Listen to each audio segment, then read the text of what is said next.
What's up, everybody? This is the Jedi.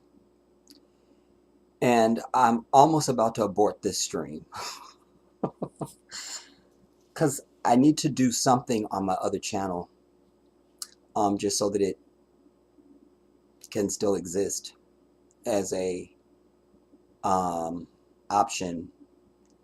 And so when I have other things that I want to talk about, I promise you, there's a thing on your channel where you switch between accounts, and I clicked on it, I'm like, yeah.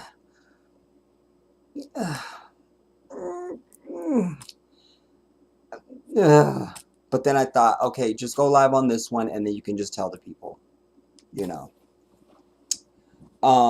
Also, out the gate, I should also say, if we have any glitching, you guys,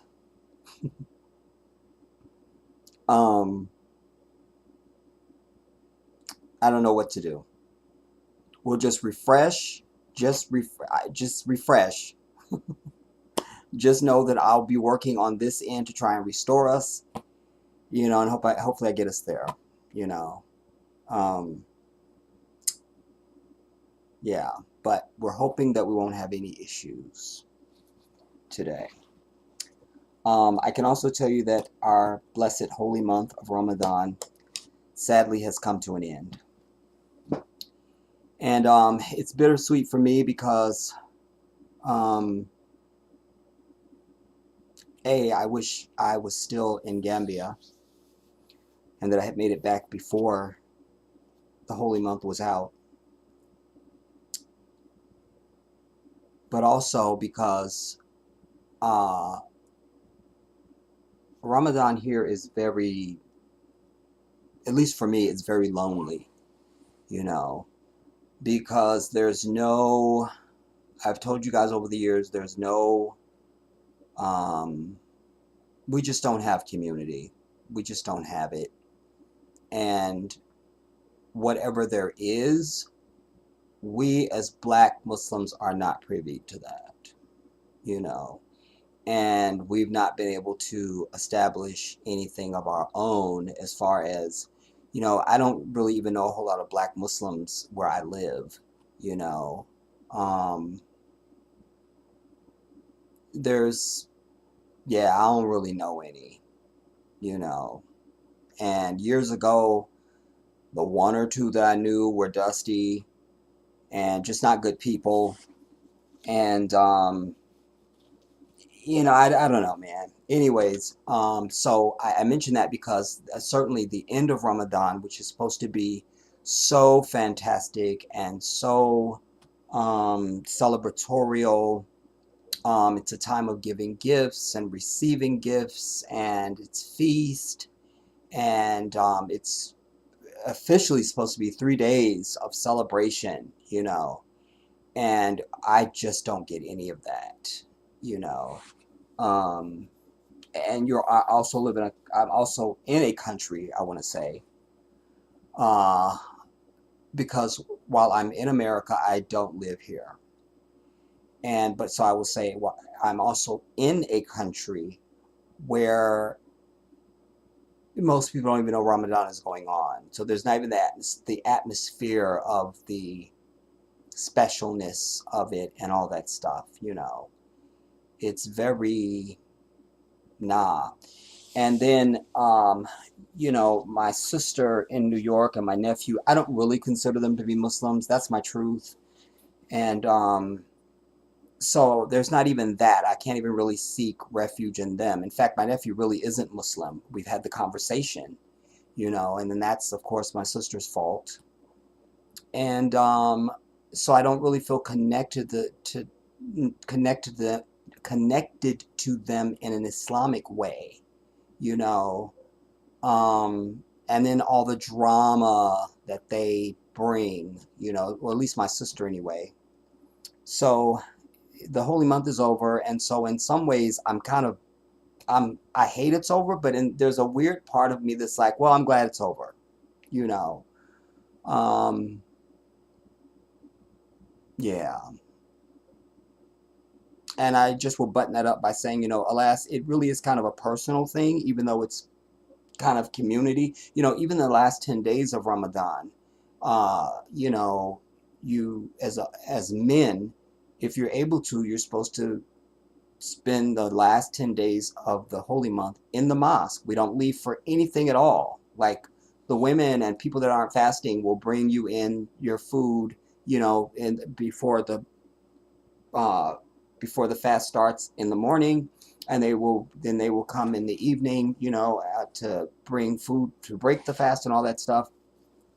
And you know, just if you need something incidental, you know, but you don't leave the mosque for anything at all, you know. And I really love that, and I have not been able to experience that in many years, you know. So I'll just say Eid Mubarak to any of my Muslims who are under the sound of my voice, who will see this or hear it or whatever. And I pray Allah that your Siyam was successful, and that it was fulfilling for you, and that it will be accepted by Allah, and that you will receive the blessing for that in this life and in the hereafter, inshallah. Ameen. Um, yeah. Again, it's one of the reasons why, it's one of the many, it's at least a 3-page list. I think it's like a 3-page list of all the reasons why I decided to move to Africa, everybody, because it's more than just getting out of this country. It's a spiritual journey. It's about setting my soul free. It's about unleashing my and being able to live and stand in my true humanity as a man, you know. And you know, I just don't fit here. I don't. And yeah, I just don't fit, man. You know, so one of the many reasons also for me moving to Africa on the spiritual side, I've said to you guys, it's very important for me that I be buried on African soil when I leave this earth, and to have community uh, that has embraced me, that I have developed a relationship with, that those are the brothers who will wash me and prepare me and give me ghusl and make prayers for me as they're burying me, you know.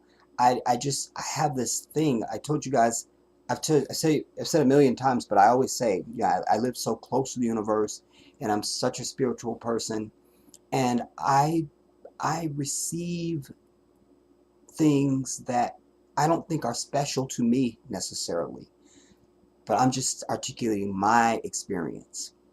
And I just feel like some type of way I'm gonna know, you know, if I'm not like when I leave this earth, if I'm not being taken care of by people who knew and loved me. I just feel like somehow I'm gonna know that, and I'm gonna be mad, you know. So that's very important to me, you know. Um, that's so important. I could talk about that for at least, I could do a long piece on just that. just how important that is to me, Um, it's so important. Anyways, I don't know what's happening in the world as far as anything, quite frankly. And that's also one of the reasons why I wanted to do something on the other channel, my current big channel. I think I'm still just under 6,000 subscribers on that channel. And, but I do want to, keep it active. And I haven't done anything. I don't know when the last time I did something on that channel. Why don't I just look? Can't hurt to look. I'll just look. Yeah, I'll just look. Okay, well, I could just look over here. Let's look on here. Look over there.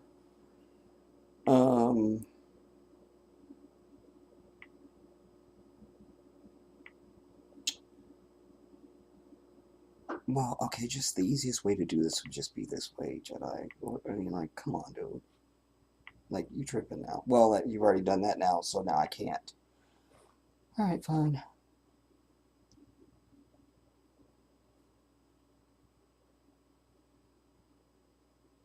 He's probably going to say 2 years ago or something.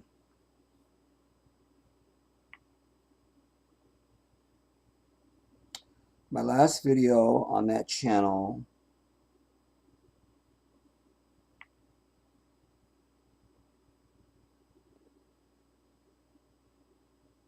this doesn't feel accurate.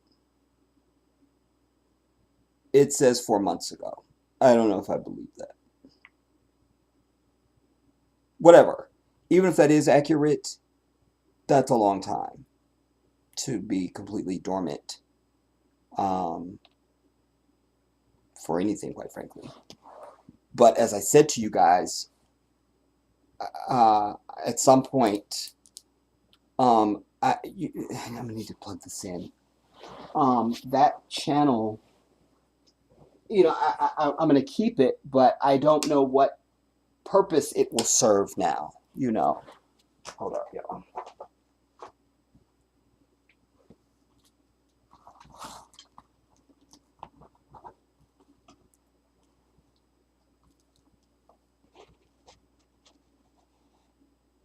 Wait, is this the right one?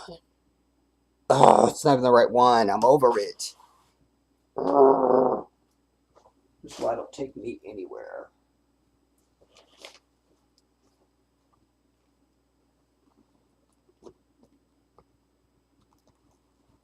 By the way, don't forget to thumbs up, everybody.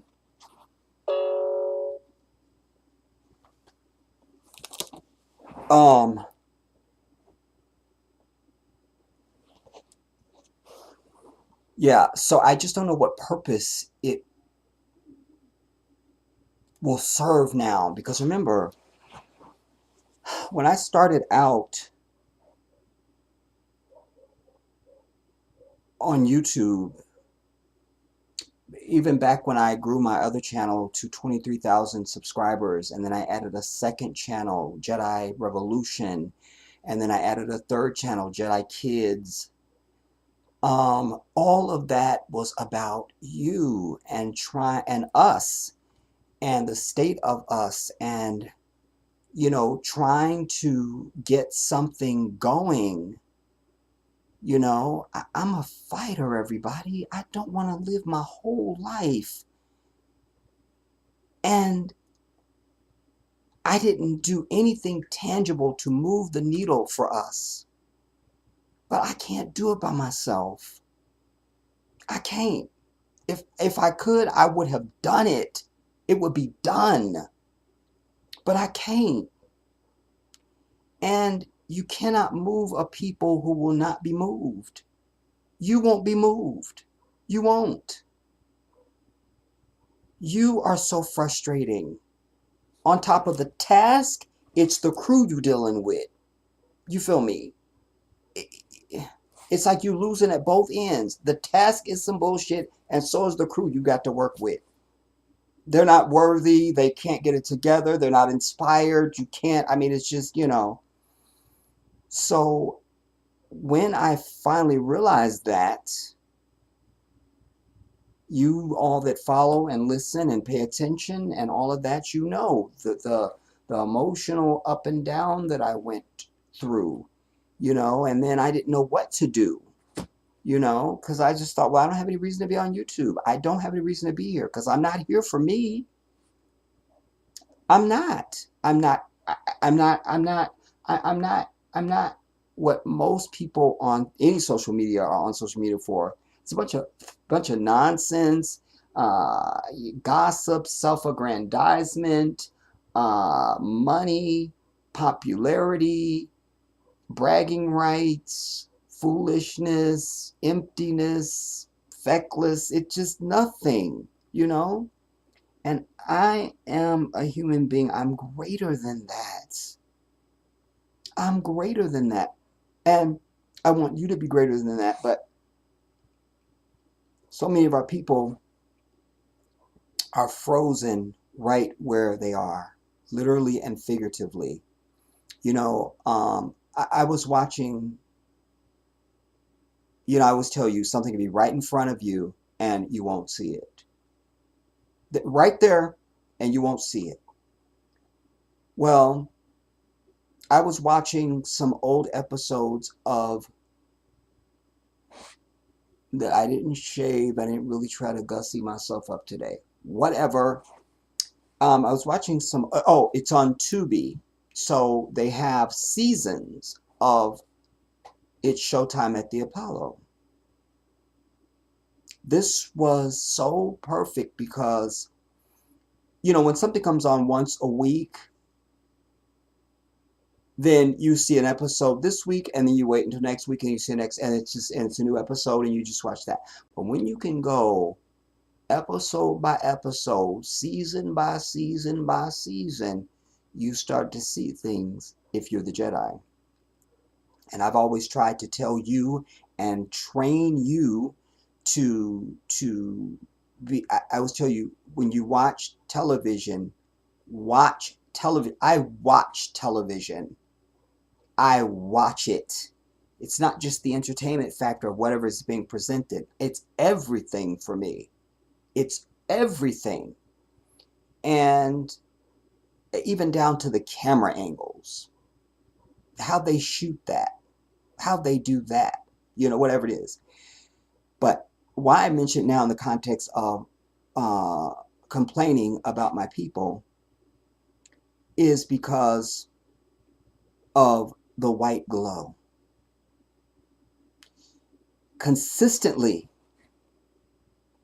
if a white person shows up on the Apollo and they can be total bullshit, if the audience boos, they will boo for a while and then it dies down. And then, but that person will get through.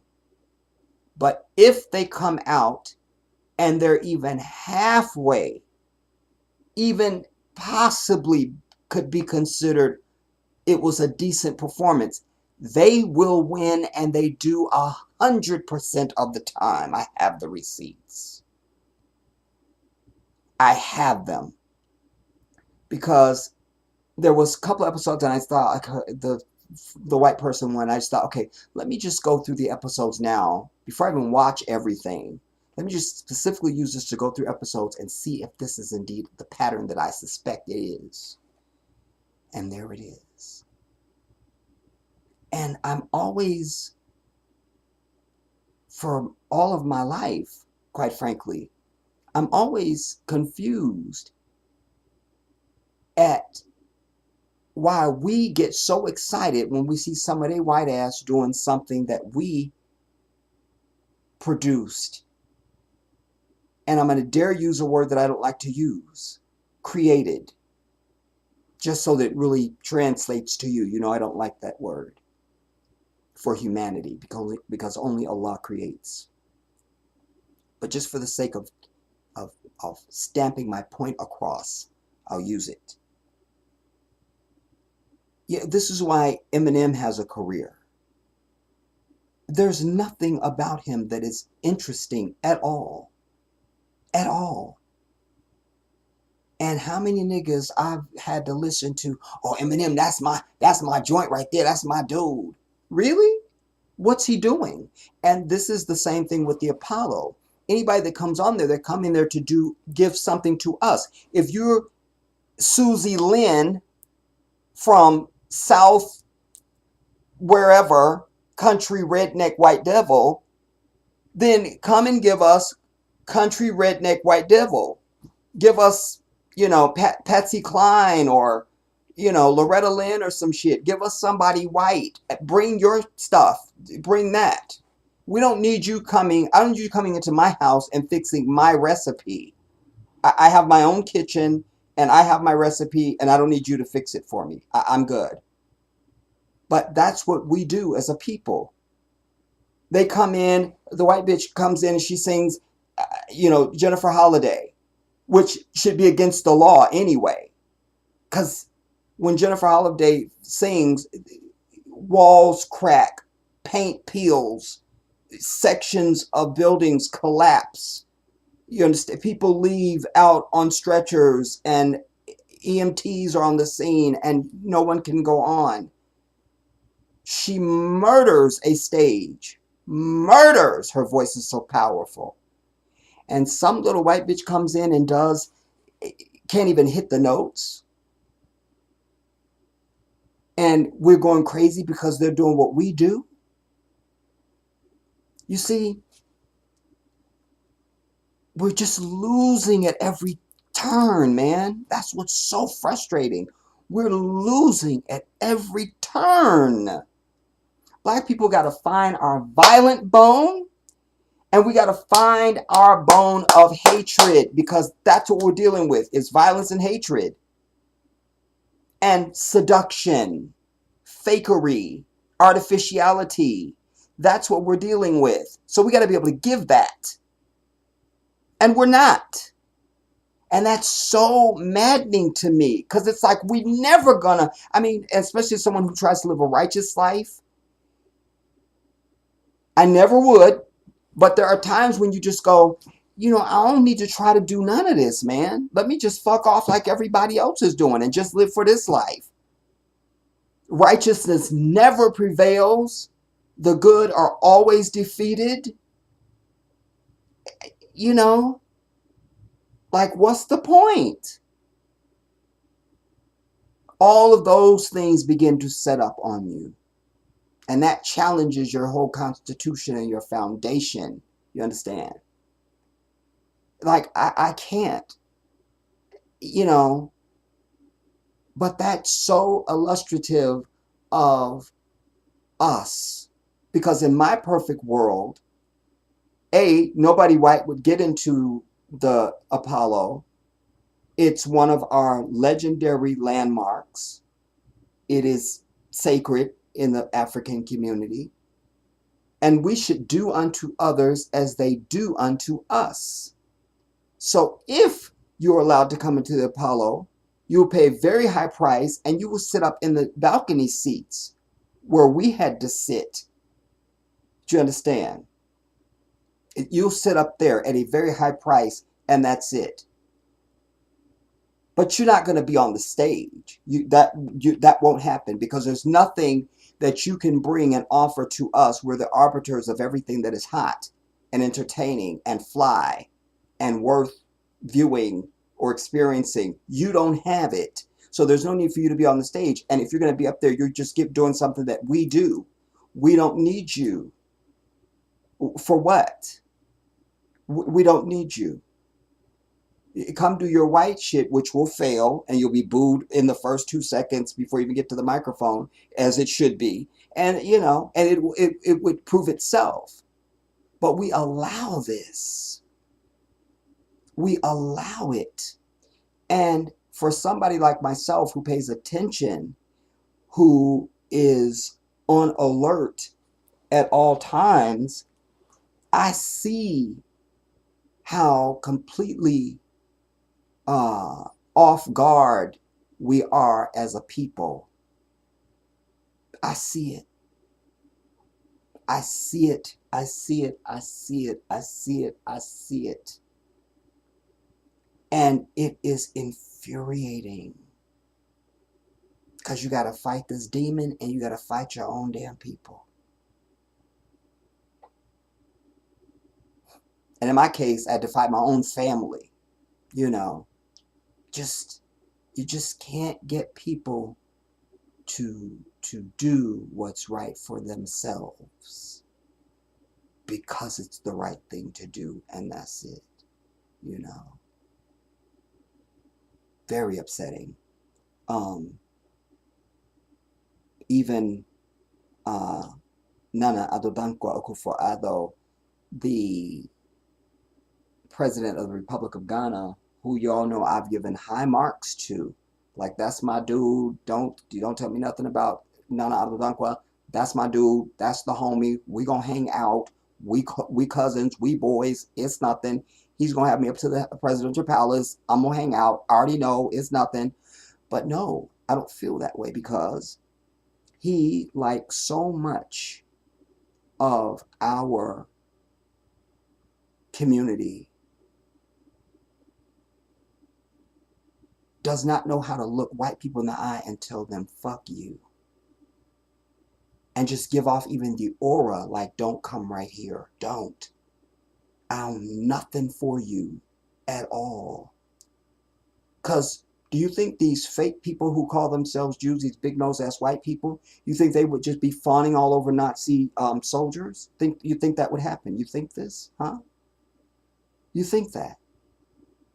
No. Not only wouldn't it happen, it doesn't happen. And every day they're always creating some other fictional bullshit as to why they're injured by something somebody said or did and they can't go on. They're vigilant. There's some bullshit and full of it, but I respect their hustle at the very least, on principle, on principle, on principle, because that's the principle we need. That's what we need. Everybody's just welcomed. I saw a documentary yesterday.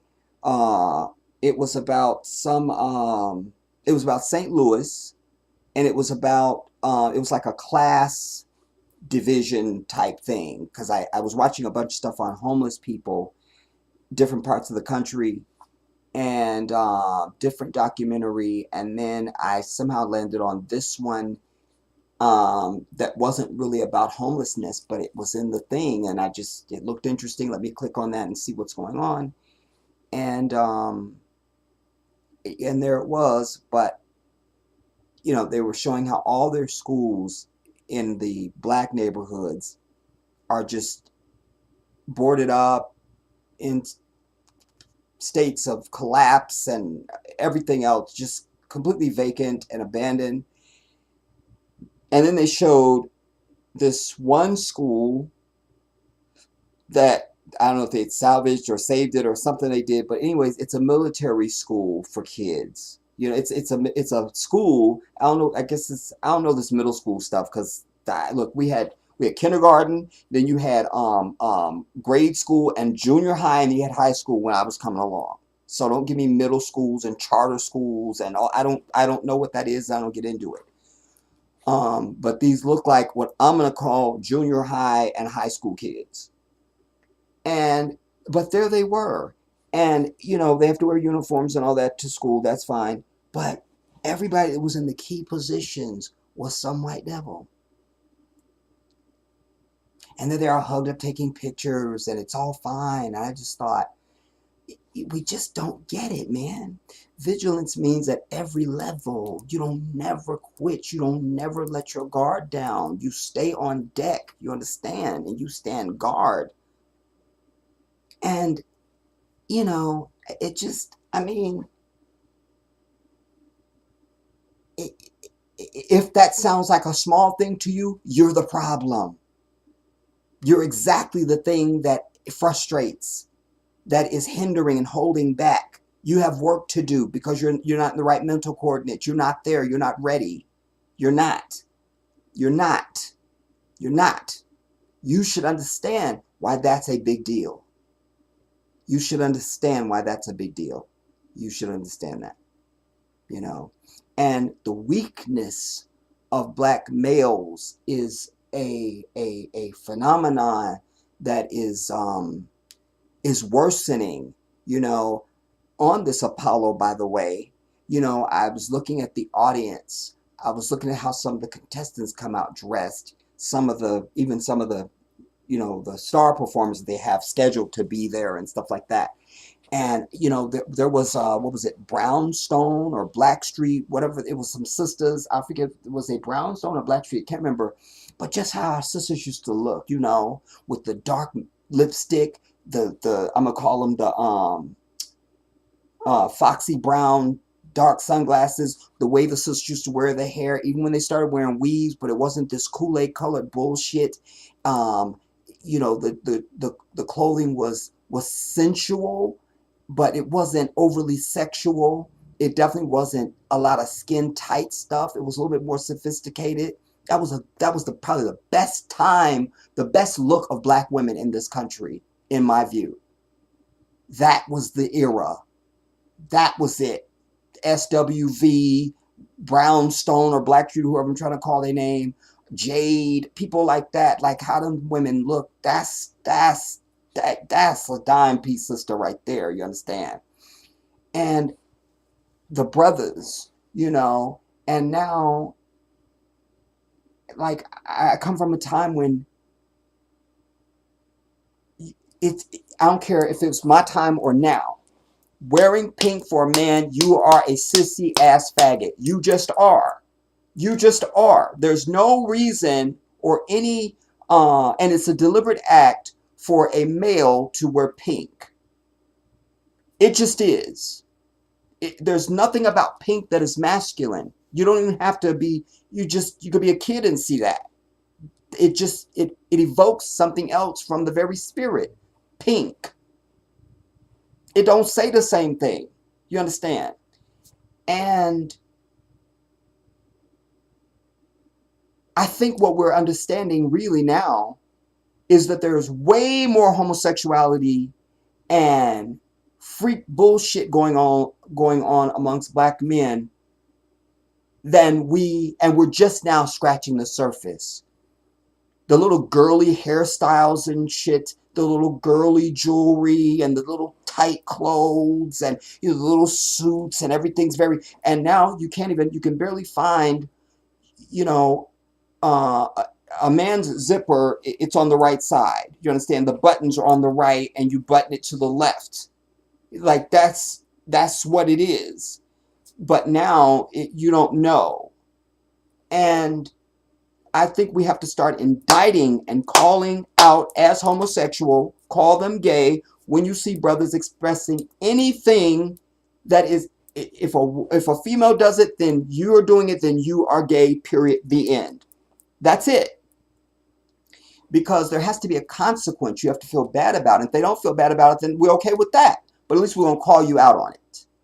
You don't get to just sashay around in some shit looking like a damn woman and we're not going to say nothing. You see? And that's why more brothers are getting more bold, because it's been in them all the whole time anyway. And now that it's being bred into them in various other ways and things like that. And they feel comfortable and nobody's going to call them on it when they're in public, unless it's me, because I do. You understand? But this is all a degrading of us. And stop putting comfortable language behind shit after you have righteously articulated some evil about white people. Let it just bake right there. No need to add anything to it. Let it cook, let it bake, let it sting. You understand? But all of this, and then the elders are the worst, because it's been abundantly clear to me for many years that it is the elders amongst us that have fucked up everything for all the rest of us.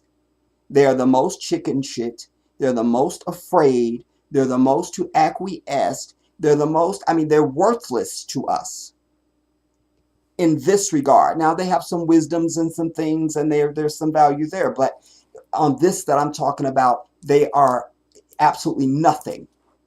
Nothing at all. Of no value. In fact, they are a liability. And their old asses gotta go. That's how I feel about it. They gotta go. They gotta go. They gotta go. If you don't have elders who are warriors, who understand the true picture, like someone like myself, bequeathing that upon the ones behind you, then they're not worth anything.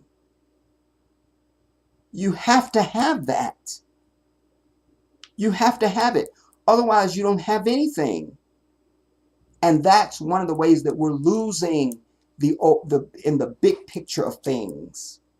And I can tell you, America is just getting worse and worse and worse and worse and worse. And they're going to take your ass. Your black asses could be back in slavery. I can absolutely see that being a reality.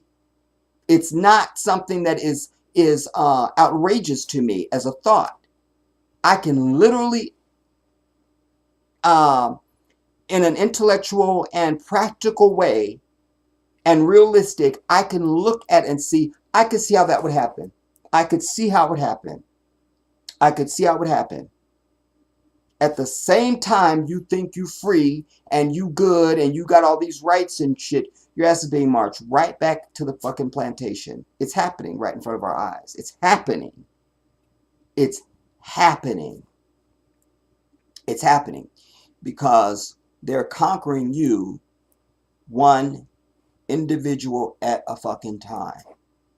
The worst thing an African person can say to me is, I don't have a problem with white people. That means your death and their death is written in my book. You understand? Gotta go. Gotta go. Gotta go. You know, what was it? Last year, I think it was. Was it baboons? I may have my animals mixed up, but just take the information. I think it was baboons that killed the cubs of lions and leopards and some other stuff. They kill the cubs. They actively go out seeking to kill their young because they know their young will grow up and hunt them. I love it. And as I always tell you, creation is not for decoration. Creation is for information, everybody. That's why Allah has all this creation going on. He could have just put us here and been over it.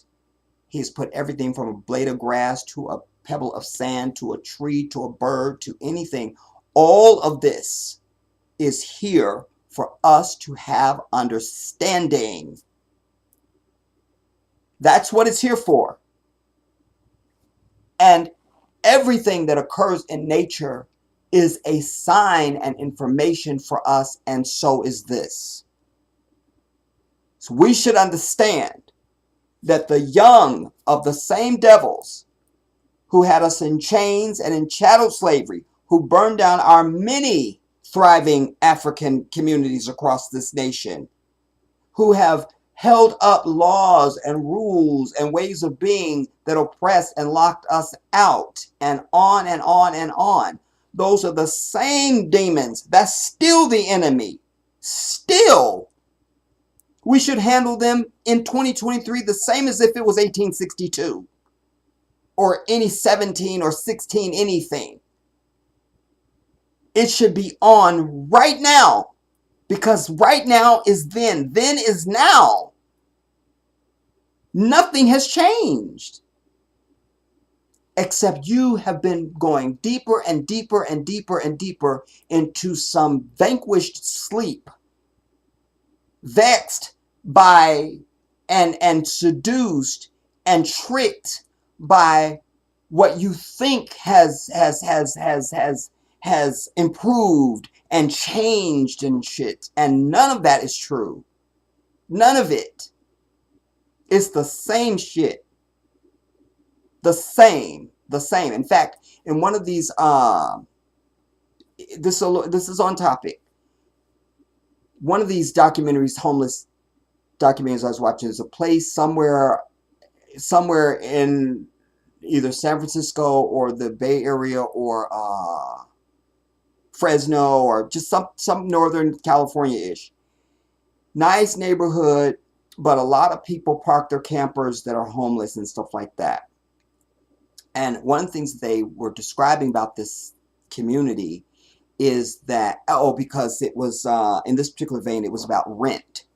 And, a lot of people are just on the street and stuff like that because they just can't afford the damn rent, you know. But this community, because now they don't want to just be able to outright say they don't want you there, they just price you out. But the thing that also got me was that how boldly the homeless that they interviewed were saying how, please don't mess with us because they can't do anything. If they may come up and say something, but then they just know we're just going to move up a couple spaces and park. It was very, not no threat, everything is fine type thing. But I didn't see a single black person in this documentary at fucking all. Do you understand? Because then it would have been a problem. Then it would have been a problem. Then it would have been, you see? There was another thing that I saw. This apparently happened in the last, I don't know, week or whatever. But there's some brother on an airplane, and there's a screaming ass white demon baby. And apparently it was just much too much for him, and he was over it. And he was complaining about it. But it became germane to me because the person who, I thought it was a news story just straight out, but it was actually somebody doing a video about this.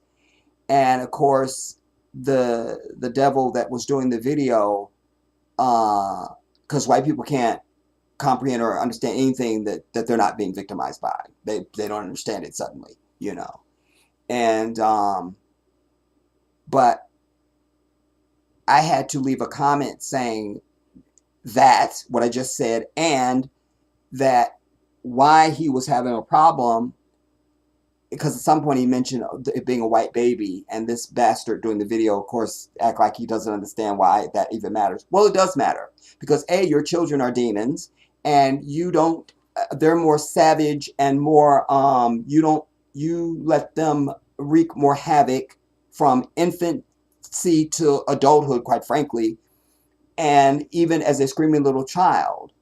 So it was okay. But if that had been a black baby screaming, everybody white on that damn plane would have had a problem. And they would have had to land the plane, and here would have come the flight attendant saying you have to do something with your child. And it just would have been a whole different thing. We know that. I do. So it's also one of the other many, many, many, many, many reasons why all of us have got to get out of here. But it's not just about getting out of here. It's also about defending and protecting Africa from these people.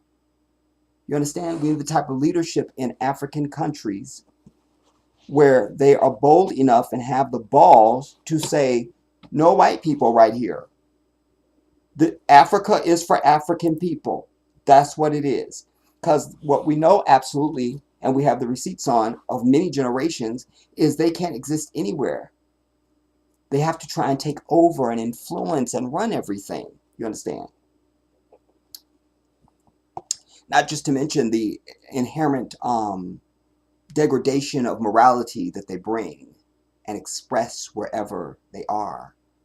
There's a degrading of the morality.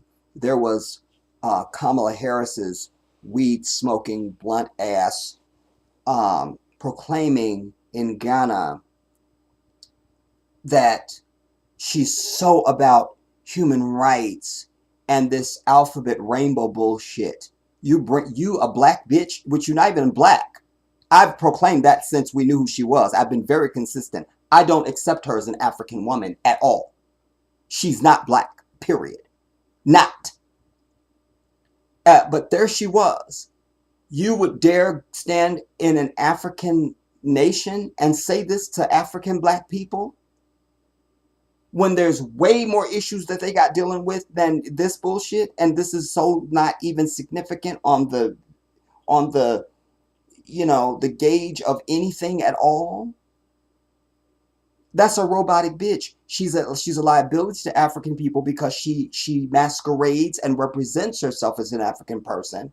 And so they think she represents us, and she does not. She does not. Because if she was really black, she would have stood there and said, I'm not down with that bullshit either. I'm just not here for it. And black people have enough to deal with it with in America that we have to deal with. And these people are not in any way being persecuted. They are a tenth of a percent of a percent of a percent. They're an insignificant number. It's like saying you probably have more people with peanut allergy than there is of these damn rainbow ass people. That's a fact. That's a fact. It's a very minuscule, minute, tiny, there's 3 of them. But they blow it up. And the same thing with these fake ass people who call themselves Jews as well. That's another issue. But the numbers are the same. There's like 2 or 3 of them. But they're not the same because the fake people really do run everything. And these people don't run anything. And they're code switchers because today I'm a man and tomorrow I'm a woman. And next week I'm transgender. You understand? So, yeah, you probably have more people with a peanut allergy than you have of this rainbow class. But you're taking this across the earth and making this some big political issue as if it's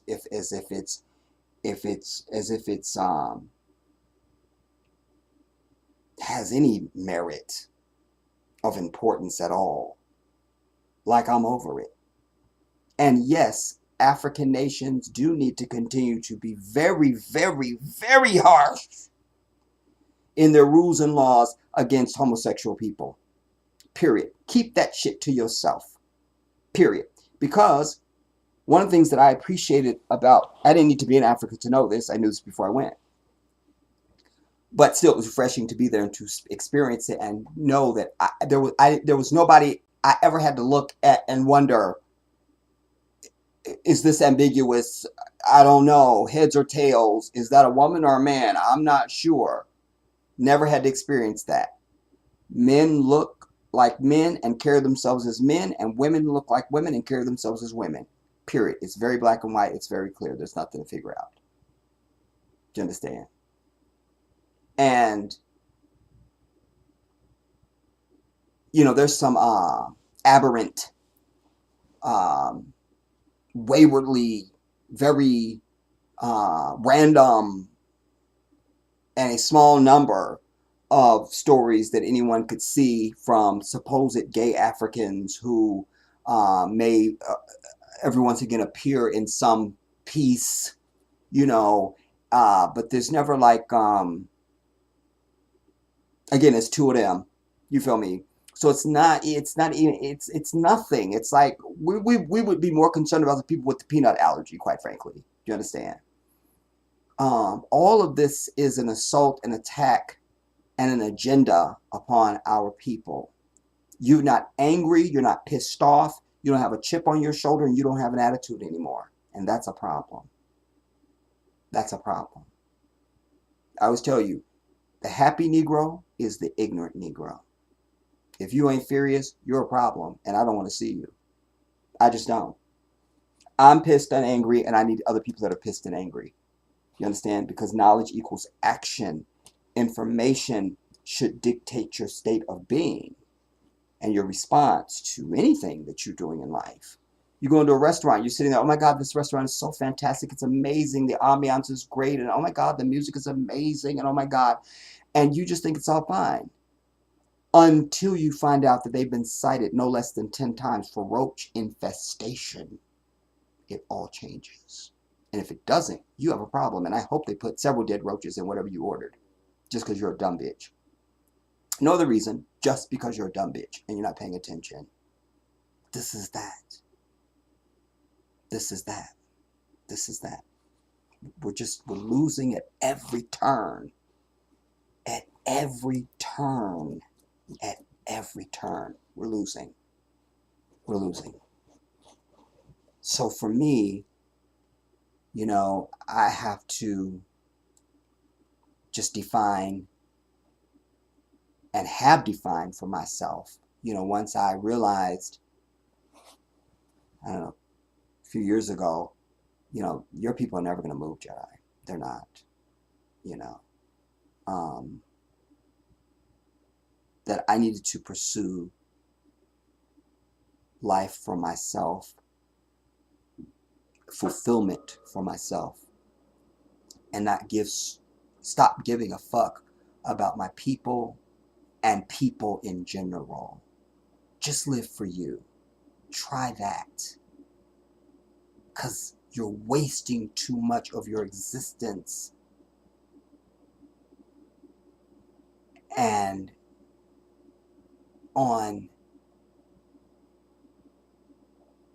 it's not worth it, you know?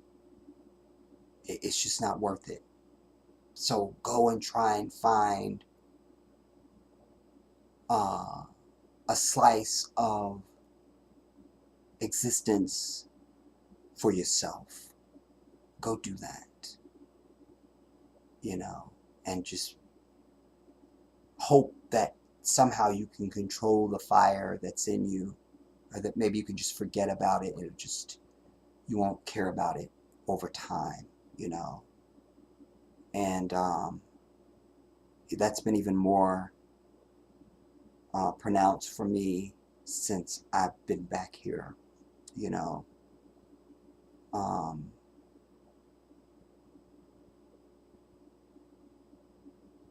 there's just nobody, some of the footage that I have that I was going to share with you today is the brother that I was having a conversation with him, and I just said, can I film this, and we're talking, and at one point I'm saying to him, every single famous black person that you could name, that you know of from America, and I know you don't know everybody, but any of them you could name, and I could fill in the blank of the rest of them. There's not even one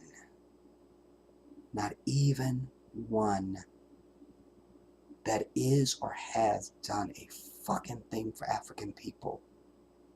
What is that? And there's no one who has access to media and money and influence that is even challenging that or bringing it up and making it a thing to indict, to call out, to chastise, to criticize. Not one. Not even one. Not even one. Then I got to thinking about, you got all these legendary people out there, that we would hold up in high esteem, just on their name. We would just offer like, oh, that's so-and-so, and fuck them now. You understand? They need to die quickly. We need to read about their shit tomorrow, because what have you done? And they seem to be some of the main ones. Remember a few years ago I did the thing on Gladys Knight. Rihanna said no. This is when everybody's been boycotting the Super Bowl. And there's Gladys Knight's pillow lip, old, decrepit, fossilized bitch ass. For what, Gladys? For what? She had to go and do the Star Spangled Banner. So the young one, Rihanna, said no. There was others, but Rihanna said no. So your old ass couldn't look at the young one, and you should have been calling around and saying, good job, young lady. No. Instead, let me go out and show how to be a pathetic old bitch, and how I've bent over and let massa fuck me, and let me go and sing the fucking Star Spangled Banner for all of humanity. Gladys fucking Knight. And then we're supposed to be all broken up when we hear about Gladys has died. And no, we won't. I won't. If I didn't like you when you were living, I'm glad you're dead. I'm very consistent. We don't change. I don't, because you died. That's a sick training we've been given. Ooh, shouldn't talk bad about the dead. I couldn't stand your bitch ass when you were alive. I'm glad you dead, and I'm still talking shit about you. What? That's how I feel. That's what's right. That's what's consistent. That's what's authentic. Do you understand? That's what's real. That's what's real. That's what's keeping it real. Do you understand? I didn't like her ass. Good the bitch is dead. That's what I would say. Do you understand? Queen of England died. What did I say? Good the bitch is dead. Good. Because for what? What am I? But you know, she did do such and such. No, I couldn't stand your ass when you were living. I can't stand you now that you're dead. And good, you're dead. Good, good. It's a good thing. It's a good thing. Do you understand?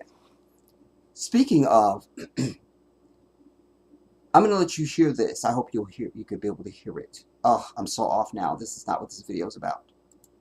But because I mentioned Gladys's bitch ass, I want you to hear this sister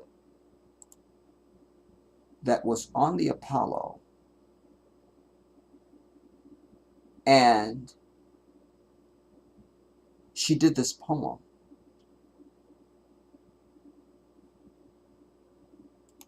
about the oh, you should open it with something else because now you're getting off. Oh, but that's already taken. Wait, do I need this?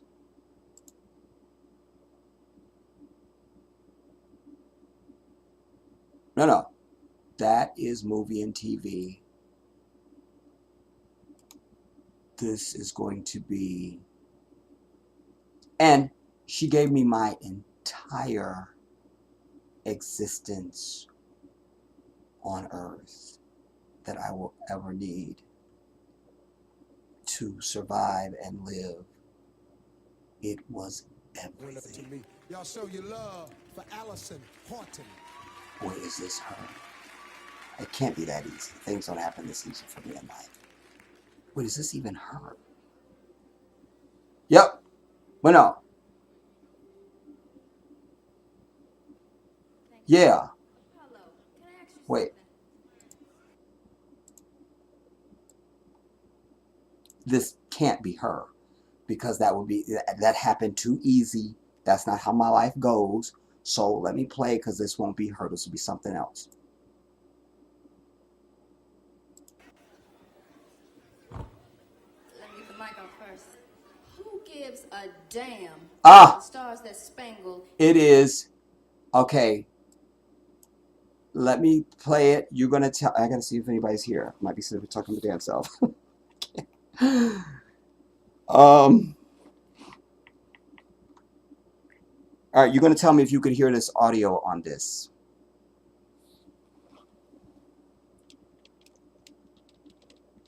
Oh, damn it. That's not... I don't want to do that. I just need to make sure it's loud enough for you.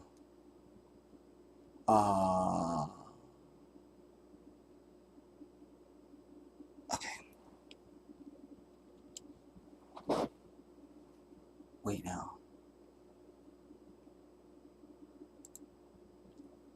Okay, let me know. I'm going to play a little bit of this right now. Let me know if you could hear it.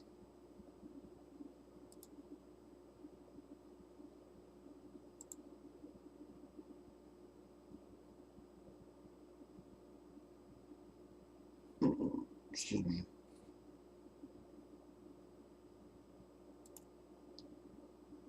Wait, did I accidentally do something? What number is this? Tell if you can hear it. Apollo, this is a play on Okay. cliches.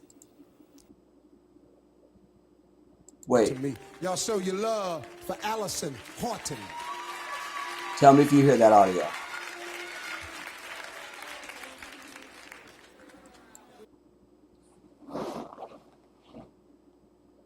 Oh, wait, I'm on the wrong damn channel. It was my entire life.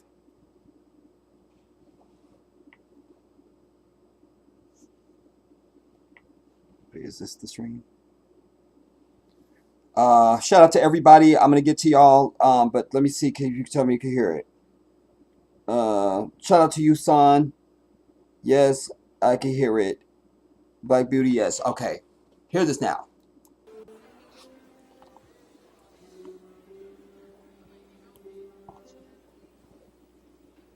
Thank you. Apollo, can I ask you something? Let me get the mic off first. Who gives a damn about the stars that spangle in the banner or the rocket's red glare? The only red glare I can relate to is the one you lit in front of my home. Oh, say, can you see my point?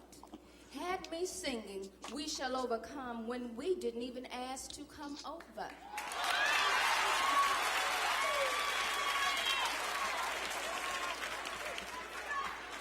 Now, after 400 years of my blood, sweat, and tears, you damn straight, this land is your land, this land is my land.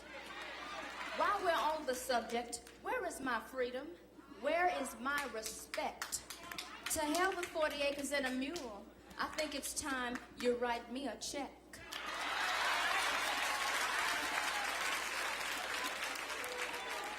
You lying, cheating, Jeffrey Dahmer eating, Timothy McVeigh pipe bombing sneak, Charles Manson murderous thief, and rapist perpetrating a Christian belief. I'd like to know, all I want to know is, in which God do you trust? And have you asked for his forgiveness in the way you've treated us? It's no wonder you want to be like Mike. If I were you, I too would be disgusted at my own sight. Perhaps that's why you tan your skin, because you realize black is beautiful, and you recognize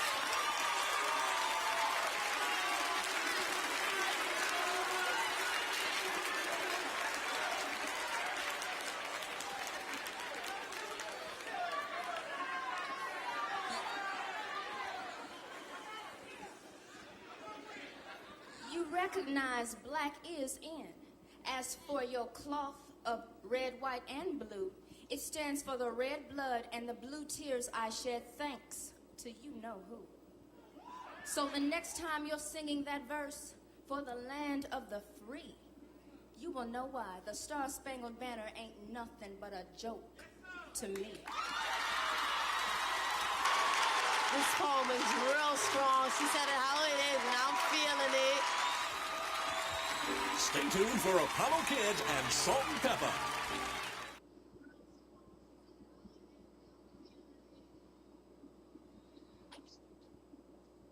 Perfect, perfect, perfect. Perfect. Perfect. Prize at work for me. That does not happen. I heard that, and I was ready to run through the streets naked. I mean, and I may have. I don't want to get into it. Don't ask me stuff. Anyways. It was everything. Because it was coming out of a sister. And that that's the instrument we should be playing. That's the mental instrument we should be playing, and that should be reflected in our actions and how we do everything in this society with that understanding and that knowledge. Nah, it's not cool. It's not, and it's not gonna be. And yeah, I'm mad. You feel me? That's how we should be, but we're just lulling, just being rocked away into oblivion. You feel me? And the disconnect between parents and children is just mind-blowing. Because I don't understand how my children would reflect exactly me. You're not an individual till you leave my house and you paying your own bills. And even then, I will haunt you if you're not carrying forth what I've instilled in you. And this understanding and this knowledge. You understand? And how to properly be responding to this environment and these wicked-ass people. Or these wicked-ass entities, as it were. You know,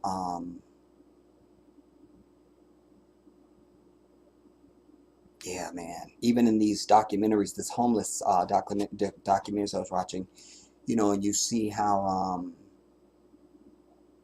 you know, invariably you hear this cry about your education, education, and this one brother was saying how, you know, he would go to school, but then he could make money on the street. You feel me? I guess he was selling drugs, and his name was red banga or something that connoted your ass is still trying to be in a gang, whatever, I'm over it. But at a young age, he understood, well, I could make money out here on the street instead of going to school.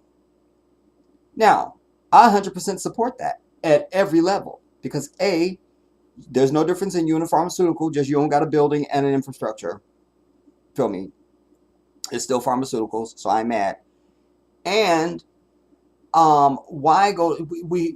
We're holding kids back from becoming, and then they don't become.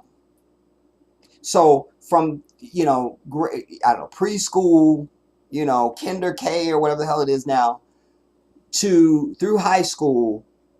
How many people you say, what do you do? What do you do for a living? What kind of work do you do? Well, I'm in school. Okay, no, I asked you how you're being educated. I said, how are you making money? That's a different question, different subject. Talk to me. You feel me? But it goes by. It's accepted. Oh, I'm in school. So you're going to warehouse the kids for, what is that, 17 years of your life? 17 years of your life, you're dragging your ass and sloughing back and forth to school with a bunch of shit, and most of it's a fashion show. And now suddenly you're 18. Talk to kids more often and ask them, especially if they just graduated high school. Like if you can talk to a kid that maybe graduated in the last month, or they just graduated, like just barely graduated, have a real conversation with them and ask them, did they have that moment of confusion and fear? It's when it all hits you that, what did that all mean? I don't got to go to school now. Now what? They don't have a skill. They don't have a talent. They don't have any service that they can offer to monetize their life, to get onto the highway of economics, because the name of the game in this bitch is money. If you don't have it, you can't do anything. You're not. And now they've spent 17 years of their life, they've acquired no money. And now at 18, they're supposed to now suddenly come into some money. And it's getting worse because everything's automated and people working from home, and there's no jobs. There's nothing. There's nothing. And they're not prepared. So they don't have any way to acquire revenue for their life. Rent is $5 million a minute. So they can't afford to live any place. You see? Then, on top of that, we've set up a cycle of dating. So even if you did get a few little coins somewhere along them 17 years, you may have had a little girlfriend, little boyfriend, so you're spending money, you feel me, that you don't have to buy a teddy bear or to take her to the movies or something nonsense that could be in a 401k, accruing money, you understand, or investing or doing something that sets you up on the economic highway, because that's the name of the game. It's not about education, everybody, because a whole lot of people walking around with degrees and masters and doctorates and a bunch of shit, and they can't put two white quarters together. It's a waste of time. And the stuff that they should be knowing, you wanting them to go to school and learn it. They should have a PhD, a bachelor's, a doctorate, all of that, in understanding who the fuck they are as an African person in this bitch. That's the education our kids need. Because then they will operate thusly. You understand? I knew who I was and where I was. So my very first official job, I call it official because it's the first time I was getting a pay stub and punching a clock. But so my first real official job, because I had paper routes before that, and I worked at a shoe repair place that was black owned. Shout out to the Askew family, Askew. and I worked at a country western wear clothing store in retail. And I did something else. This is all when I was like not even 15 yet. And so, but my first official job, I worked my way into management. Me and my sister that was 1 year older than me, we were the only two black people that ever worked at this damn restaurant in the entire 8 years it had been there. We were the first. They interviewed us and hired us both on the same day.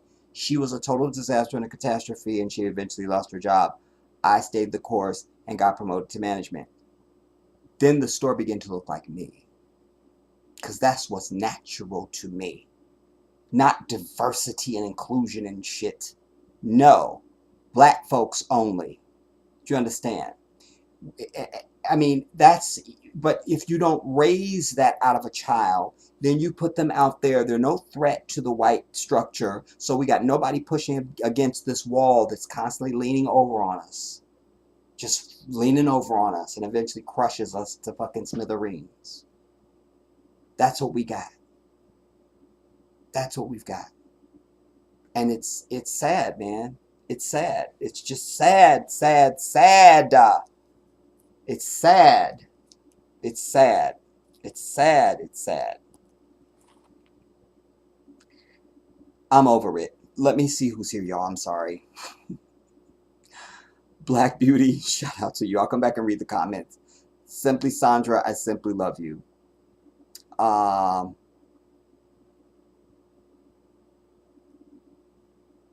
You guys know a Bay Girl. Big shout out to you. Haven't seen you in a while, I don't think. Righteous Indignation, good to see you. Sweet D, good to see you. Where's my thing at?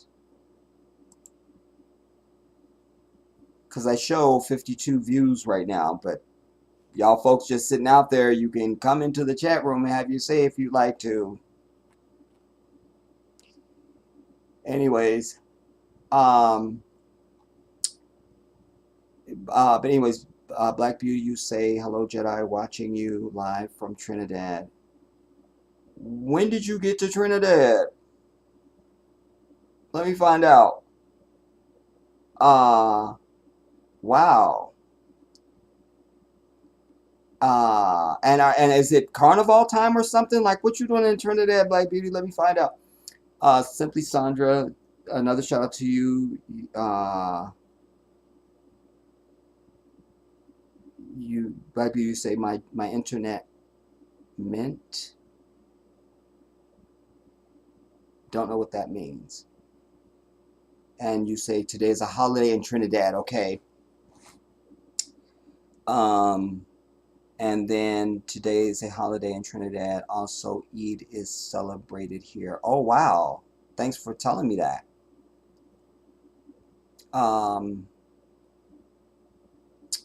Simply Sandra, yes. My thumb is up, Jedi. Yes, do thumbs up, everybody. Even if you're not going to be in the chat, thumbs up the stream.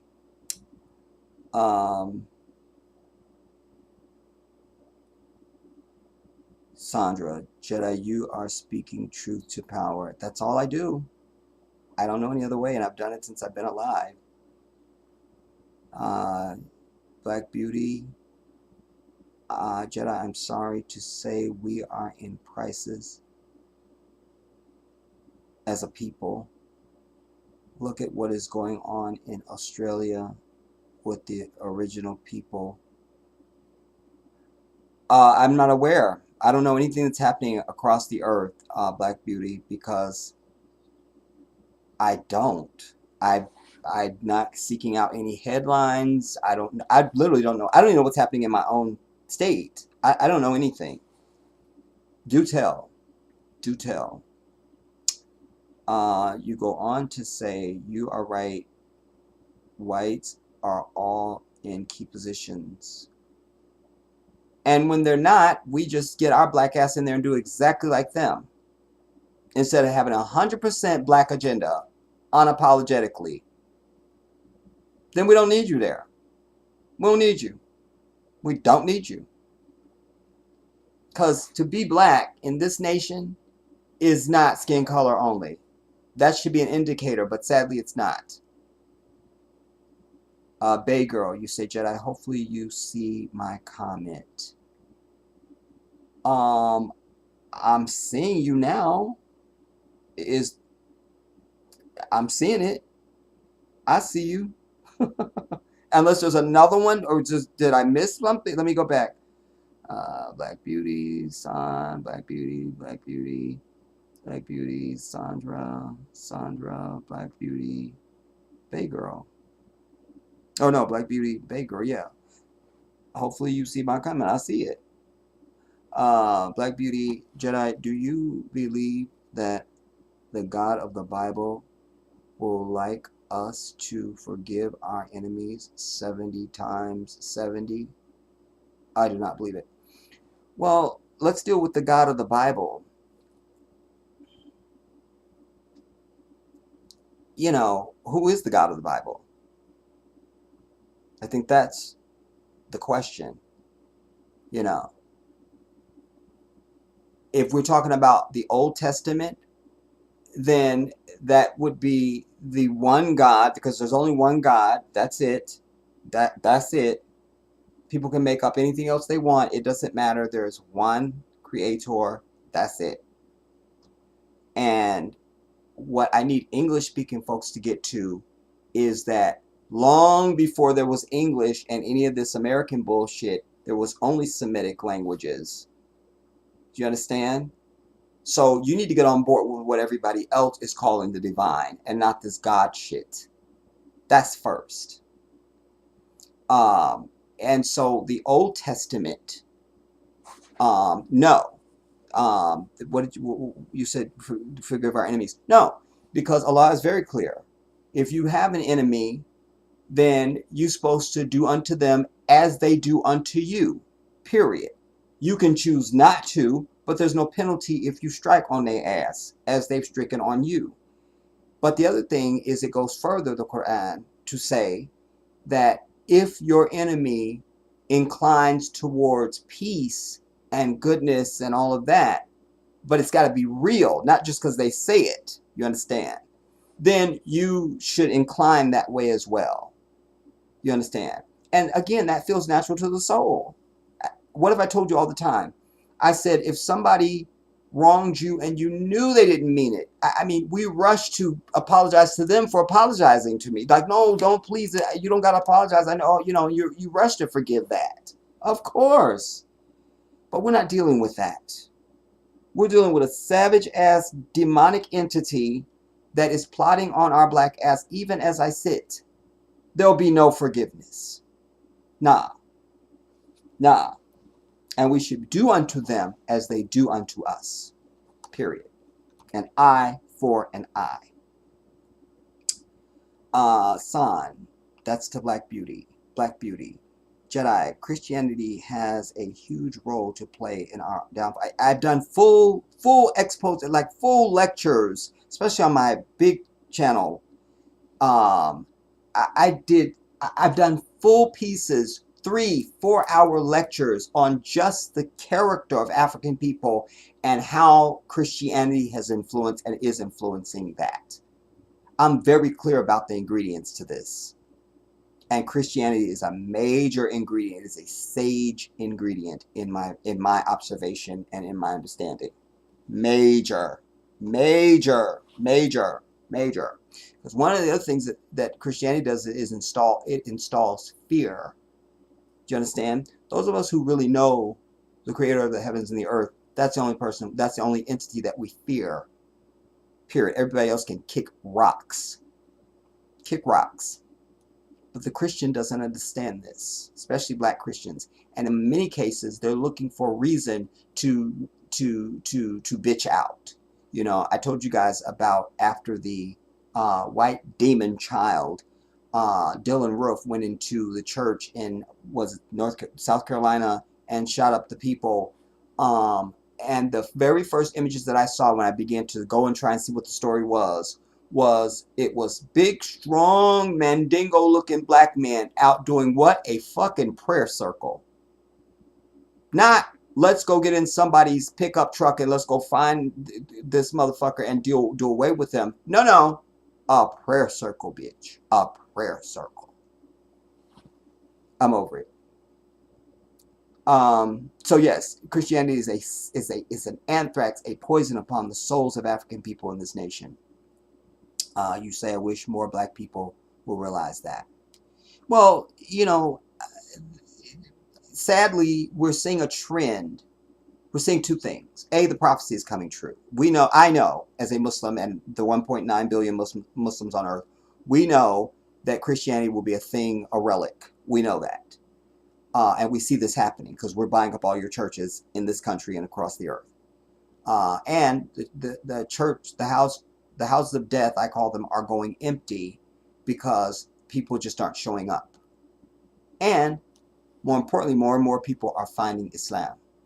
Islam is outpacing everything else, and we're not knocking on your door. But you also have the younger generation who, in a cursory way, is just not interested. They're just not interested. Just not interested. You still got some diehard families out there where they're raising the children in the church and all this nonsense. And, God love them. But, yeah, it's a dying thing. So, as a whole, we're not realizing that as a people, but there's some pockets. Righteous, you say, good evening, Jedi. We love you. You are frustrated because you have the burden of knowing most of our people are so ignorant, and ignorance is bliss. That is so true. And sometimes I wish I was just in that ignorance. Jahiliyyah is the Arabic word we have for ignorance. And yeah, there's been a many a day that I have thought that, even earlier in my life, just wish I didn't care so much sometimes. Sweet D, thank you for your blessings. I thank you, Queen. I love you back, son. Black Beauty Jedi, I left last Tuesday. How long are you going to be in Trini, Black Beauty?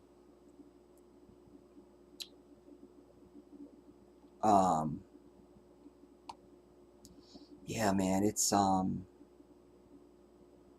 really something. It's really something. It's really something. Oh, I did know this. I heard that, or I saw or something. I knew of, probably be the best way to describe it.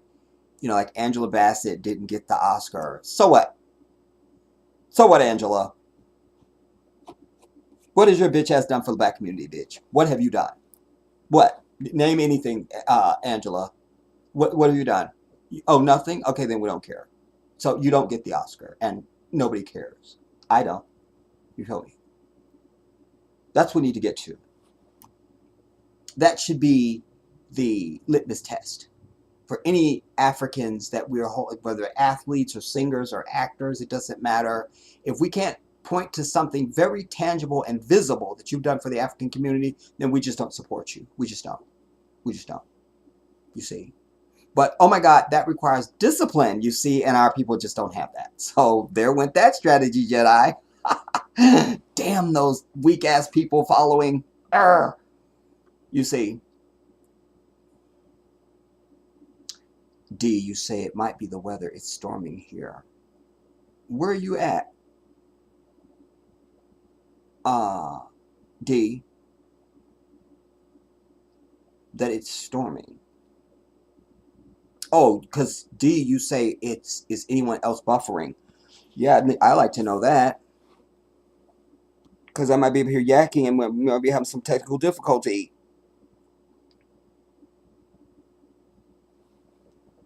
I'm not noticing anything.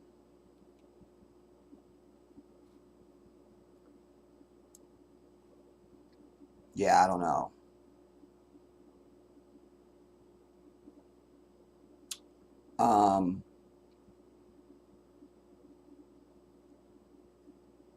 Simply song. Oh yes, it could be. Yeah, it could be. Anjanae. Oh my God. Uh. Oh, and you know what, you guys? Just before I went live, I got a text, but it's from a number that I don't know because remember, you guys, I lost my phone before I left for Africa. If you don't call me, even though you still have my number, it's the same number, but it's not the same phone. I don't have contacts anymore. So if you just text me and you don't tell me it's you, I don't know who it is. I don't know. I don't know. So be advised. And Anjane, I feel like we've spoken since I lost my phone, but I was looking at my contacts in the last days and I don't see your name. So I don't understand. Anyways, you need to call me or text me or do something. And I miss you so much. Wow. Uh, okay, we're not gonna watch everything that I prepared, everybody. We'll just watch some of it. That's what we'll do. Yes. Oh my love, I will contact you much to discuss. Yes, yes, yes, yes, yes. Yes, yes, yes.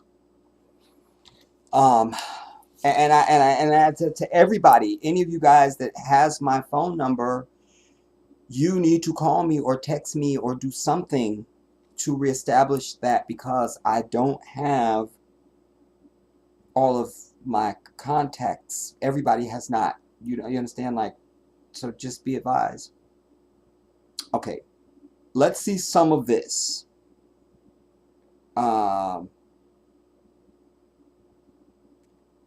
And then I'm gonna come back and we'll just whatever you guys want to talk about, we'll talk about that. And what did you tell? Somebody said something about Australia. Tell me something. I just know historical. I don't know of anything that's happening now, but I know, for forever. First of all, Australians are nothing but white criminals. That's it.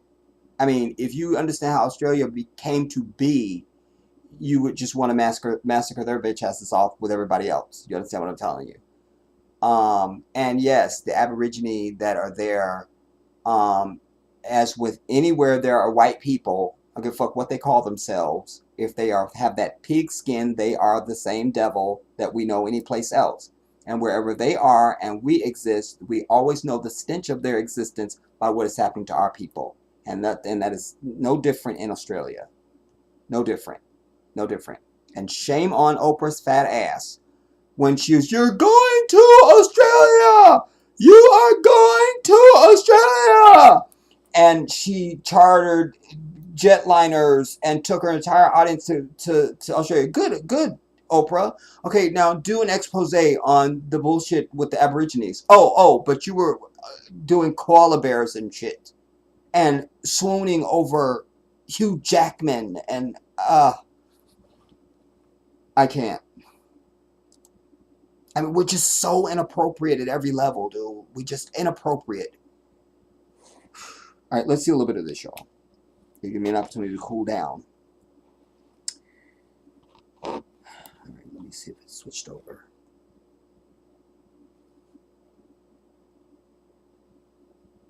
Okay, I'm in the corner down in the right, so I'm still here. All right, this is Gambia. There's a large mosque.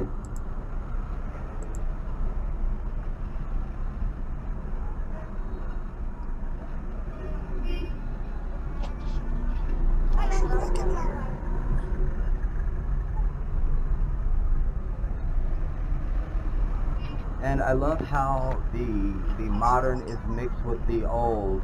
So you have, like, there's a Mercedes in front of us, but you saw the man with the donkey towing his buggy and all of that.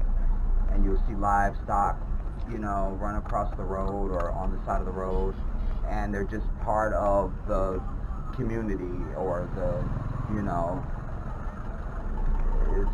it's just, I love how that mix is.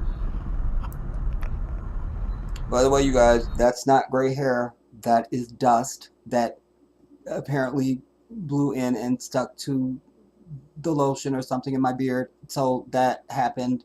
Whatever.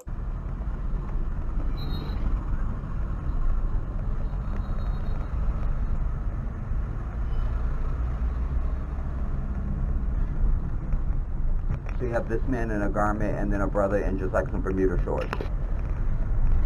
Yeah, I'm pointing out the contrast there. You know, it just came to me to point that out, and that's why I said it. But there is that mix, you know, of, and then here's another, like I said, there's a Mercedes in front of us, and then there's a guy that's got one of those, I'll just call it a buggy, and his donkey is pulling it, and he's riding, you know, same street. Now, this brother is in his garment, and the other brother's over there in some Bermuda shorts. Just that contrast, but it just, it doesn't feel out of place. It just blends, and it just feels right. The contrast.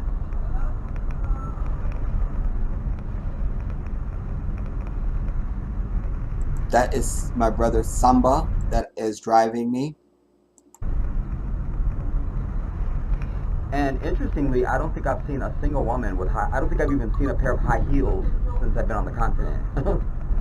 Like everybody's in like chanclas, you know, and chancletas. I haven't seen not a single heel. When I do, I will let you know and I will highlight that. Have not seen a heel. Yeah, I didn't see any high heels.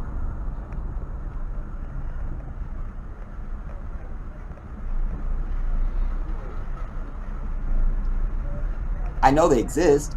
I didn't see none.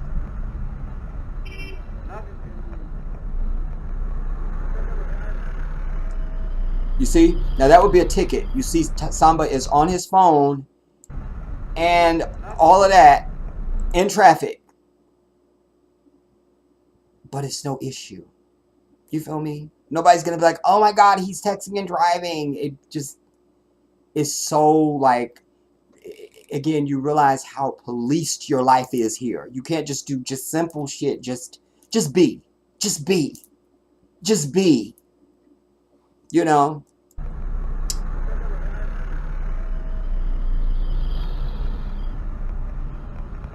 That looked like it might have been an accident, but it was nothing serious. I didn't even see any damage, so I wouldn't even know if I would even call it a fender bender.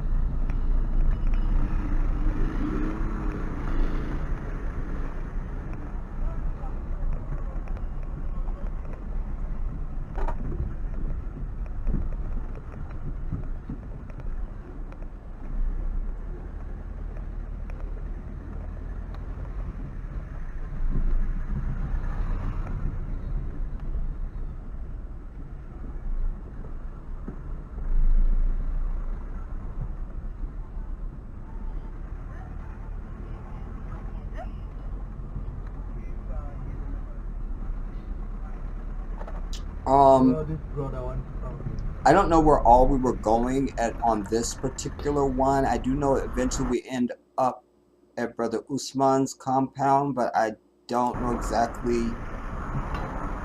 And that right there, wait. Those are handmade. Those are gates. Like the gates I showed you guys, that'll be like the gate for the compound. I just know they're handmade. I just know it. I'm just sure of it.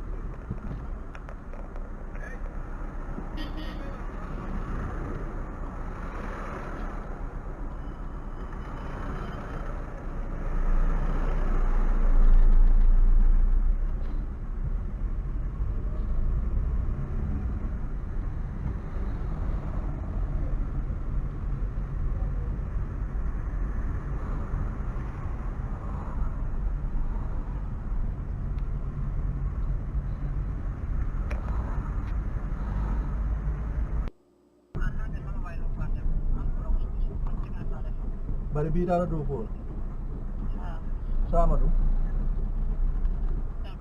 sama fana e biita Linti malay bukata. Bari jumo wadde bukata.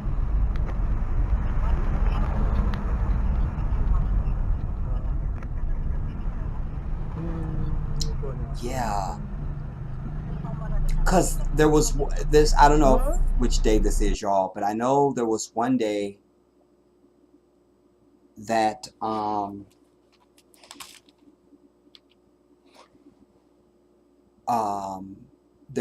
there's a sister that is Samba knows, and he has a friend who's a lawyer, and we went to go meet this lady at the lawyer's, where the lawyer was. Then we all went up together to the lawyer's office, and there was another brother, his name was Abdullah as well, and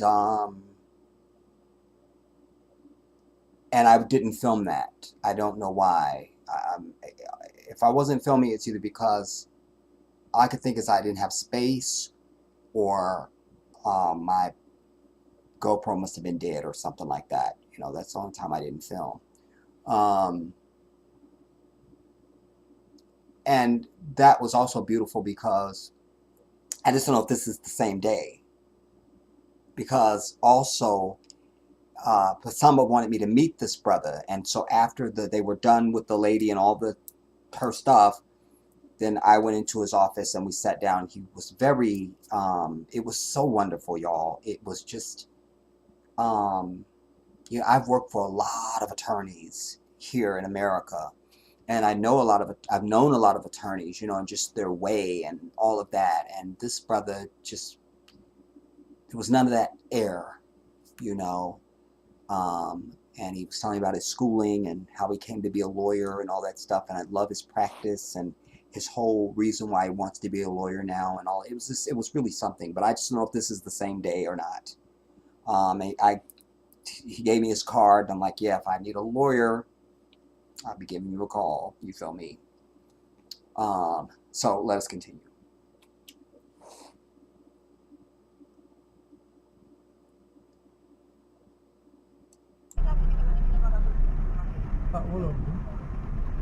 See there. You have livestock just walking along the road, but they know to stay off the road, watch their tone. You feel me? And they just doing their thing. And I was asking, I don't know if I was in Senegal or if I was in Gambia, but I feel like I was in Gambia, and I was asking Samba, like, you know, when ain't that somebody's animal? Like, how they gonna just? But nobody's gonna take your animal, and the animals know where they're fed at, so they gonna come back, you know. So it's very like, it's just, you're good to go, man. I think there was one on either side of the road. I think I filmed that one, but like there was, yeah, you see the one that's on the other side of the street there. To the left, up there, there's one. There's a cow. And then this one just moved out of the way, and that's the one that I filmed.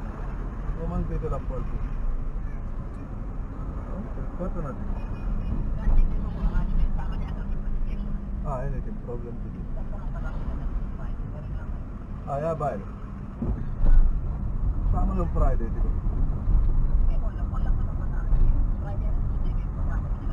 Okay, so jigeni atra ya bade mula ronga na ya fani.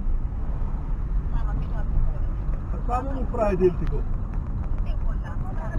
Samba is always on his phone. Very busy man. No problem.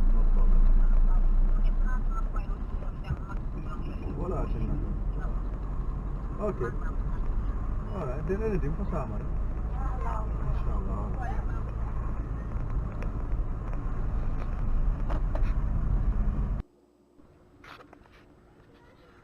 So we Okay. are at Brother Usman's.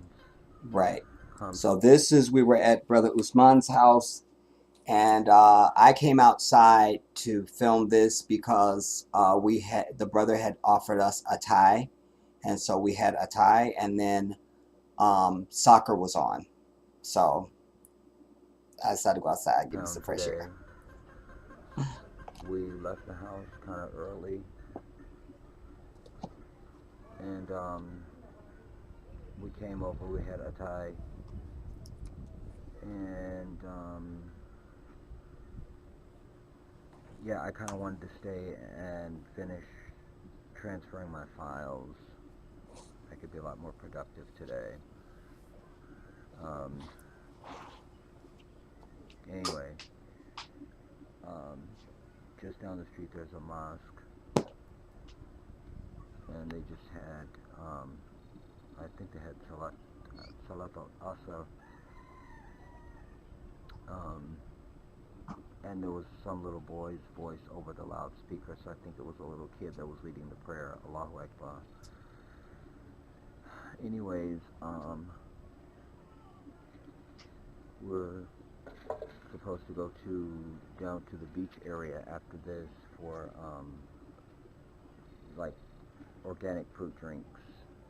So I presume we're still going to do that. I know that Samba said he wanted to wait till it wasn't as hot, when the sun wasn't as hot, and I think that's now for me. I wasn't really hot. Like, I'm used to this. He's from here. Like, stop going about the heat. I'm from California. It ain't hot. Okay, fine, it's hot, but it's not that hot, you know, and there's a breeze. So it's really comfortable, man. Like, I'm good. But also, again, everyone that goes by you, men, women, and children, they say salam alaikum, you know. There was even a brother that went jogging by, even jogging. He had time to say salam alaikum. Salam alaikum. Wa alaikum salam. And so that was a beautiful thing. But yeah, even this little girl that just came out, she just said salam alaikum to me. You know, it's just part of the society. But I'm going to show you down here where she's walking, where the kids are playing. That's where the mosque was. There's a rack of kids down there. That ain't even all of them that you see right now.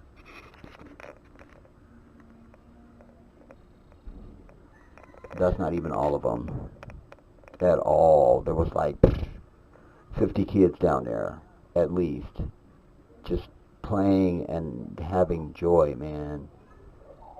Oh, that's what life is about. You know, never losing the spirit of a child.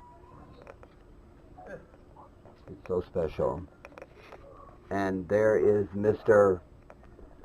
Father Time, everybody. Father Time. There he is. There's the culprit. That's the perpetrator. Get him! Get him! Seize him! No.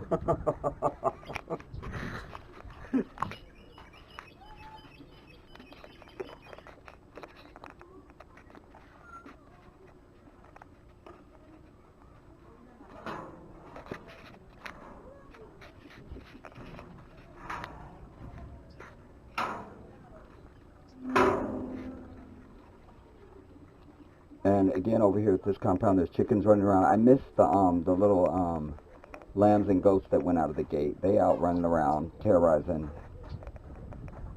But there's the chickens.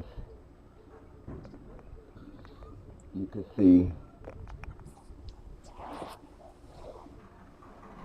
Chickadee, chickadee, chickadee.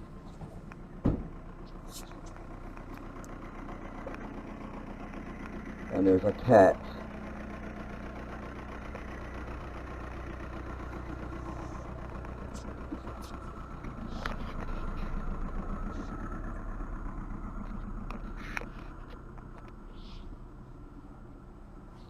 Okay, I guess Samba's going to turn the car around so we can drive straight out instead of backing out. And that BMW that's sitting there, that is Brother Usman's car. And where I came in, I was trying to hear it in the other room to see if my speakers are bleeding into the mic on here, or, you know. Anyways, when I go through the gate, that's his place was right there to the left. How do they do it? And I also didn't film the 9-year-old that came out was changing the tire. Understand that. And what you heard me say right there, I was like, is that how you do it? Because there's this, when you're driving down the road, you just see people there's this gesture that they do, you know, when they're standing up. I'm trying to hold my arm up so you can see it, but there's this gesture they do. When you see that means they're just looking for a ride. You know, if you can pick them up, you know, then you do that. So I was doing that when he was coming towards me. I was like, is that how they do it? Turn the car around so we can drive straight out instead of backing out.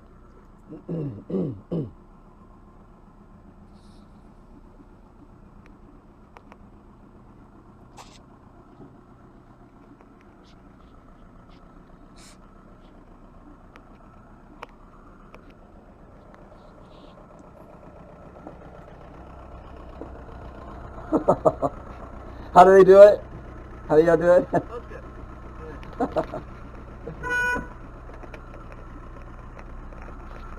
Alhamdulillah. Is this Usman's car? And I can't stress it enough, you guys. Both in Senegal and in Gambia, but since we're in Gambia, I'll talk about Gambia. From the moment I met this brother, I didn't feel like I never knew him. I just did. It was just the ease, you know, when you meet people, you kind of, sometimes you be a little, you know, there was none of that. I just felt like I've known him like since we were children. It was just that familiar to me, you know. Allahu Akbar for that, man.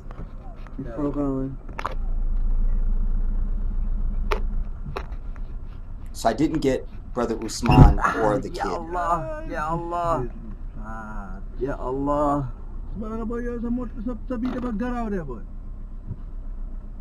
Subhanallah.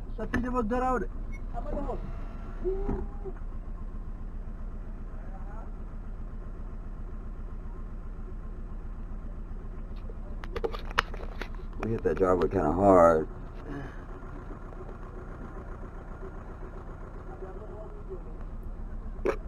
Yeah, man. Oh, that is Usman. By the way, everybody, I've told you over the years, overhead lighting is not your friend, and you've seen a lot of that in my videos since I left and I've been on the continent. Like, overhead lighting will get you every time. Don't do it. Don't do it.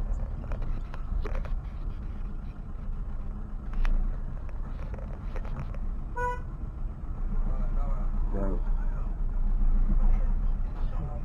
Left, right.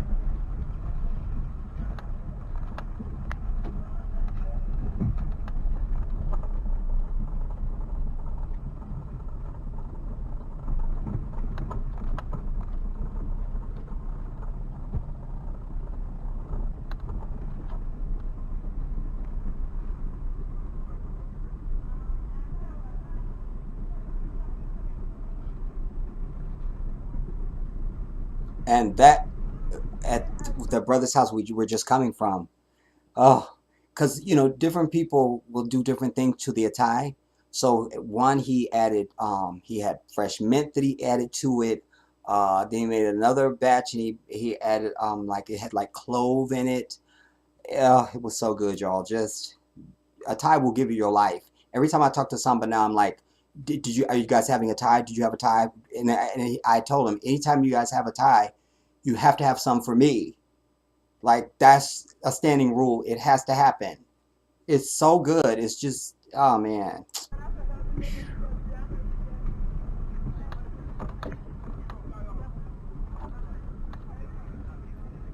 South Central. I saw some sign that said South Central.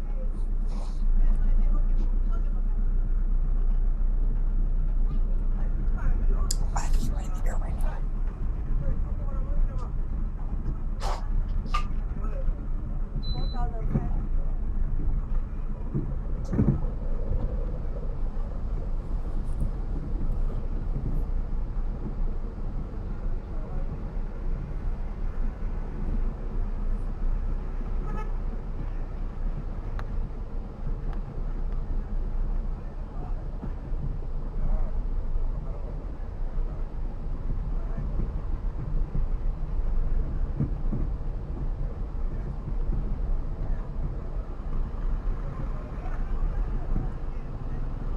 Now, these buildings and stuff look nondescript, but a lot of them you have a lot of shops.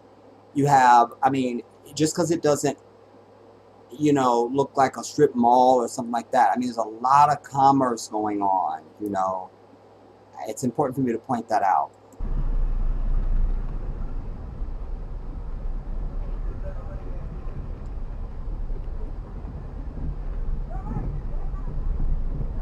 Range Rover. I'm the one that put the range in the rover. When I'm stepping out the range, yo, it's over. Coming through in a Brooklyn leaf, yeah, we gon' do this just like Big Papa was here. This is for my peeps. With the Bentley, it's the Hummer, it's the Benz. Escalade 23-inch rims. Jumping out the Jaguar with the Timbs. Keep your bread up and live good. East Coast, West Coast, worldwide. All the players in the hood say fly. And if you're balling over here, you say ride, ride.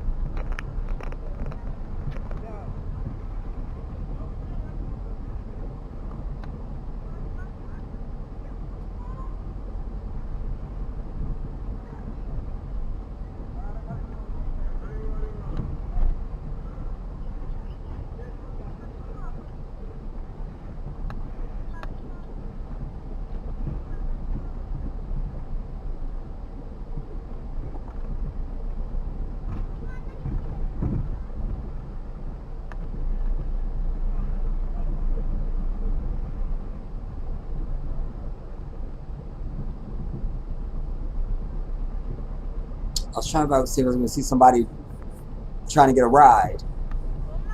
I don't see anybody.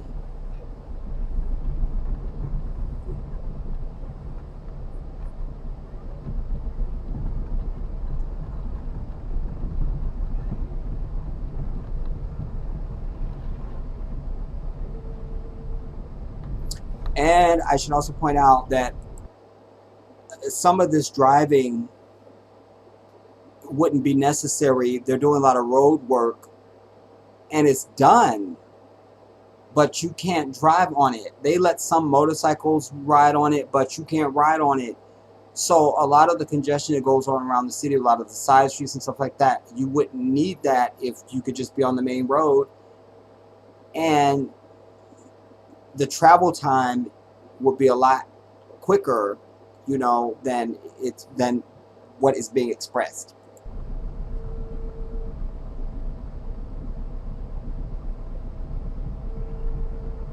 Aisha. No, ejola kole kenna kununda. This is the road work that's going on in the Gambia, and we're on like the side easement that's like, y'all stay y'all ass over there till we finish type thing. And I could tell you that, obviously for us as black people in America, like you see there's a brother over there, you feel me, brothers on the machines, that would be Latinos and whites if we was in America. These are nothing but brothers, you understand? Such a refreshing sight. I don't know if we own the company, but we'll get to that. At least we got the job.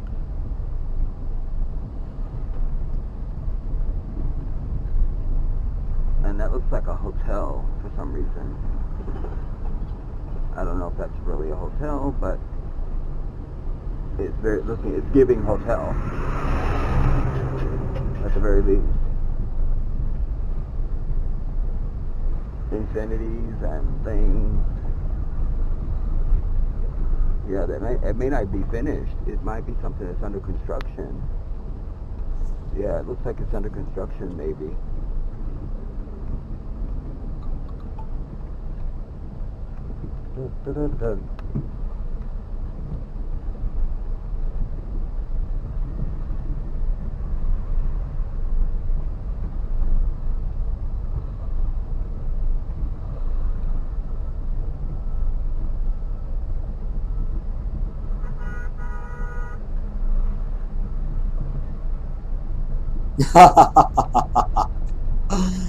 Yeah, I'm down, Bay Girl. We can do that. What if you guys want to talk about?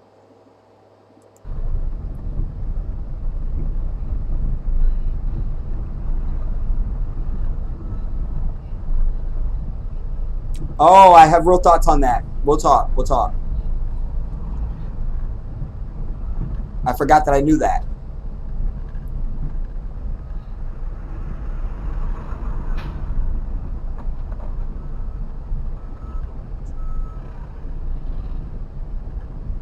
Again, the old with the new. I'm making commentary. Here we are, and then you see these brothers, these young brothers, with the donkey.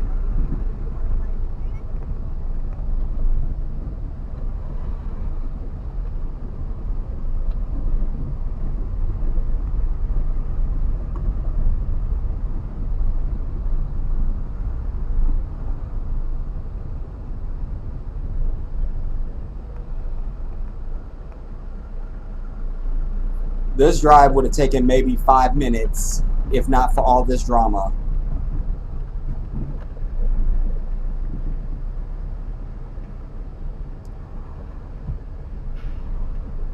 And who knows when they're going to open the road.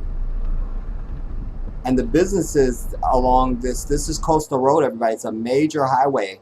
And the businesses on either side of all stripes are suffering, you know. I brought you guys in one of my live streams long before I left. I brought you a live stream and I showed you this place called Zion. The guy was showing these apartments that were upstairs, and then downstairs was like a bar and a club and a bakery shop, and it was like a whole thing. And I was like, wow, he's really doing it. Anyways, I was there. We went there. I had dinner and everything. No, I didn't. I ended up having tea because everything I asked them for on the menu was like, oh, we don't have. I'm like, oh, do you have such a? We don't have. I'm like, okay, why are you open? You know, I think I just ended up having some tea. But these businesses and that business is on this main strip, so they're all suffering.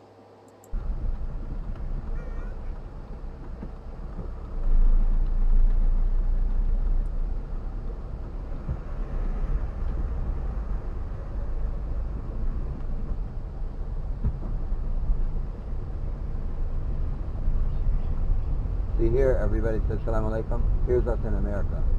Look, Samba. Yeah. That's it. Sure. You feel me? I see you have, like, Yeah. you know what I'm saying?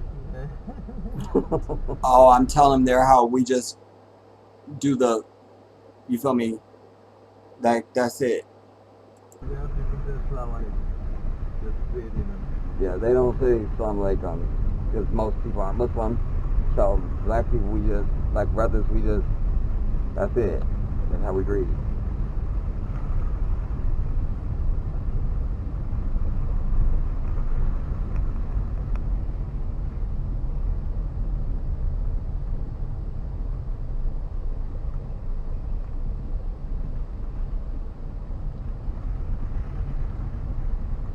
Oh, I should have had my drone with me.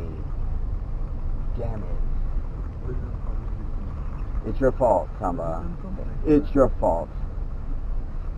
You can come here if you want. Look at the top of those trees, so that means the weather is perfect for flying.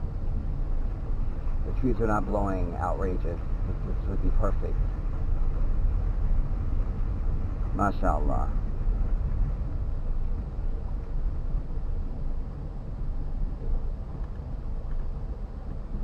We love Volvo. Well, how nice. Wow.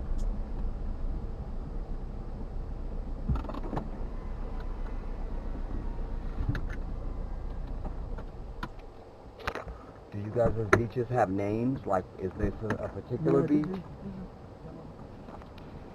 Okay.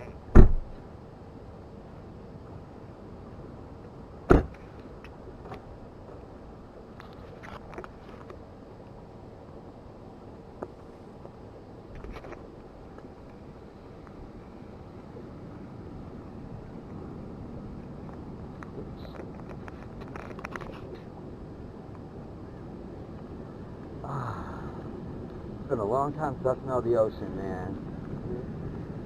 By the way, 'Cause I live along with there's no beach.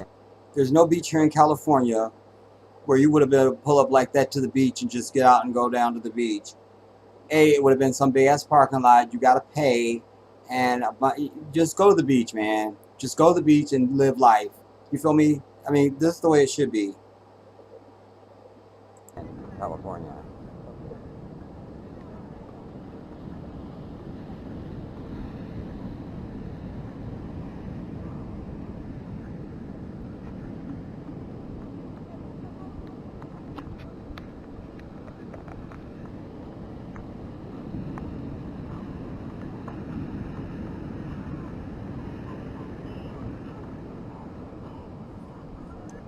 Wait.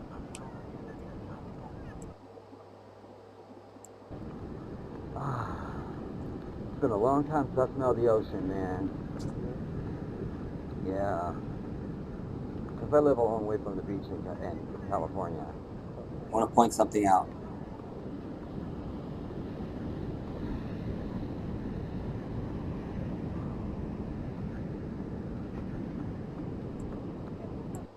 Who still thinks the sun is 93 million miles away from the earth? Who still thinks that? Who thinks that? Raise your hand. Who still thinks the sun is 93 million miles away from the earth? Go. You see that sun.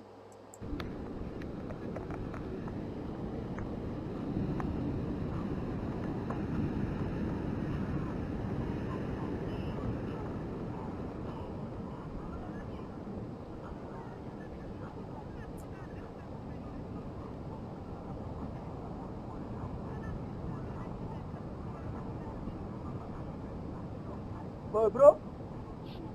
10 pelas lah. Iya.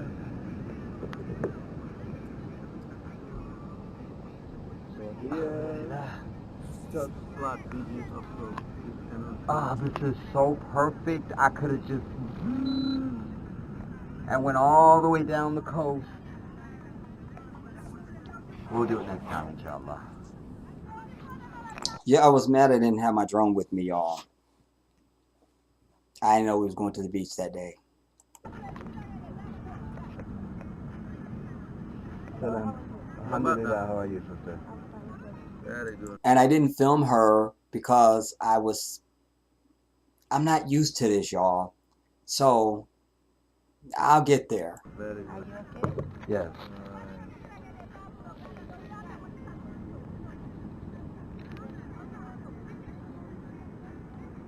You order what's good. That I just. I know you angala mango ni. Mango no. You have mango and you like mango. I love So mango. maybe you can take It's my mango favorite juice thing with on earth. orange. Yeah, you make it for my brother. Okay. Let me see another mango type here. So me orange banana. Orange banana? Yes. Or me baobab. Okay, make it for my brother. Baobab, mango, banana juice. Baobab, mango, Banana. banana. This one. Yes. Yeah. This one. This one, yeah. Yes. That one. Yes. Okay. Baobab, mango, banana. Okay. Yeah. So me, I need orange banana. Orange banana. Yes. You need only one, that one. No Yeah. fruit. Huh? No fruit. Orange and banana? No fruit, please. No, it's okay. Bring that. Fruit plate. You need. No, just bring that one first. Maybe it's later. Like, Yeah. the boys they are making juice. The ladies will make it. Fruits. Okay. Bring the juice, and after we will see if we will take the other stuff. Oh. No, they want to serve us the fruits also. Okay, I'm just gonna walk Okay. a short distance and turn around. You just film me. Okay. Inshallah. Alhamdulillah.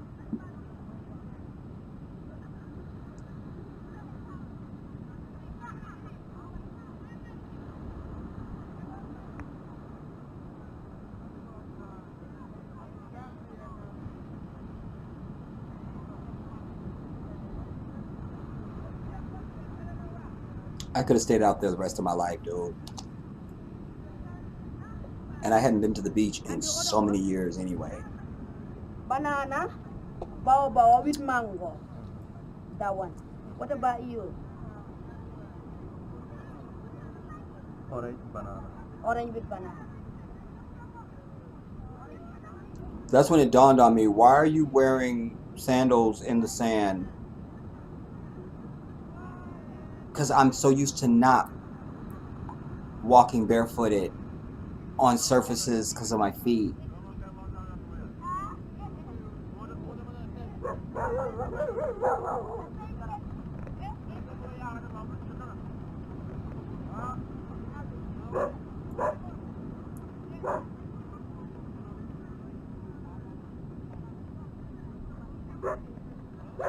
I forgot I'm at the beach. Why am I wearing sandals?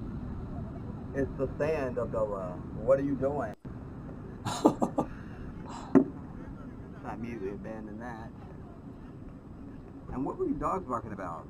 I need to settle down. So this is Lemon Beach, am I saying it right? Lemon Creek. Lemon Creek. Lemon Creek. That's the beach we're at. And it's beautiful, man. The way the sun is coming off that ocean right here, it's like a painting. It's been a long time since I've been to the beach. A long time. Just smell even the ocean air is wow. But it's just the right amount of breeze, and it would have been perfect to get shots up and down the coast from the air.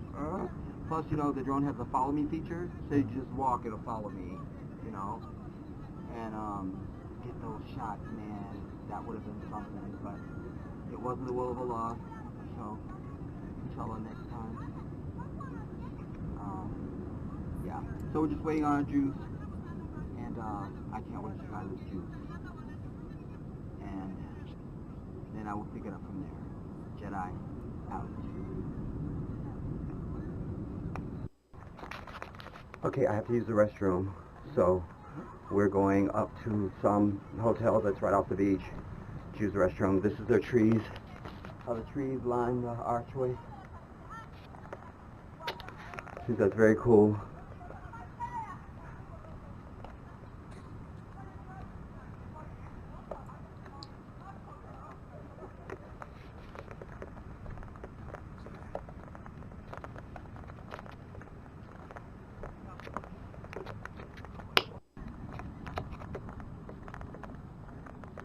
This is the view going back down to the beach from this, whatever this hotel is, where I just used the bathroom at. And you see how they have the trees growing over in an arch. That's very nice.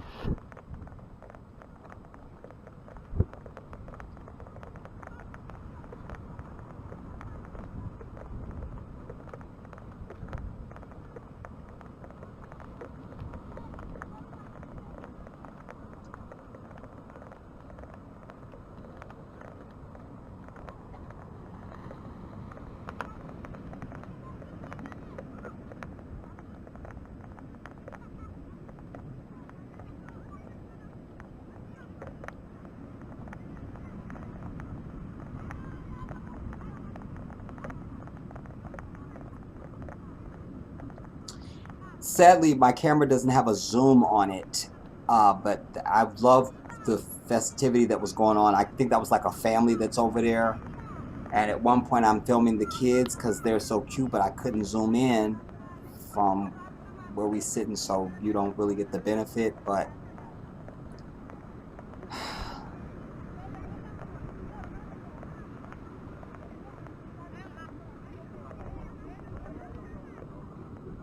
Alhamdulillah.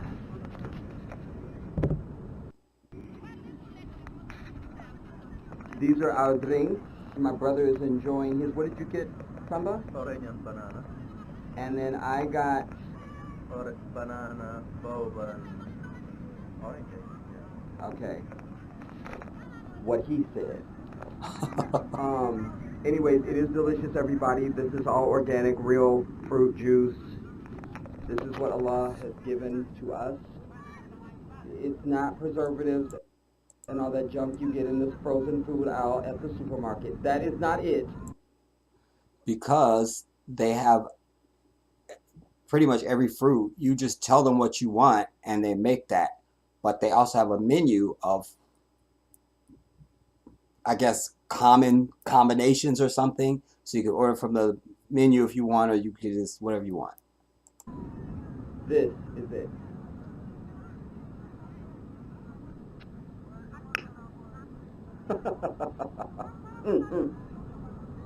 I didn't do that with enough style. Now, Garçon, bring me my drink, please. Thank you. Garçon. Is it Garçon, y'all?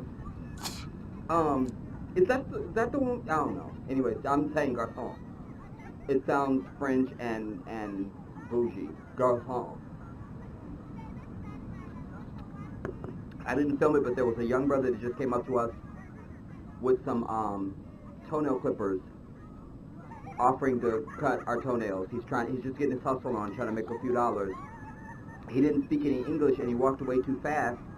I was just gonna give him money just because I respected his hustle, man. Right. I mean, but they spoke in Wolof, and so I didn't know what he was asking or what was the whole exchange was about until he was gone, and then Samba told me, and then it was too late to give him any money.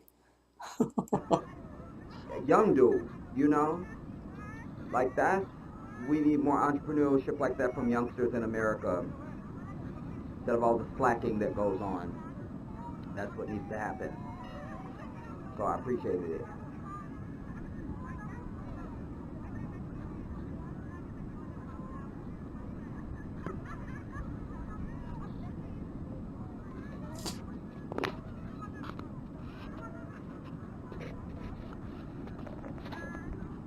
You can test mine or you can put your fruit inside. He was saying you can taste mine if you want to put your straw in there. And I appreciate it, but it didn't dawn on me, well, do you want to taste mine? I didn't think about that till I saw this back. I'm like, whatever.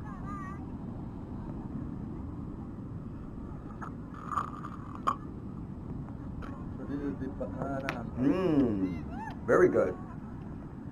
Very good. That banana really comes through. I like that. Yeah, them bananas are the bomb, dude. Oh my God. Very good. yours is baobab, mango and orange. So, mango, you have some mango. Yeah. The mango gives it that thickness to it. Mango is just divine. Subhanallah. Allahu Akbar. Look at the munchkins, y'all. Look at the munchkins. Look at the turtle. Look at the little turtle. Look at him. But I couldn't zoom in, so you can't see the kids I'm talking about. And of course, they're the cutest thing ever.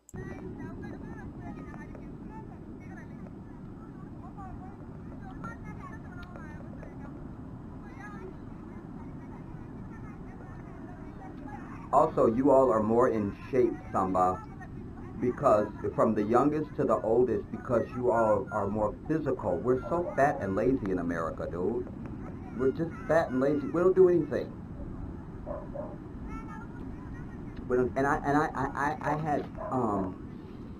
I felt bad for Malik's wife, Fatima, because the food you all fix, everything is a production.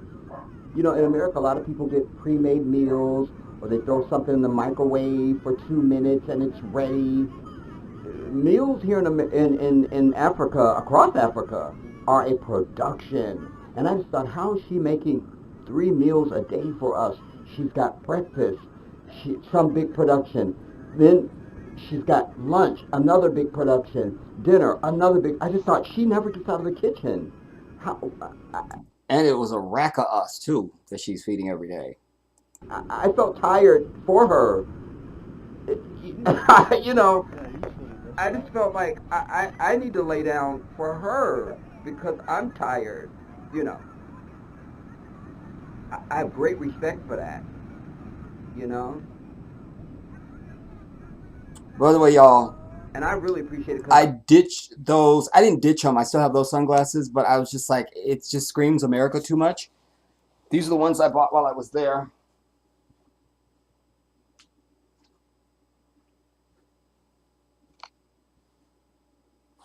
Plus, they look too South Central thug. You feel me?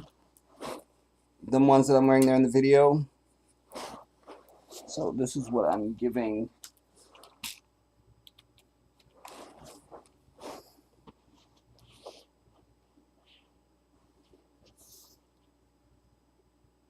Stand things. So this is what I'm giving now. I bought these in Gambia, and I just think they're a better presentation on me than those that I'm wearing in the video. I only cook from scratch. I don't use processed foods and stuff like that. I was in the kitchen with my grandmother growing up and my sisters. I know how to cook from them, you know. I tell my nephew, a man's got to be able to provide for himself and a man's got to be able to feed himself. You should know how to fix something, you know. That's very true.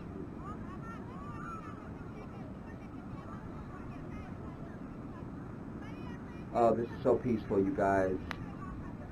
I always tell you guys, I'm the type of man, if I have anything, I want you to have it too. Anything in life is always better when you share it. Even if it's just for the value of looking over at the other person and saying, isn't this great? Isn't that good? You know? So do that in your life. You know, even if you just know about something fantastic, share it. Tell other people so they can experience whatever this fantastic thing is. Whatever it is. It could be anything. Just you found anything. You found a great movie. You saw a great place to watch the sunset. You had a great meal. Whatever. Share it. Tell somebody. And if you can go and share it with them, that's even better, you know. Everything's always better if you can share it. And you say, hey, isn't that great? That's Wasn't so that true. great? I live by that. So this is something I wish you could experience. I am sitting here today. I don't have any care in the world. I am completely at peace and serenity. And I am grateful to Allah. I am, man. I am. I am. I am. I am. I am. And I'm going to remember to throw this in more often than I normally do. Let me check my time. If you're somebody that's new to me, I call myself the Jedi. Oh, yeah. Okay. Wait. Couple things. I get interrupted, and you're gonna see that in a second. But I do need to say this more. And I feel like I think it was Samba that mentioned it to me too, because I was telling him one evening why I call myself the Jedi, and he really just loved it, and I feel like he was saying you should say that. Anyways, anybody's new to me, because people that have been with me should know this already. You know, I call myself the Jedi because everything in my life has purpose and meaning for me. You know, I don't do anything just because it's random or trendy or, you know, that'll look good or whatever. Even this throwback I'm wearing, y'all know I'm not even a sports fan. This is Deion Sanders. I wear his jersey. I mean, I've had this for over 20 years. I've had this throwback. But I wear it because of my respect for him as a human being. Now, he's let me down a little bit with the whole thing lately with the coaching at and I'm in talks with Dion now. I can't get into it. There's lawyers. But I wear this because of my respect for him as a human being. I couldn't really tell you his football statistics. I know he was a great on the return and stuff like that, but I know the human being. So everything has to have purpose for me, you know. What does it mean to me? Whatever it is in life.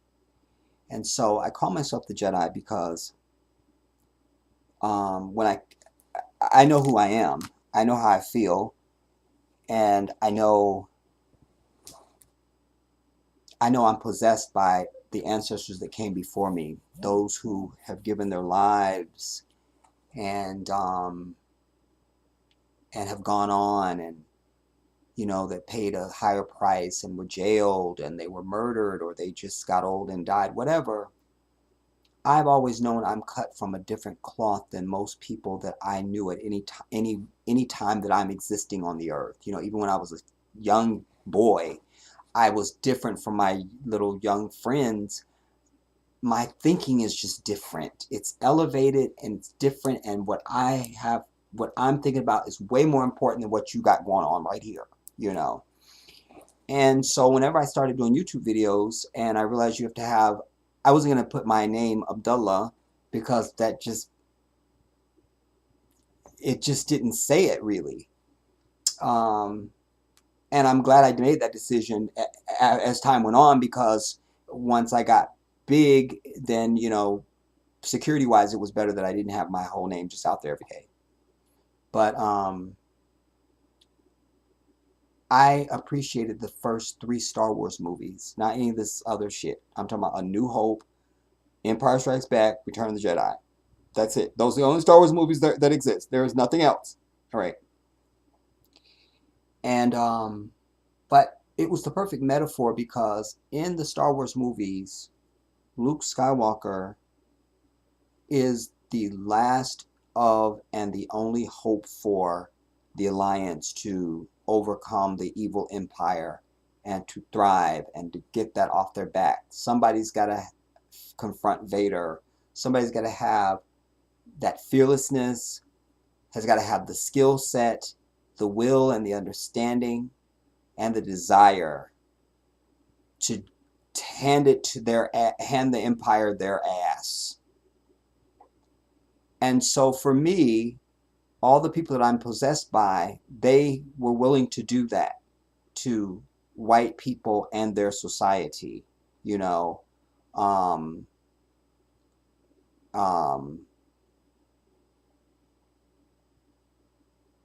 Birth of a Nation, the movie that the brother was about, or the brother that the movie was about, Nat Turner, you know, even going back, some unsung ones that I don't even know, you know, Kunta Kinte, going back. Just that soul that is willing to stand and go, no, nah, you know, that doesn't shy away from what is right and is willing to look evil and unrighteousness in the eye and call it exactly what it is to its face with a straight face.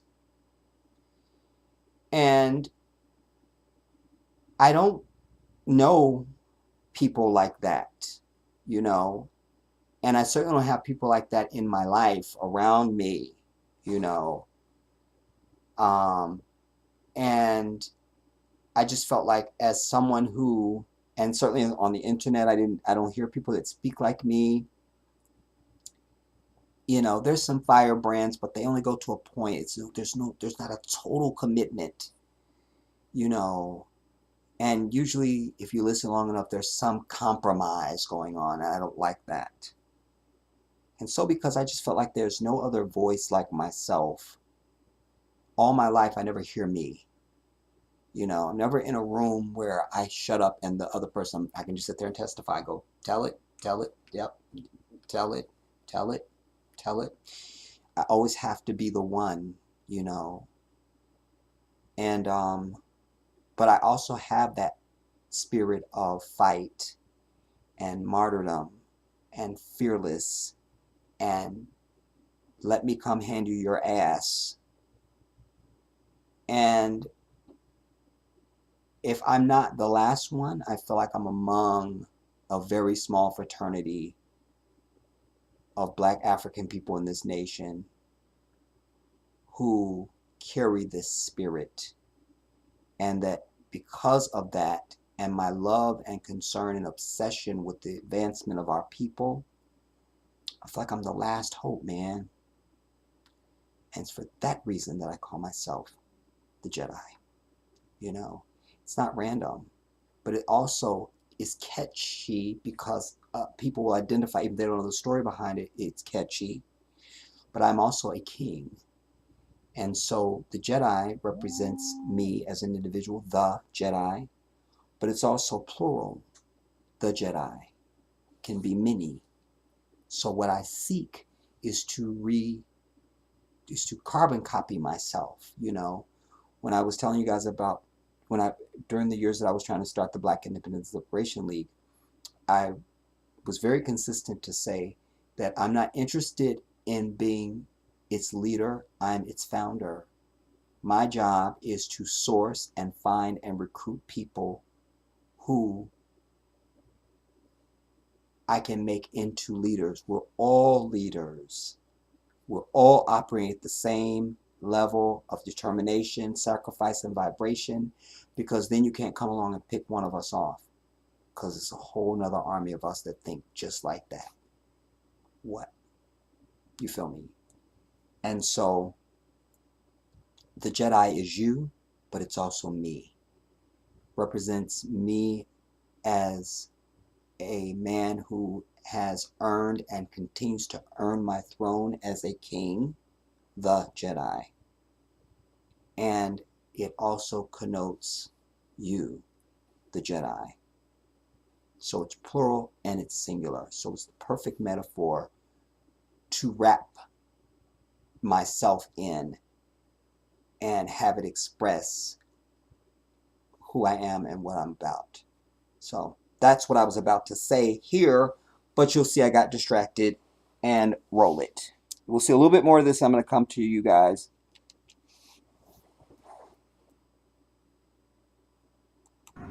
Because it's a metaphor.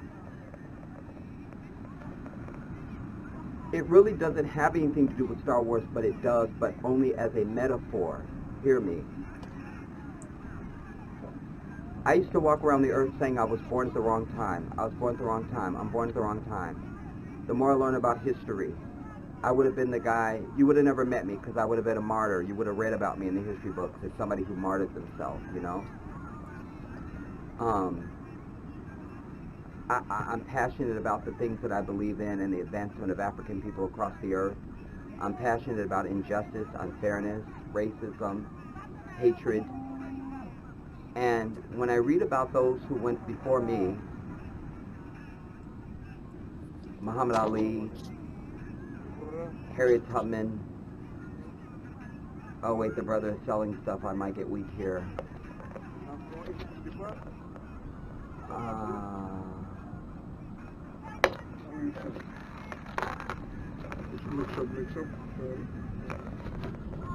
Do you speak English, brother? Yeah, I speak. Alhamdulillah. What is your name? I'm Usman Mustafa. I'm Abdullah Talib. Assalamu alaikum. Wa alaikum assalam. Do you mind if I film, brother? I'm here from America. I'm just filming my experience. Is it okay? What are you? Jazakallah khair. Because I will always edit it out if you don't want it. No problem. Okay. It's not bad. Okay. It's not bad. Sorry. Let me show you. This is my work. You do this yourself? No. Oh, mashallah. So I buy them.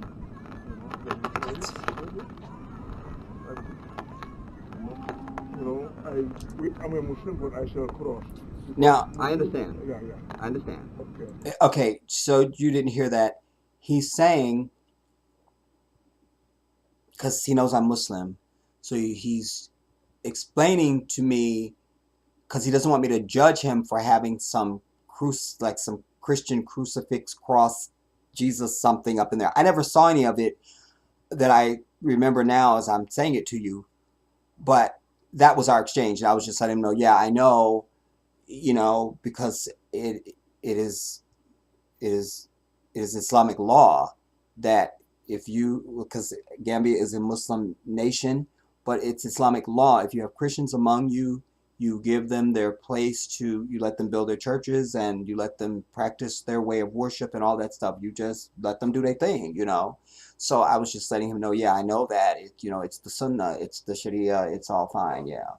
Because there are Christians here. We have Surah Al-Maryam in the Quran. Yes, and we respect them. We let them have their way.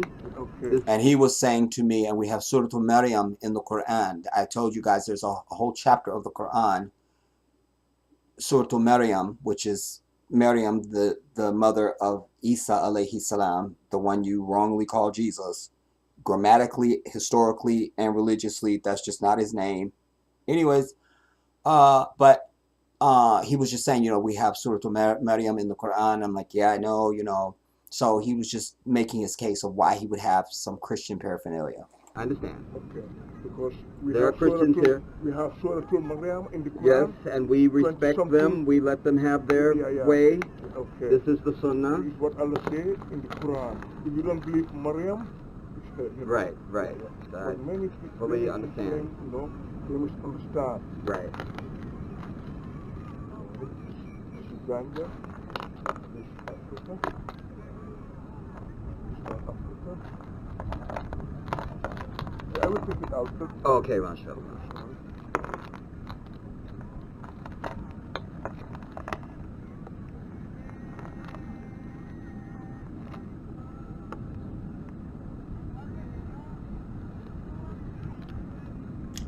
You're going to hear some prices here in a moment. He's going to say 800.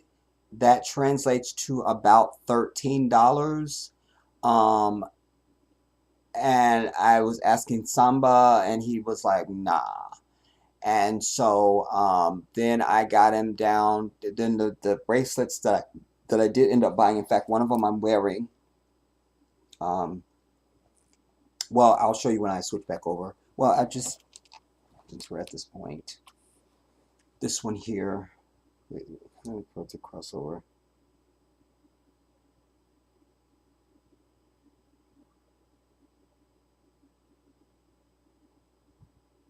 Come on, man.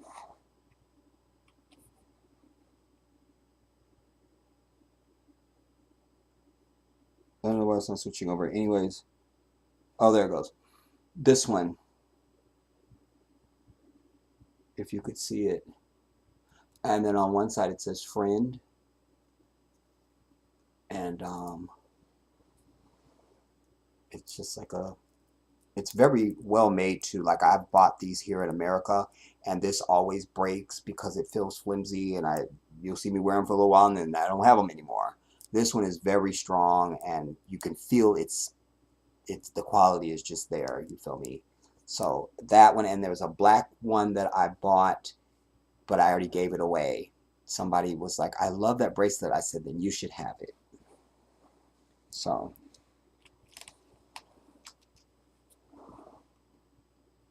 I'll just, inshallah, I'll get another one when I return home to the Gambia. From Mali.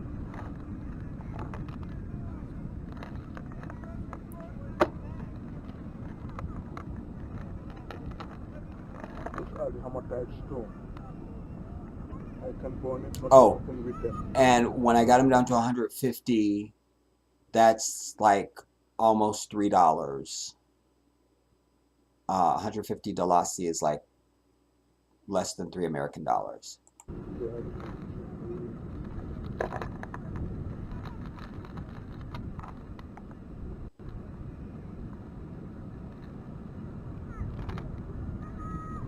one caught my eye a little bit. I'm still kind of mad I didn't get that one. Mm-hmm.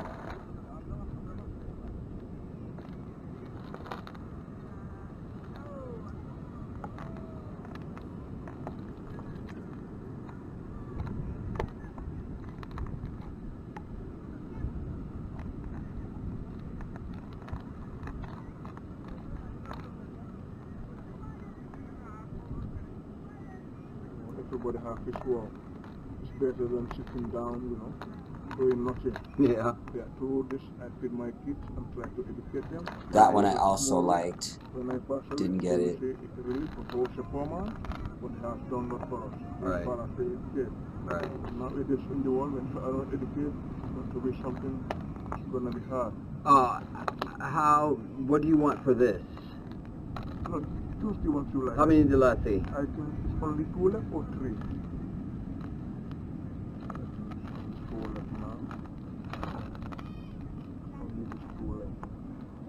How much for this one? This one normally I charge 850. It's different with this one. If you don't believe me, when you go to the Malian shop, I think you are a Gambian, huh? No, bro, don't bari na di. No, we demal si Mali and Sabi. Listen, lol tamanela demal si Mali and Sabi. Okay, no problem. Then you them. 800, the last thing? Ngal laajte. What? Yeah, it's too much. No. I don't have that much with me. How much you want to pay for one? After all, when you go to Serekunda to the Malian shops, you ask this time how much it costs. Always I'm here. Yeah. All these people, they know me. No problem. We'll ask for it. Don't worry. Jedi, leave that one. Yeah. Check another one. Okay, inshallah.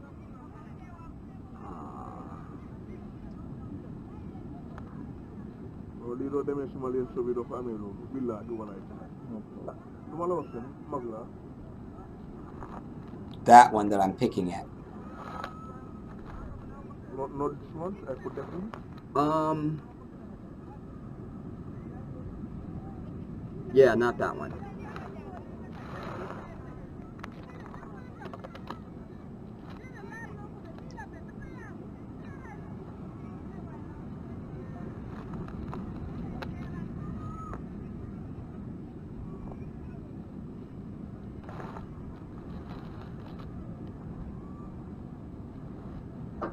Africa.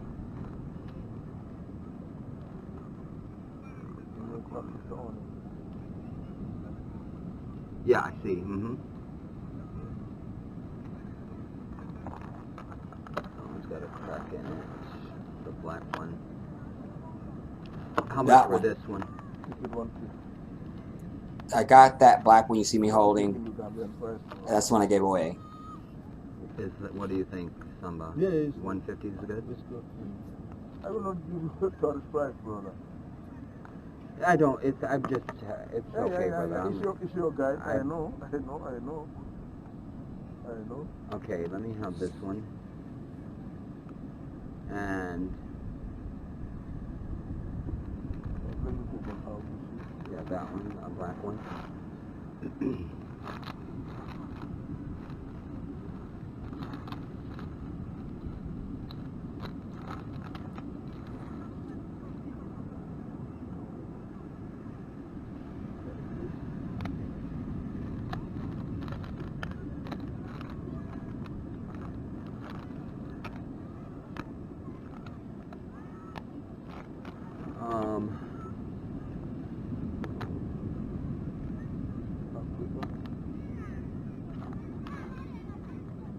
That is friend.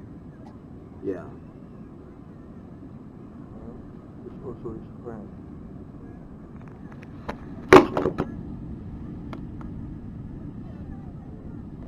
You pull it. Yeah. No, big. No, pull it. Let me help. Oh, okay. I was afraid. I didn't want to break it. No, it's very strong. Yes. It's very strong. Okay. This one and the black one. Which color one? The black one. The Africa? Yeah. This one? Yeah, of the black one of that.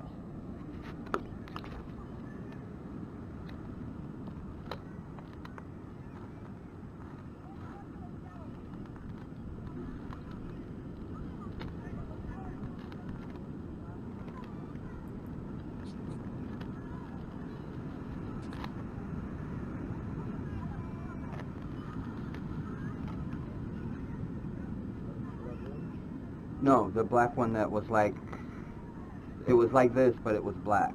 All black. This one? That white. one. Yeah. This one. You want both? Yeah. Okay.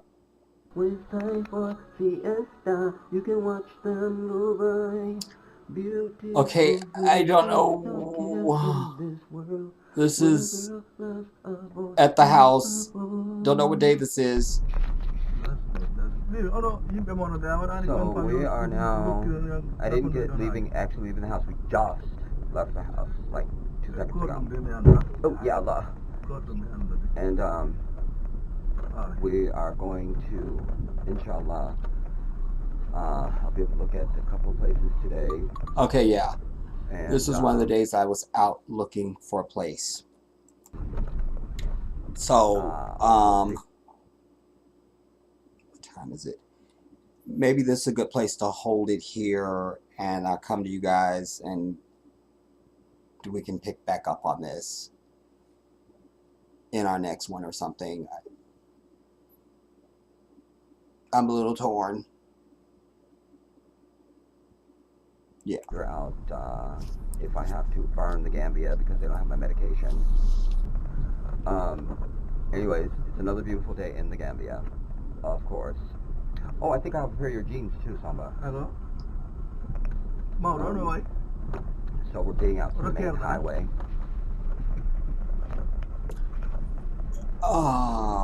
Okay, then buy how to turntable behind to meet that one. Then got it. Yeah. Maybe because then Sukura Airport Johnson.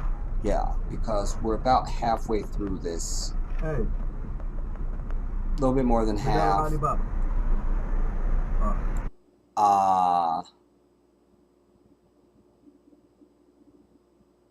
Yeah.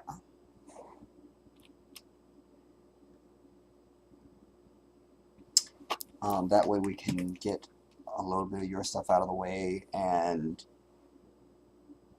then we'll in our next one we'll pick up, because I wasn't sure how much to go, you know, and then last time we glitched out, so alhamdulillah we were able to get through this much without any problems. So that's positive.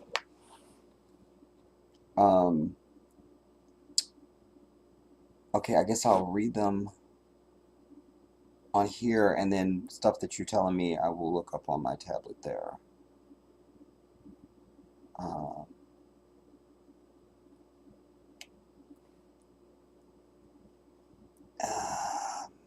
You know, little things too, you guys. I don't know if you picked it up, like when the lady comes over to us when we were down on the beach, and somebody's ordering drinks for us. When he told her, fix this for my brother, you know, you have to remember, like, I don't live the life of a lot of people in this country because I'm a Muslim, and you know, I'm someone who's trying to get to paradise after this life. So, you know, I don't have a crew, and you know, I just don't have that. So just to have, both in Senegal and in the Gambia, just to have my brothers that looked out for me and just had my back 100%, you know, was it was gratifying, it was honoring, but it was so refreshing too, because I can finally I can have a social life with other brothers that are Muslims, you know. They already know what it is. I know what it is. So that's it, you know. So that was just so relieving and refreshing, and it was just everything on so many levels. I can't even. Okay. Tell me something about this. Is this something new now in Australia? Like, what are you specifically citing? Who was it?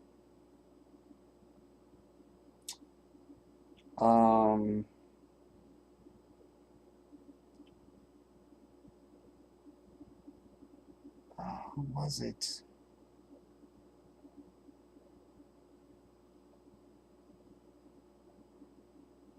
Black Beauty. Tell me more. Or even if you have a link or something you want to put in the chat, that would be great even.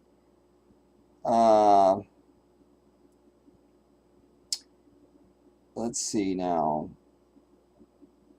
I left off, I think, at Anjane.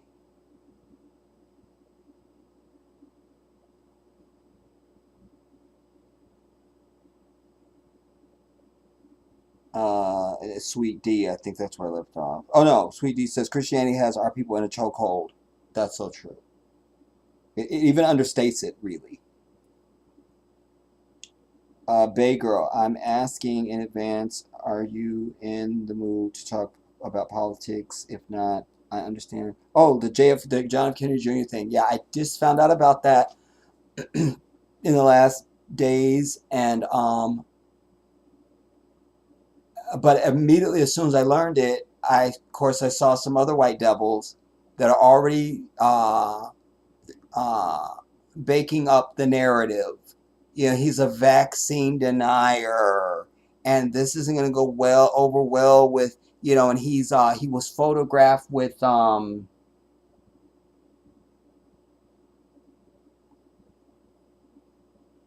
somebody they're going to try and join him at the hip with, and here they go, man. You know, but again, it's another reason why America is so fucking pathetic. This is the most pathetic, worst place on earth, and it will always be, because this is where white people run everything. Anywhere where they run everything or anything, there's always chaos.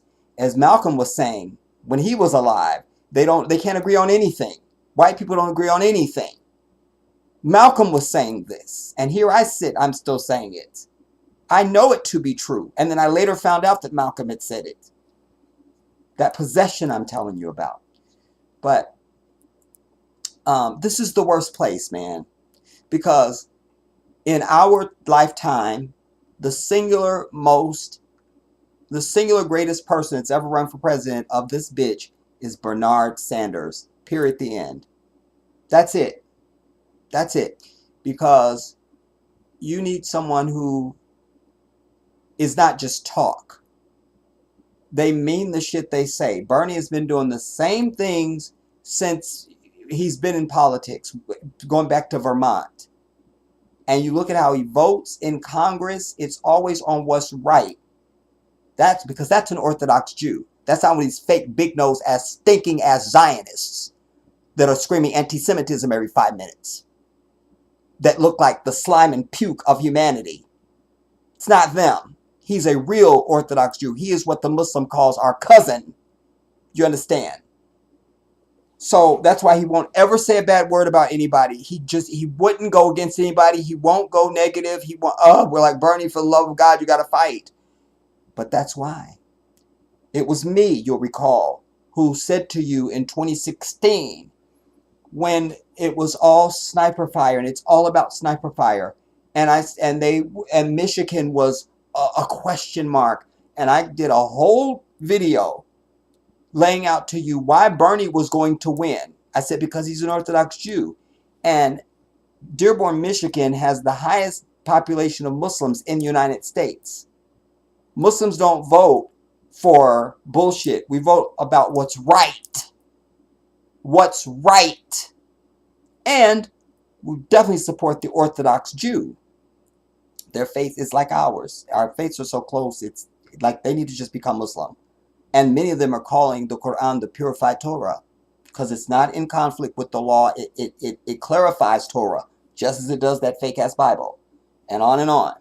But then the headline came: Bernie wins Michigan, and the media they didn't know what to do, and because it was all in for sniper fire, and the bitch didn't win. I knew that already. Do you understand? So when you look at how he votes on anything and the things he fights for behind the scenes, that man is consistent. That's the dude you want for president. He's just going to have to learn to fight and play dirty to get there, like the rest of these fucking demons. That said, we know what the history of the Kennedy family is. Assassinate, assassinate, assassinate. And now, here is Bobby Kennedy, or Robert Kennedy Jr. out there talking about all this inequality, and we got to cut off welfare for the rich and all this, and it's all true.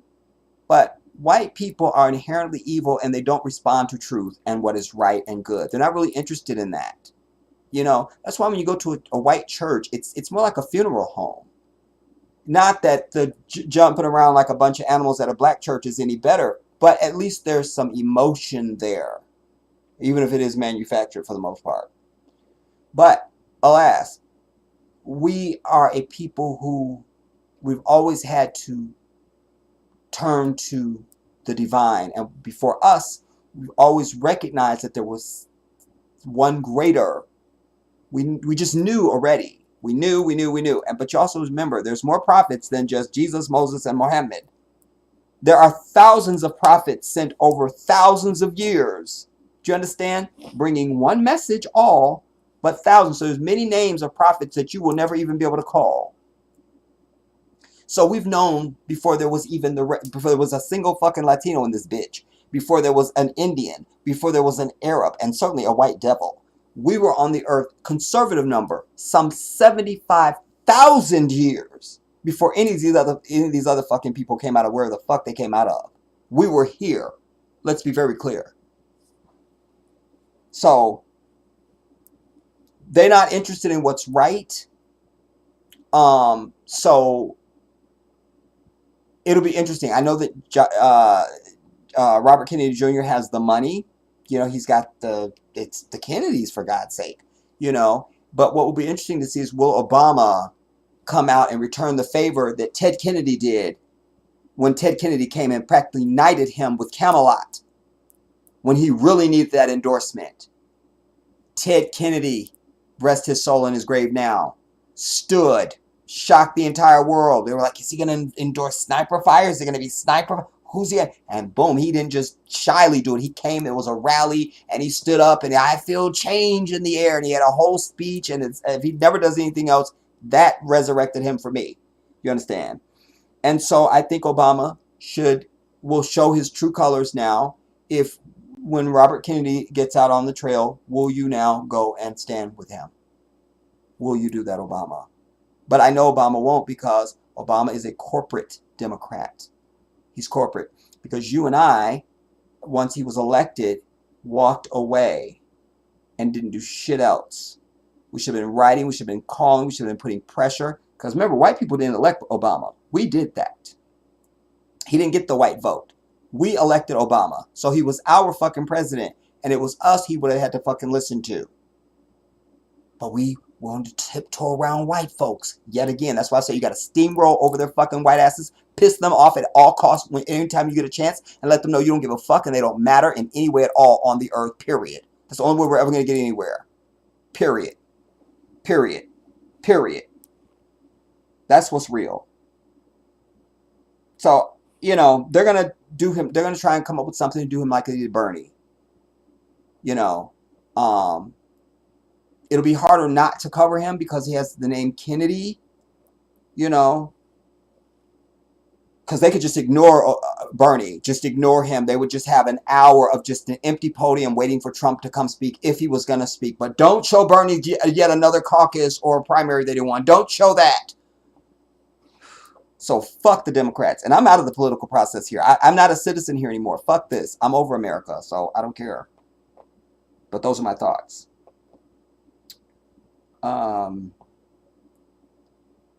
I want to see America just implode and destroyed, like with a nuclear fucking device. I just want my people out of here. That's what I'd like. I'd like to be just jubileeing from across the Atlantic, saying, thank God America and those fucking white people are gone finally. Thank God. Ugh. Finally.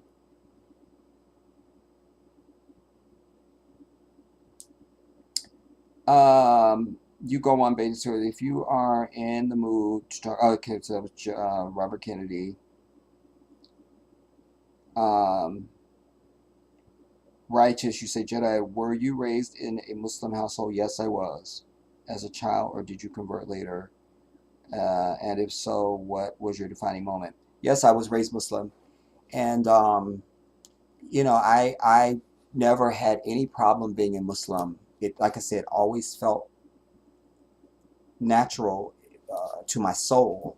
It's not in conflict with anything about me at all since I was a child. Even the first time I fasted for Ramadan, it was nothing, you know. My siblings who are not like me, but for the fact that I know we're related, I would deny them completely. But you know, they just always had problems with it, you know. But they're not people that are interested in righteousness. That's why I have no relationship with them for many years now. But when I was 17, you know, I was on my own, but I grew up so sheltered You know, the effects of that are still on me. There's certain situations and things that I'm confronted with in life that I know I just don't do well with because I just don't have any reference. You know, I was very sheltered. For all Michael and Janet, we grew up very sheltered. No, you didn't have to. Set your ass down. Set your ass down. You know, I bring anybody's childhood to mine and I win. I win. I do. I win. It's me. And so, you know, when I was 17, and certainly by the time I got to college, because I graduated high school when I was 17, and I didn't take a year off. I went immediately to college in September, and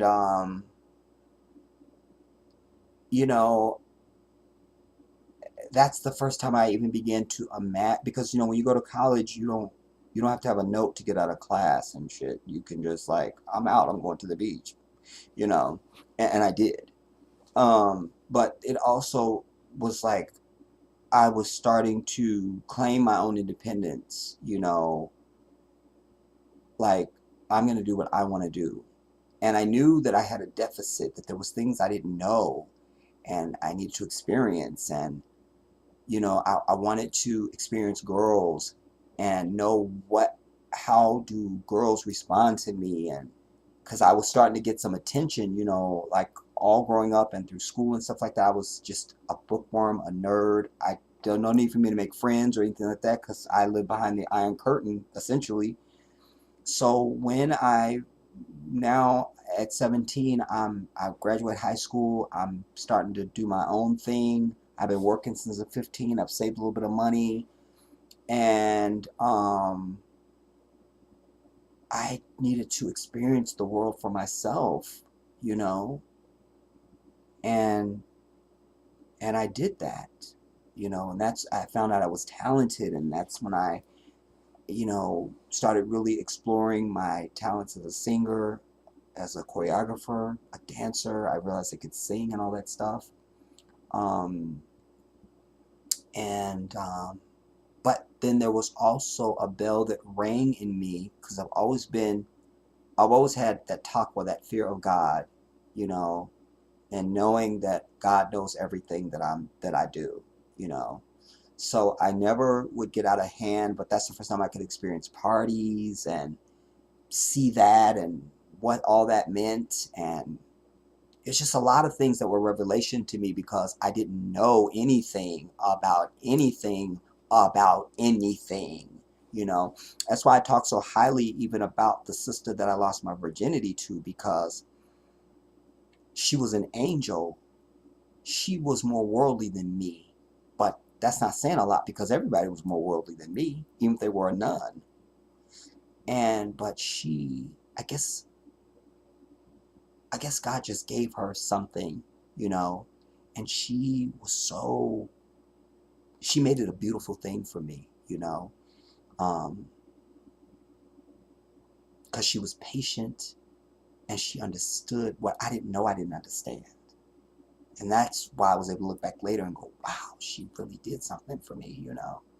Cheryl Reed, Chocolate Drop. But, you know, I needed to experience that. I needed to,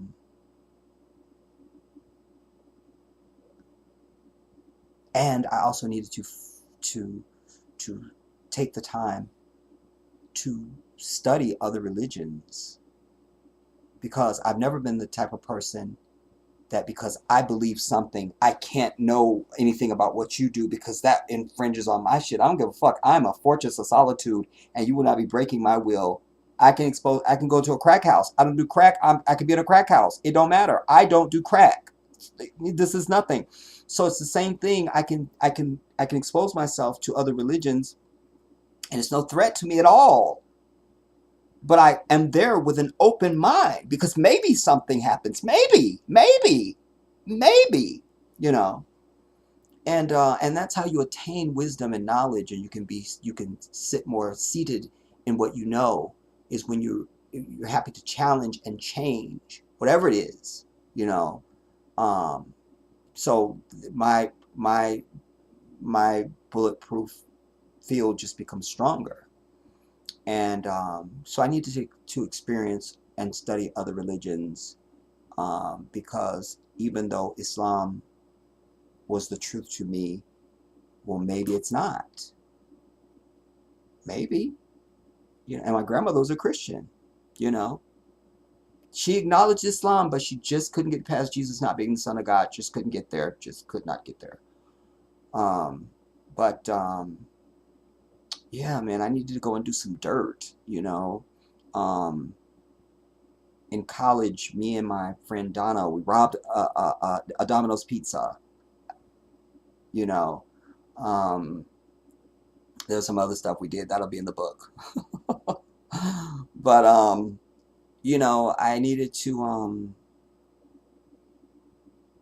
know the world in which I lived, all the things I've been sheltered for. Sometimes I just stay up late just watching television just because I couldn't watch television growing up. If I was at my grandmother's house, we could watch television, but because my parents weren't there. But couldn't watch television. Just a lot of simple stuff that I wanted to do, just simple stuff, and just, it didn't take a lot because I couldn't do anything growing up,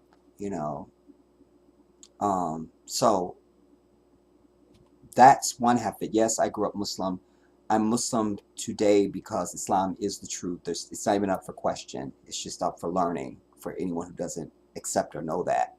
Islam is the way of life for humanity, certainly for African people. We don't even use the word religion because do you call the handbook to your car, the driver's manual, a religion? You're going to know this is the owner's manual. Just tell me everything about my car. The windshield wipers, the radio, the tire, it tells you everything. This is the manual. Islam is the manual. Christianity doesn't offer a way of life. Islam is your instruction from day to night, from birth to death. Everything has been addressed by the one who created you. Everything from your diet to how you treat people, to how your will is supposed to be written, to how you're supposed to handle conflict, to how you're supposed to raise children, what the order of your inheritance is when you die. It's all there. Do you think God would put us here and not give us an owner's manual? Well, he did. And there's many that know that outside of the 1.9 billion Muslims that are on the earth. There's others who know. Do you understand? But they don't want to give up the ways of this world.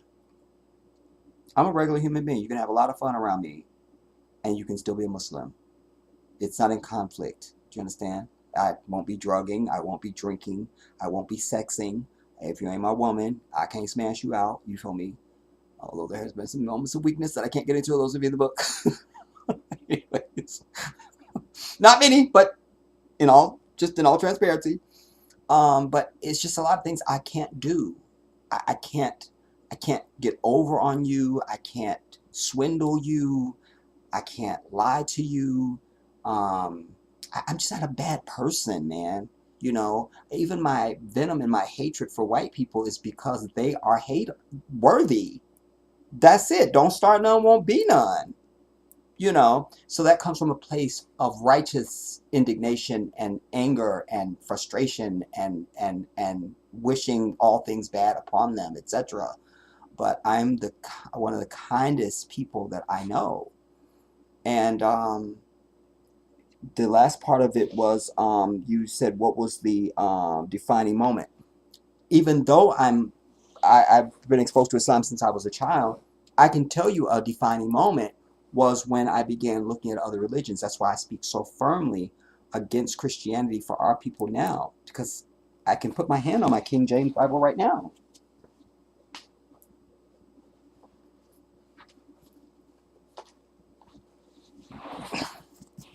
Receipt. Do you understand? And it's obviously worn, and it's not just like a showpiece. Do you understand? I know this book. I know it. I know it.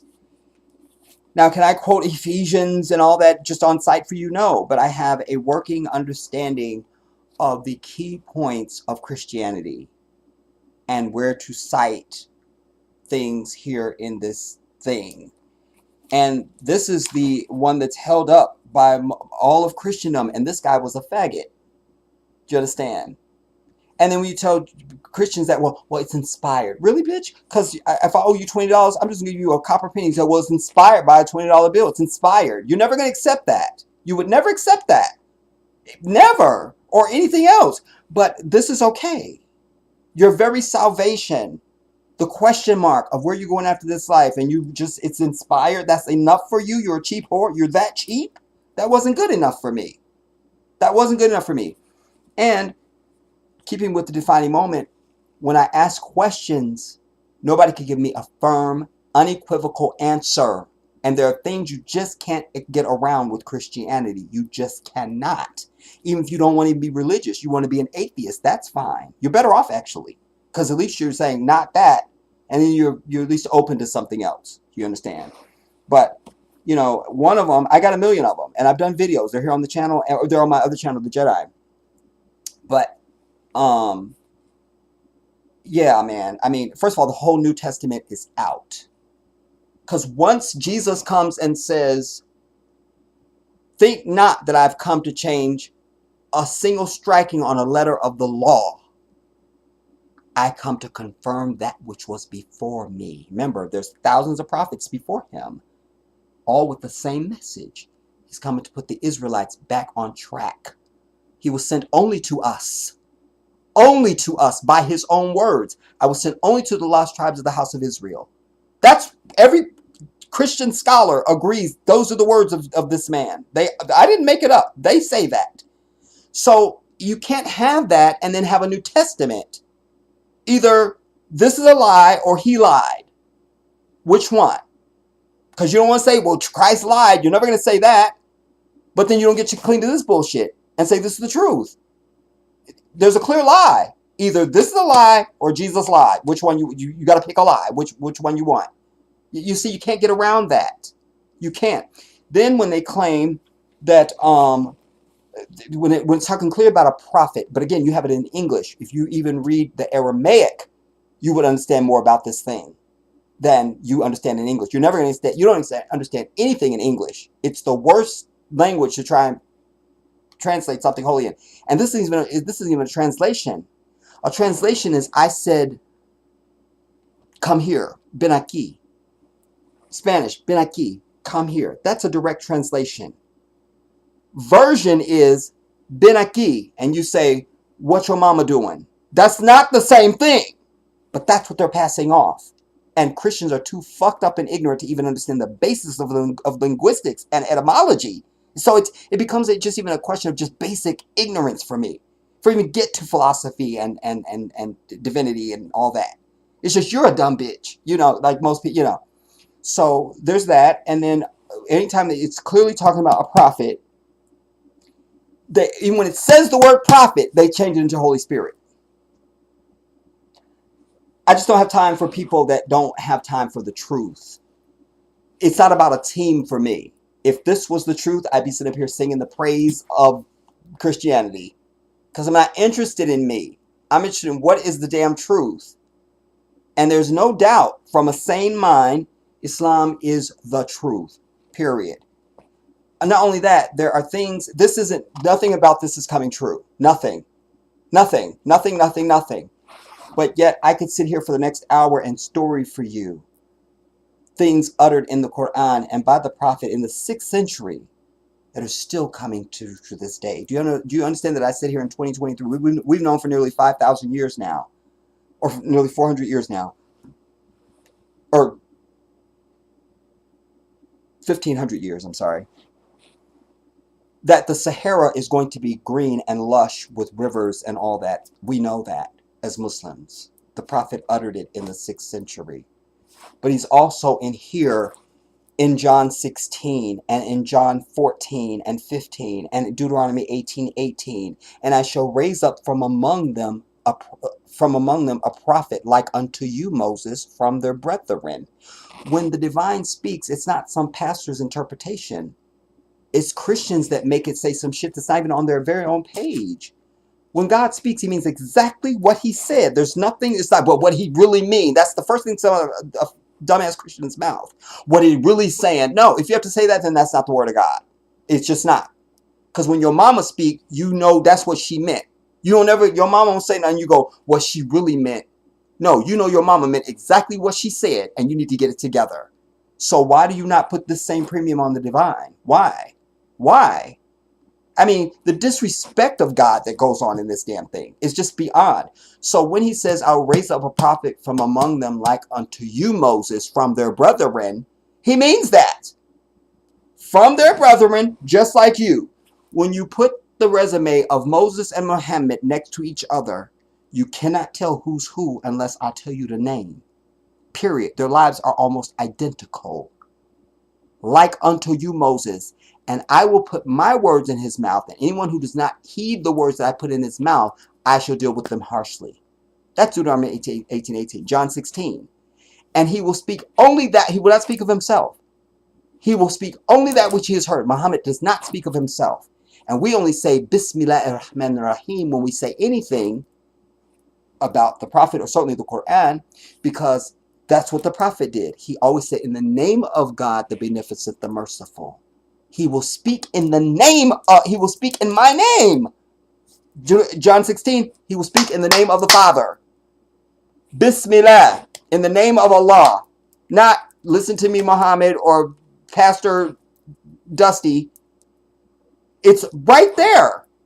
Then when you have the baptism, which is a conflict of everything, because if Jesus is God, then baptism is an act of purification and cleansing. And if you're God, you're kind of pure and don't need any cleansing. You're not understanding why there's a baptism going on.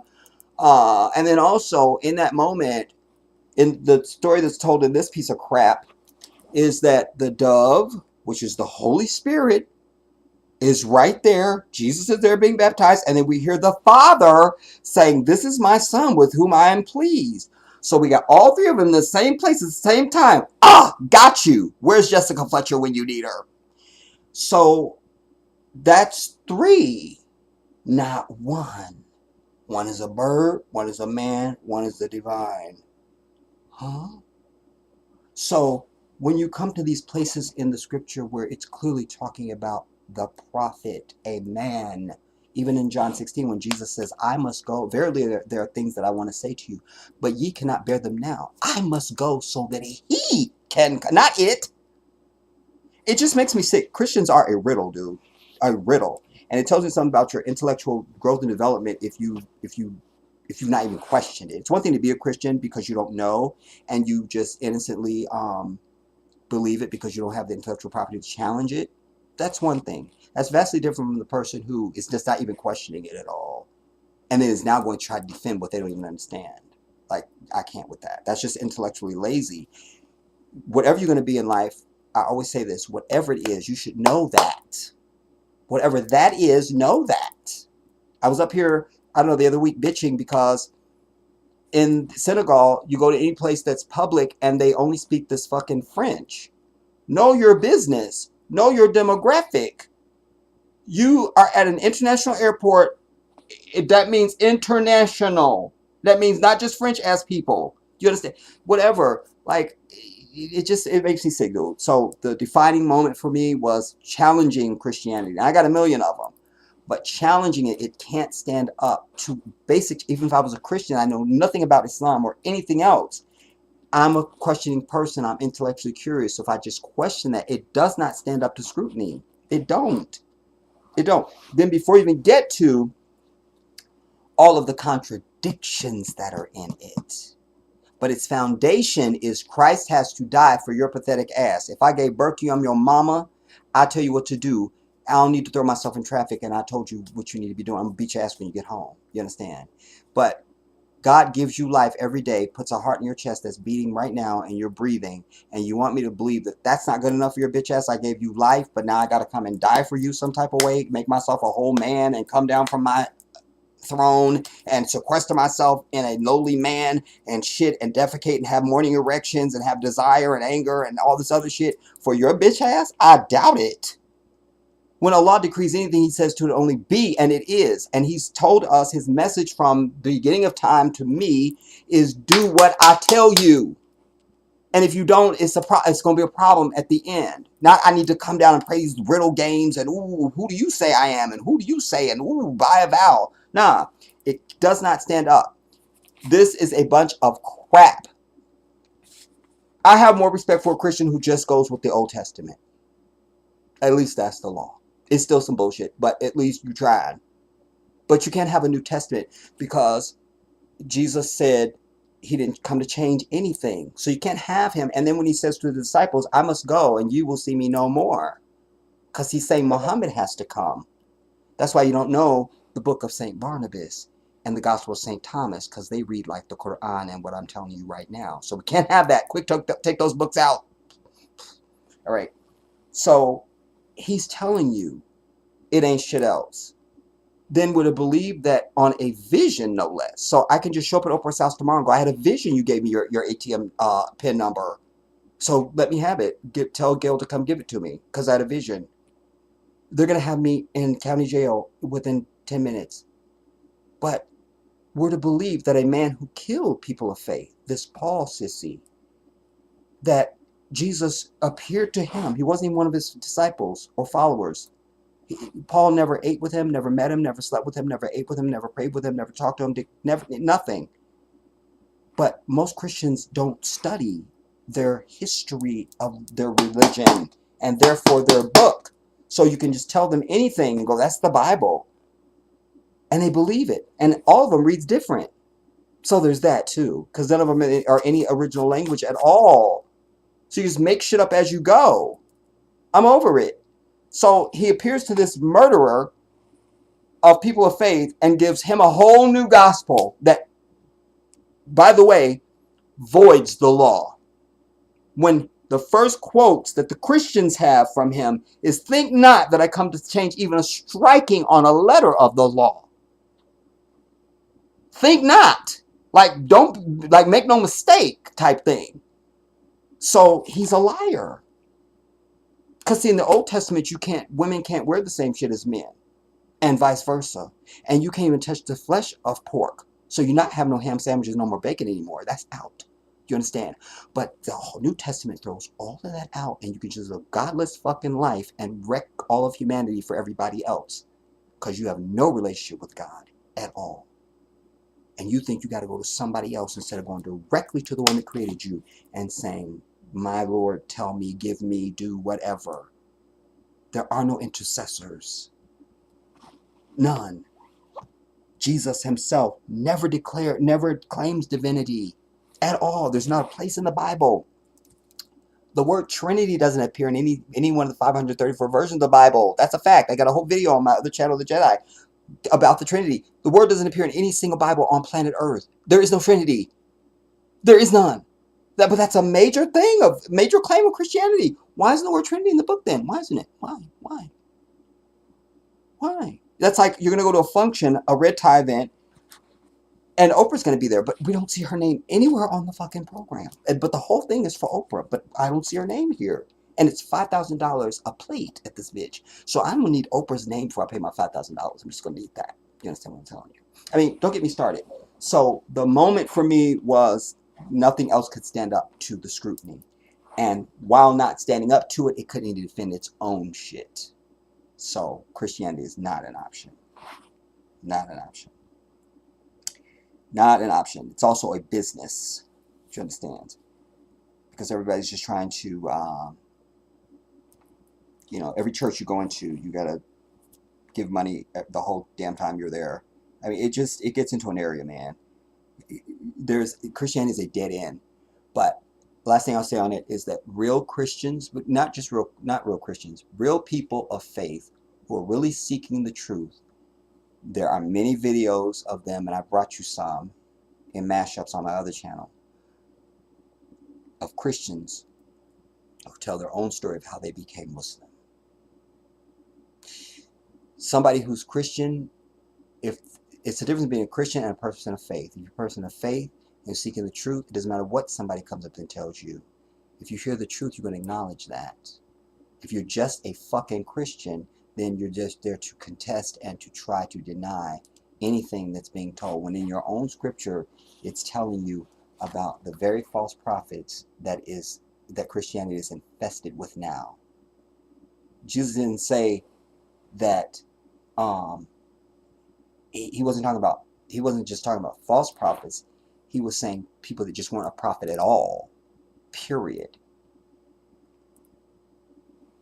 But he's not saying there weren't going to be any more prophets at all. He spoke of the one that was coming after him. That's why he had to go. He even says in John 16, I have to go so he can come. If I don't go, he can't come. I got to go. Peace out. You feel me? And then he paid my little $5 and he was out. I was there. I was there. And stuff. Yeah. If you're interested in the truth, you become Muslim. If you're just interested in being on a team or just doing something because that's all you've known your whole life, I don't know what to tell you.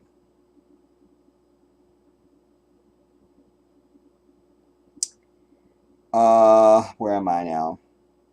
What was I reading from? Was it from this one or this one? I don't know which one I was reading from. This phone is getting hot. Oh,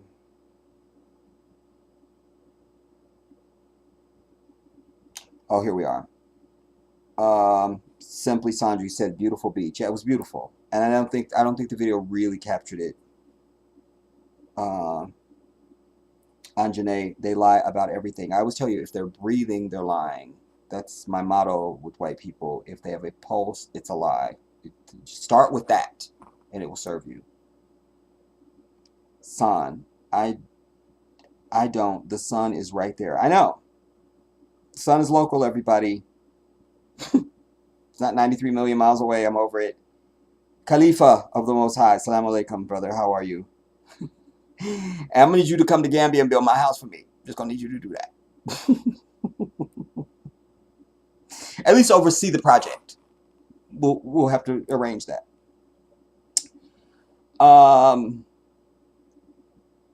Simply Sandra. Here, I think even in South Florida, you can't even get a beach chair. It's so crowded. I want to go to that beach and walk up and down it. I think you meant. Yeah. And there's other beaches. I mean, because the Gambia, I tell you guys, it's if you look at the map of Africa and you see the Gambia, it's a peninsula, really. It's surrounded by Senegal, but they call it the smiling coast of Africa because of how it's shaped and so forth. But it's kind of a peninsula because you have the Gambian River and then you have the Atlantic Ocean, and at its widest point, it's only 30 miles wide, and that's why most places you're gonna be at, you won't be near the beach. For me.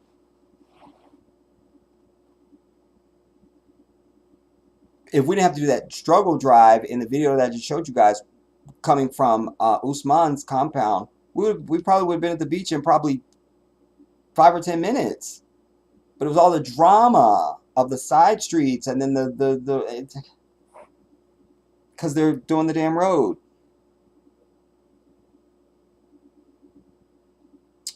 Bay Girl. The standard for the music industry is beyond low. It is upsetting and frustrating for most people. These rappers are illiterate. They're illiterate and they're all gay. Like, there's no male rappers out there, dude. They're all little, what do you call it? Pigtail sissies. They just are, man. They're little tight, dainty little fucking clothes. They try and throw it off with grills and some tattoos, but you still look a bitch to me, man. I can't. Who's the fucker that died recently? And then there's 2 more. They were a group, and I think one of them is Cardi B's dude. He's a little woman. And Rihanna, that's my Pisces sister, but I'm sorry, Riri, you got a sissy at your side, homegirl. I'm just so sorry. That dude was in a dress and wearing little girly hairstyles. I can't believe women aren't calling this shit now. Like, my voice, when I first heard my speaking voice, I was mortified. But I realized that's, like, girls would call me on that. And that's just my speaking voice. So how these niggas getting away now with all this bullshit? I'm over it.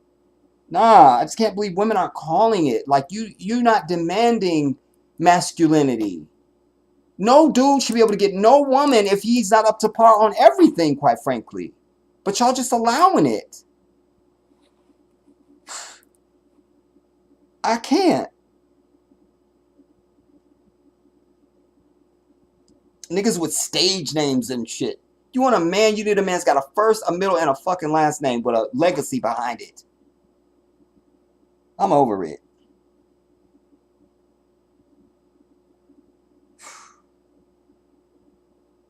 I can't, dude.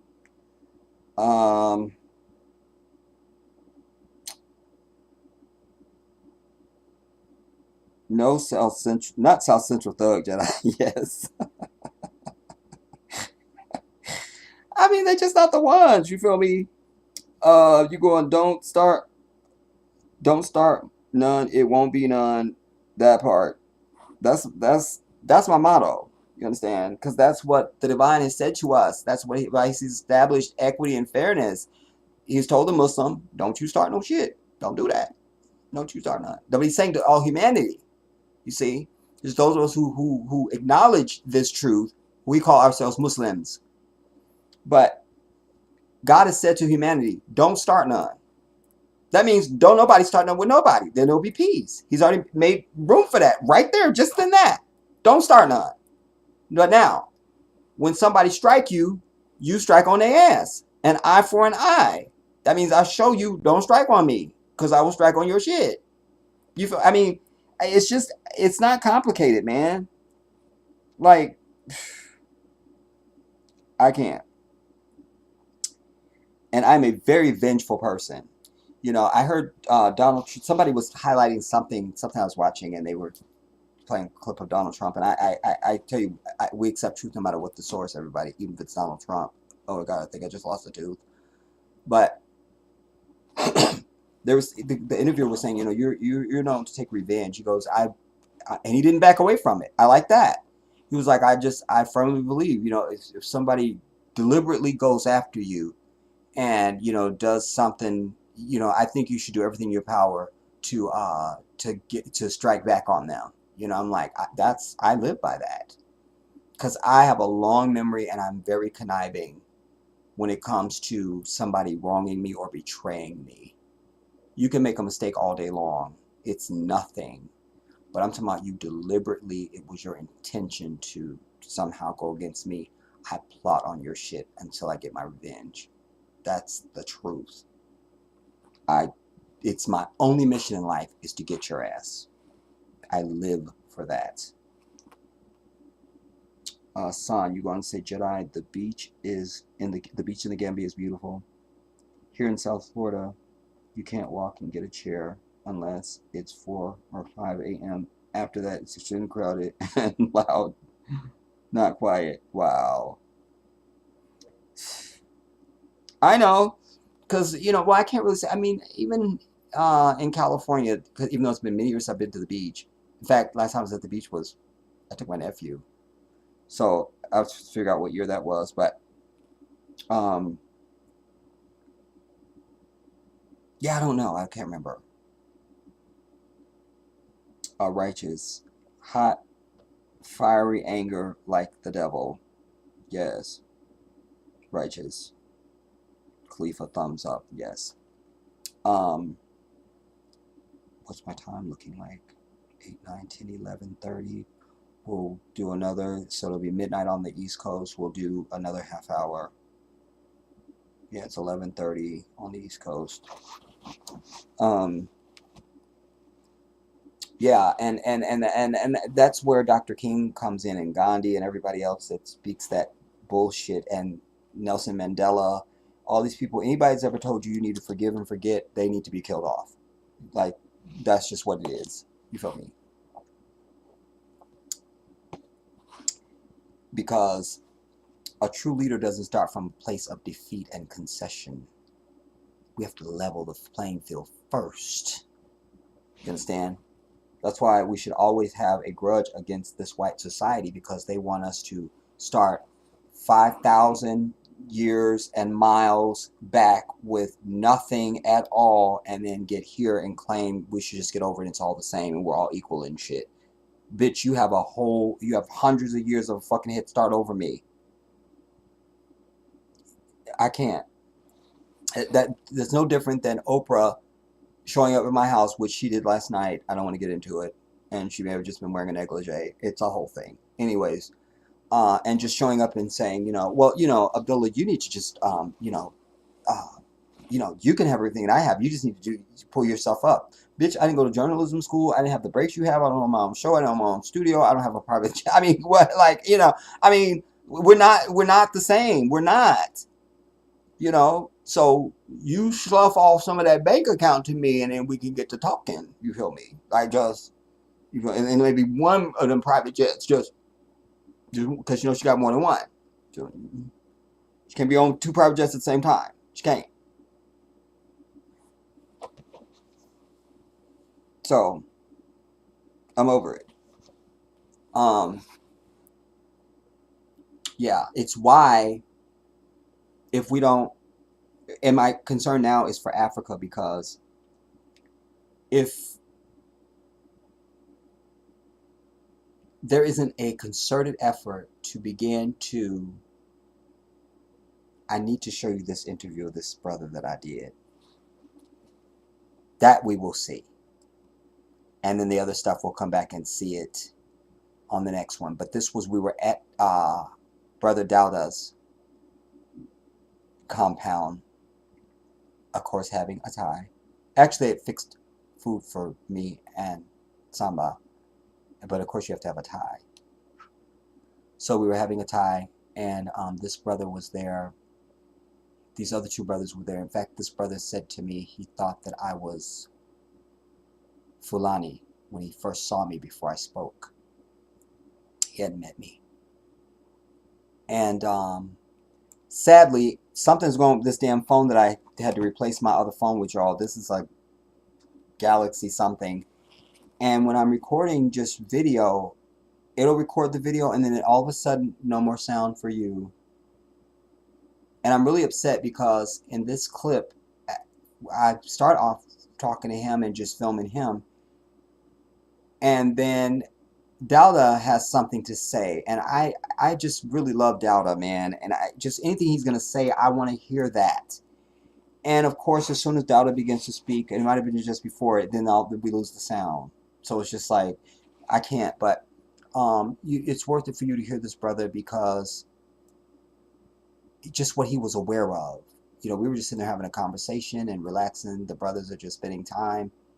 And I just thought, man, you need to let me film this, because what you have to say will be of value for the people that are going to see this. And so that's why I filmed this. Let's do this. And then, did you hear about Oprah double knee replacement? No, I didn't.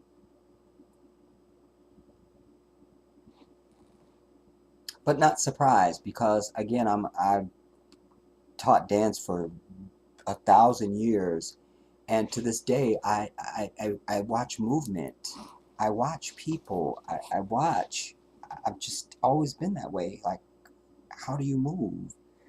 And Oprah, her walk is very, I've always said her power is even in her walk. If you just watch her walk, I wouldn't know, if I didn't know that was Oprah or her history, I could just see her from someplace in Florida, go, that woman is powerful some type of way. I just would go up to her and say, excuse me, miss, what do you do for a living? Like, what do you do?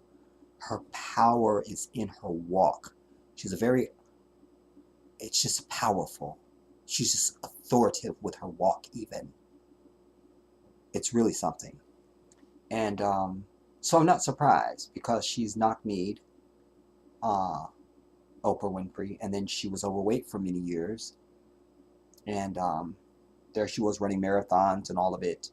And now she's in her 60s, very quickly approaching 70. And she's a black woman from the South, knee replacement. It's all there. So even the AGM is through that. Wait. I thought we were at the brother. Where are we at? Because that's Delta.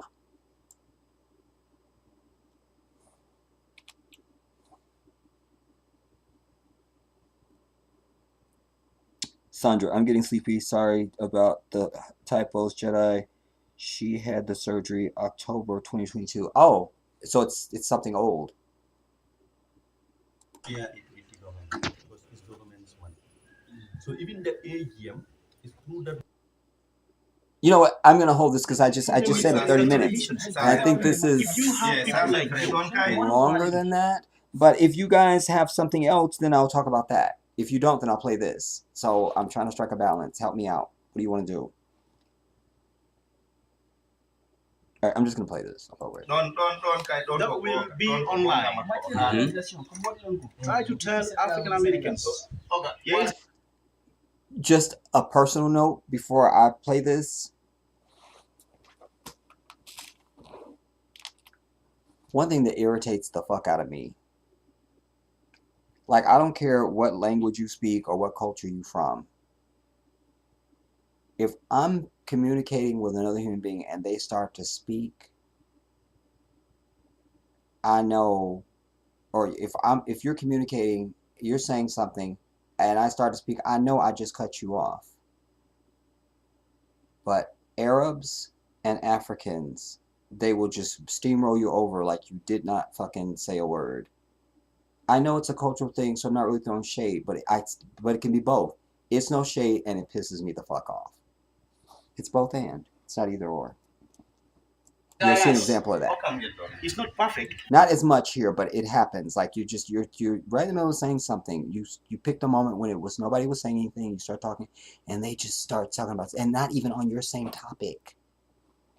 Like that's not even what I was talking about. What happened? Right. But it is not what you are told. No, exactly. It is not. Right. There is a life here, there is peace. Yes. Okay? Yes. There is peace and there is stability. Right. There is happiness. People are poor, but they're happy. Right. Okay? Yes. Because you can see poverty. But you see people that are so happy, Yeah. as if they're rich. Yeah. We are not living in peace. Right. We have cars, we have houses, Everything. we have Everything. that the rest have. I need to say this too. And I saw this even before I went to the continent. But you know, like I could go outside my house right now and just walk around the neighborhood and run into brothers and try and have a conversation with them about something critical, and it just would not be there. They're just wandering the fuck through. What I find, and I wasn't surprised by this brother, hear the depth of what he knows and how he's processing, you know. Again, they're all younger than me, which helps it because it makes my point even more, I feel, because they pay attention. What I didn't, when the sound goes out, we'd all got into a whole conversation. I don't know if I was filming at that point or not, but at some point during this same day, I had a whole discussion with them. I just wanted to know what they thought about Trump and what they had to say. I wasn't there to do anything other than just whatever they were going to say was valid. This is how they understand it. This is how they see it. So that had value. You understand? You know, but just that they had commentary that was thoughtful and deep and cogent and worked out. Was, you know, he represents the average young African like himself. They're not just really wandering, you know. So for all that they may not have, some of them may not have access to, which isn't a whole lot now because everybody's got a damn phone. And I was never without internet. There was times I had internet, didn't know I had internet, because when I was in Senegal, Papa had the portable thing that he carried. No, I think he had that, and he had his phone, and it was just like, he had me on there already. I didn't even know. Then in Gambia, Samba had his some device that's internet. Wherever you go, you have it. You're on. I would just, I'm good. Okay. So they have everything they need to be connected. There's not a lot of deficit going on. I mean, what are we talking about that they don't have? What specifically? And the stuff they don't have is stuff that's would be important to me and not necessarily them, or some of us. Hear this, brother. Right. So they need to come back. Right. They need to know that this is their home. Right. They don't have to stay there because where they are not looked at as Americans. Right. So they should think about coming back to their motherland because this is where it all started. Precisely. I will tell you that. Imagine how many billions of dollars. Imagine like in the United States today. Mm-hmm. African Americans are super rich there. They build mansions, they have businesses, but they never visited Africa. They have no idea. Right. Let them come and invest here. Right. Let them be turned and know that this is where they're from. Right. This is where everything started. Yeah.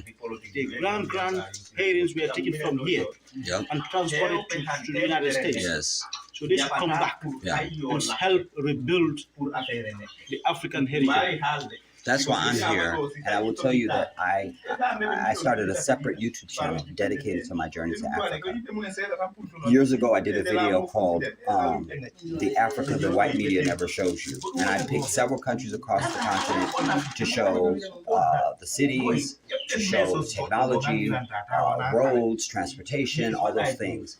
But my journey here this time, I've been documenting since I left. I documented how to get my documents, how I got my passport, all things, because a lot of people would come, they don't know where to begin or what to do. So I have been filming everything since I've been here. It's going to be a life journey for me, just to film my life here, because people need to see, it is just like anywhere else. You could live if you saw where I lived in California, you go, is that California? Every place that you live on earth is not a city. Every place may have a city, but then they have the suburbs, and they have the countryside, then they have farther out rural areas and things like that. I will tell you that after the year of return in 2019, it was the 400-year anniversary of the first slave ship coming to America. Ghana led the way, the year of return. I can tell you that something like 50,000 black people from America moved to Ghana alone, according to their Ministry of Tourism. Then there were other countries that also did year of return, and they had huge numbers. A lot of us are coming to the continent now, brother, because of social media, because of the internet, things like that. This conversation we're having, people see it, they go, they don't think that anybody can speak English. Do you know who Wodi Maya is? I'm sure you know Wodi Maya. He's the best YouTuber for Africa. He is doing fantastic work. So I'm trying to join that work. And there are others. There's Africans here on the continent, many other countries that are doing work. The more people see Africa, here they come. My best friend of 25 years said to me, first he said he's not coming to Africa. Once I got here, he goes, well, make sure you film everything. Make sure you send me pictures. Make sure you send me videos. Suddenly the other day he says, well, maybe I'll come next year and visit you. I got him. I got it. This is a narrative, and you mentioned Wadamaya. I have watched several of his YouTube videos. The guy is doing fantastic, and he had also inspired a lot of so many people have come. Americans, yes, that say, "Oh, this is not what we know about Africa." We thought there were monkeys there. Right. People live with monkeys. Right. All type of animals. Yeah, I want you to notice something too, brother. When you see any documentaries or you see the media doing things from Africa, here's what they always do: they never show them landing at an airport. By the way, let us all notice Samba's big ass feet in the background. I had to get that in. And the American public never connects the dots. Say, well, they must have gotten to where they're at by airplane. So they never show an airport. Then they always put a yellow lens on the camera, the sky never looks blue and clear. It always looks kind of hazy and brown. Yeah, exactly. Then they always show them in some safari vehicle out in the bush someplace. We never see them come and they're like standing in the city, you know, near a tall building. You see what I'm saying? There's a concerted effort to keep this one image of Africa. My urologist, his secretary, before I left America, said she was scheduled me for a follow-up appointment. I said, I can't do it, Mary. I'm leaving the country. I'm moving to Africa. She goes, oh, are you going there to help them? I said, there's 54 countries. There's nearly 1.5 billion people. What do they need my help for? Because this is what yeah. I wish I could have seen her too. And I think she meant well. Did I just say that? Oh my God, I lost a tooth. Nurse. Anyways, she was very earnest about it too. She was, are you going there to help them? But and so many people still today, as I'm talking to you, they don't know that. Right. That is unfortunate. I think Africa And is one thing. this is where you have the elite, like people that are so well known. The sport people, the musicians. and let me point this out too. You'll see, if you walked into this compound this day, there was 6 of us, or even we're at Dowda's, or if we're at anywhere, it doesn't matter. You see a bunch of brothers, and you see how this brother's just chilling, just nondescript clothing, just non-educated people, went to school, have the schooling, have the degree, have, you know, I mean, it, you know, contrast that, you see a dusty brother here, that's just a dusty brother. You feel me? For the most part. This is where they let them know that Africa is not what they're told. Yeah. Africa is as beautiful as they never told. And that's where I blame people like Beyonce. You know, the sky is blue. Right. It's not extremely hot. Right. Not cold. Right. So it's medium. It's California. Very nice. For me, this is California. People are happy, laughing, and you know, enjoying their lives. Yeah. So let them come. You know, all what they need is let them come and see. Yeah. And try to invest in the little that they have. Yeah. Because when they invest in America, it is good, but it's better here. It's better here. It makes much profit here than there. Absolutely. You know, the brother was saying last night that he was giving high marks to Jay-Z and Beyonce. But I would say, pick up on what you just said, we don't have a single black American star that's known that is hyping Africa. Beyonce could come here. She could be wearing Africa. I said that's hyping Africa, you know. Just imagine, man, like, I mean, where is any of these high-profile people to show? Everybody has social media now, so you don't have to wait for the media to come to you. You know, and these people have huge followings. You know, if they were doing any type of development or something in Africa, it would just be like, oh, they doing that there? I mean, they have the money and the access and the cameras. They could be showing, I mean, it's something going on, dude. I should not meet any black famous people before I leave this country, because I will probably wrestle them to the ground and say, tell the truth, bitch. Tell the truth. Tell it now. How come none of y'all don't do shit for the black community? Why? Not a single one. Not even one. In fashion and saying, ooh, this is the bomb. I got it from Africa. People go, ooh, Beyonce went to Africa. I want to go. But the bitch she saw them 2 brothers in her, what's that video? I think it's Who Run the World? Girls. That one move she does. She saw these 2 African dudes on a YouTube video. She flew them to America to teach her this dance so they could do it in the damn video. So what else can you do for Africa, Beyonce? Huh? Besides drink blood and be a witch. I said it. She could do a tour. She could shoot music videos, riding through the streets of Banjul if she wanted to, or Accra, or whatever she wanted to be, to show it. You see what I'm saying? They don't do it. They don't do it. And they do nothing for us in America either. There's no single black person that you could name that you would know here that's famous in America that has done anything major for African people in America. They've not built any major business. We don't have any communication. We have no manufacturing. We don't have transportation. We don't have any goods and services. resources. Yeah, and nothing. So when you said earlier how you in what country did you were in? In Sweden. I almost said Switzerland. When you're in Sweden, they said that the immigrants come and they see them as economic tourism. What'd you say? What was your term? Immigrants. Economic immigrants. When you said that, that immediately registered to me because that's what we are in America. We're just economic residents. We have nearly $2.5 trillion, black people alone, $2.5 trillion of expendable income that is not for, that we give to Dolce & Gabbana, we give to Chanel and Versace and, you know, white business, and we don't do anything for ourselves. You see? This is where I like Dr. Umar. Yeah. Because he proposed something like that. Yeah. That he said that's why I like Dr. Umar, because he was very aware of Dr. Umar and gave him high marks and everything.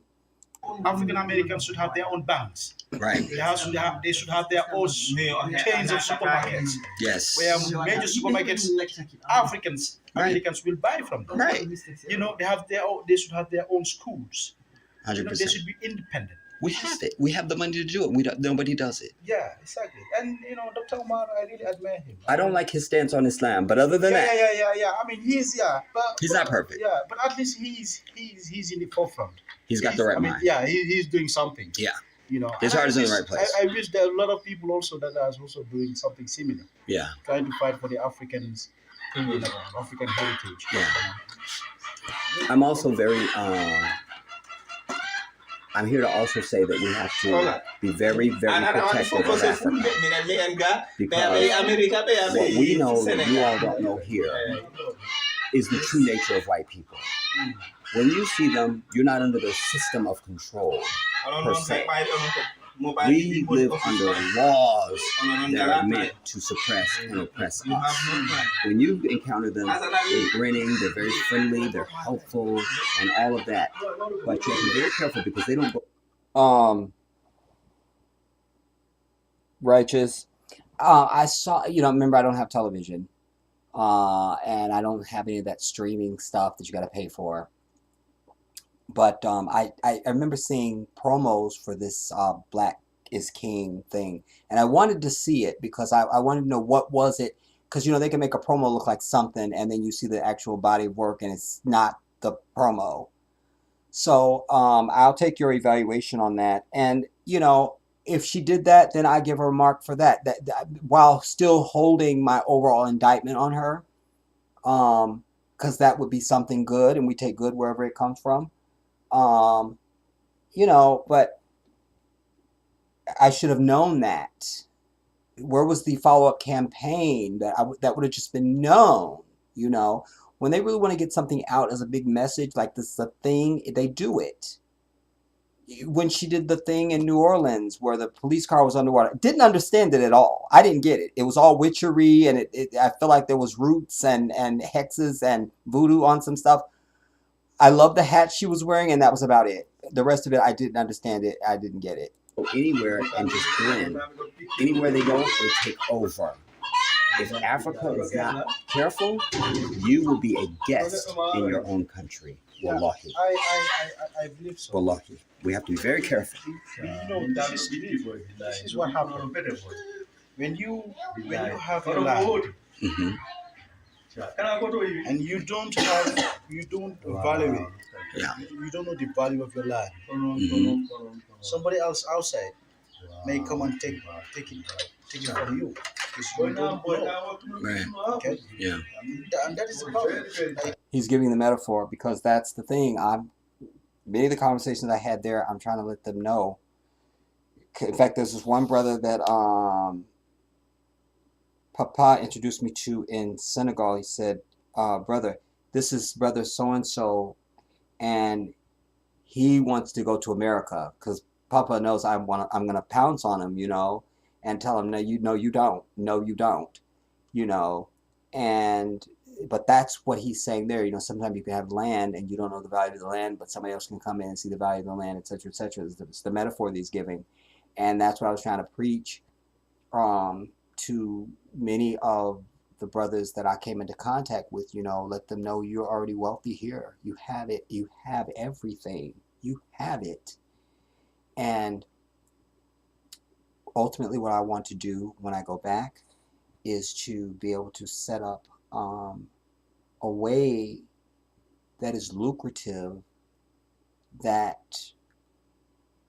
establishes something major economic, for any and all concepts of development and business, in the public and private sector, quite frankly.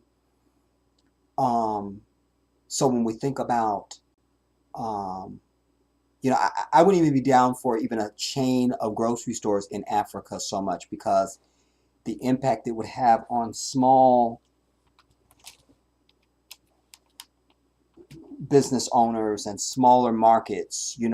One thing about uh, Africa, certainly the Gambia, you don't really need that, because the habits of the people, the way that they cook, their relationship with food and stuff like that, and then the thousands of years of how they prepare food and stuff like that, what you gonna sell in a supermarket? You don't want a bunch of refrigerated stuff. Now they have some there so that when people like you come along who aren't sophisticated or eclectic, I should say, enough to appreciate the other side of it, you want to be in a grocery store, so fine, take your ass over there. You're going to pay a lot more, you know. When you buy local and you eat local, you won't spend no money. It don't really cost nothing, you know. Food is not high as price like it is here, because food is a right. It's not really a business so much. Yes, people are selling stuff, but not in the way that it is here. You know, it's just not like that. Um, yeah, you know, you could come out better if you set up businesses that mimicked businesses that are there that are run by non-Africans. You set up that same business, offer it better and cheaper, and run they bitch asses up off the continent and tell them, not right here, not right here. I'm very passionate and obsessive about that. I want to put some people out of business, you know. And sometimes people don't do something different because they don't know a different way. They never heard it. They never thought of it. You just whisper to them, did you know such and such? Oh, I didn't know that. Never thought of it, you know. But they're Africans. They are aware. They are aware. And there's a bit of a groundswell. The first night that I got to the Gambia, if you go and watch the live stream where Samba and I are having dinner at this fancy restaurant in Senegambia, I had seen a whole thing where there's this channel, I can't remember the name, but I follow them. They're kind of like I don't know, anyways. I feel like she's British or something, but she does these on the street and they have like a forum type thing, anyways. And they were right there. In fact, where we were eating, I told somebody, I said, right over there is where they did that video. Like, I recognize this street. And they didn't appreciate the Senegambia, this strip, because literally there's when you pull in there's like an officer that is kind of like there to kind of like see if you belong. Can you, and this is all precipitous of the white devils that are there. No, get their bitch ass up out of here. This is our country. You understand? We come to Senegambia when we want to. We post up. What? And they were against that, and the jobs and the work environment down there in those businesses that are along that strip of Senegambia. It's a whole thing, but we have to be able to instill a sense of anger and suspicion in our African brothers and sisters on the continent, no matter what country it is, so that they aren't just inviting to white people. And even if you want to be inviting, shut them out of business. Don't allow them to build. Don't allow them to own business and things like that. Don't allow it. Don't. Because they will take over and they think they're doing you some favor by hiring you. You understand? As I said, I've always, my whole thing, I'm getting old. I really don't want to do a lot that requires me to be committed, because I don't want to waste my life out doing paying attention to something else other than pursuing paradise. You understand? You get caught up and then oh my God, my time is up, or now I've got some diagnosis, I'm not going to live, and I didn't get a chance to do such and such, And so, but I'm very interested in supporting and being a force behind and a guiding, with my knowledge and whatever else to see things to fruition. But I'm not interested in having and leading and being, but definitely want to be a mover and a shaker and an influencer in that regard, just to rise our people, I saw things just riding down the street where I'm like, man, I could do something about that, I could do something about that, I could do something about that, And right now, the American dollar goes a long way. I have been seeing that there are countries now that Kenya, um, um, that's the one that just comes to mind. There's like two, I feel like Tanzania. I don't remember. Anyways, there's several African countries now that are saying, to hell with this American dollar bullshit. We're over it. No more American dollar right here. Not right here. We don't want it. We don't want it. So again, when you're thinking about moving to Africa, everybody, there's a lot of parameters that you have to be thinking about. Do you understand? And this is one of them, are you going to a country where your American dollar is going to continue to hold up? And if not, what you going to do? This type thing, you understand? Like I say, right now, we good in most of the countries, certainly Gambia, Senegal, we good. But that goes a long way, Samba and I were having lunch at this place one day, and the brother, I guess he worked there, but he was brewing a Thai. And of course he's going to offer us a Thai, just as a gesture. And but over and above that, the service was really good, and I really enjoyed the food and blah blah blah. And I wanted to tip. I'm like, well, what's too much? Because I don't want to look like I'm trying to be impressive and shit. And so I forget what Sama told me, and then I think I doubled it or tripled it or something. And I was over it. But Samba was saying the guy was really appreciative. He was like, you paid for his transportation for the next week, And something like that, especially somebody like me who loves to give, y'all, I'm gonna go broke. I will go broke from giving, and I'm not mad about that. I don't care. Because I don't need a lot to sustain me, But you can do a lot with a little for someone else. That's everything. At Samba's, there was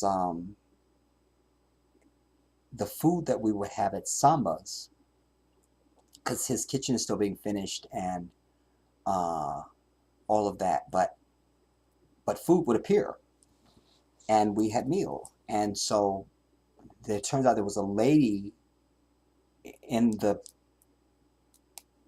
community right there that had been fixing the food for us, for Samba to bring for us. And so he said he wanted to offer the lady something, and I'm glad he told me that, because it didn't occur to me. I didn't know. I hate that I didn't meet her, but I will, inshallah, when I go back. But yeah, I'll stack that sister up, because this was the food, man. It was the business. You feel me? Like, she hooked us up, and I could do a lot for her. I'm not a wealthy man, but I got more than her, so I can bring her up, and a whole bunch of other people too. You feel me? That's the greatest thing. When I was in Senegal, we were on our way to the mosque one day, and we'd already heard the adhan, the call to prayer, so we're hurrying up the street. The mosque was just right there. And just this little pack of boys came up, and they were speaking either Wolof or French. I didn't know. I knew it wasn't English. But it was clear to me it was the language was the same as when I was a child. You know, you see a bunch of grown people, especially grown men assembled. You know they got some money. They got money. They're gonna give you some money for candy. Go ask them. You know. And we did. So I just this read that way for me. Like these kids are looking for us adult men to give them some money, and I just pulled everything I had out of my pocket and gave it to them. You know. And that's the greatest feeling on earth, man. There's nothing greater than that. I don't know what it is. I don't. I've spoken at length about this over the years because this is so close to my heart. It's the greatest thing on earth. I've only ever wanted to be wealthy and have money so I could help other people. That's it. You know? It's the greatest thing. So our money can go a long way in the Gambia. And you know, as long as you can get around the people that see you as a money bag and trying to do a big come up on you, you know, because even the sister in Senegal when I did my first shopping out at Goree Island, you know, I didn't have any French currency with me when me and Papa went out there. I paid her $150 American. That heifer came up. I don't spend that type of money on myself for anything at all, ever, anywhere, at any time, for any reason. You know, but I wanted to, I knew I wanted some stuff, and I didn't plan to shop, but I also knew it would be helpful to her, but I still left a bad taste in my mouth after that. I'm still mad. To this day, I'm still mad. That's 100%. I'm being dead ass with you. I'm still mad. And I never spoke to her ever again. Because I'm still mad, you know. And but that aside, that same sister, I wouldn't mind showing her how they could merge their businesses instead of 5 or 10 of y'all coming up to me telling me to come to your shop. Get one thing, establish price points and a system, and then don't harass the damn customer. I felt harassed when I left there. I was drained. I was worn out, burnt, you know. But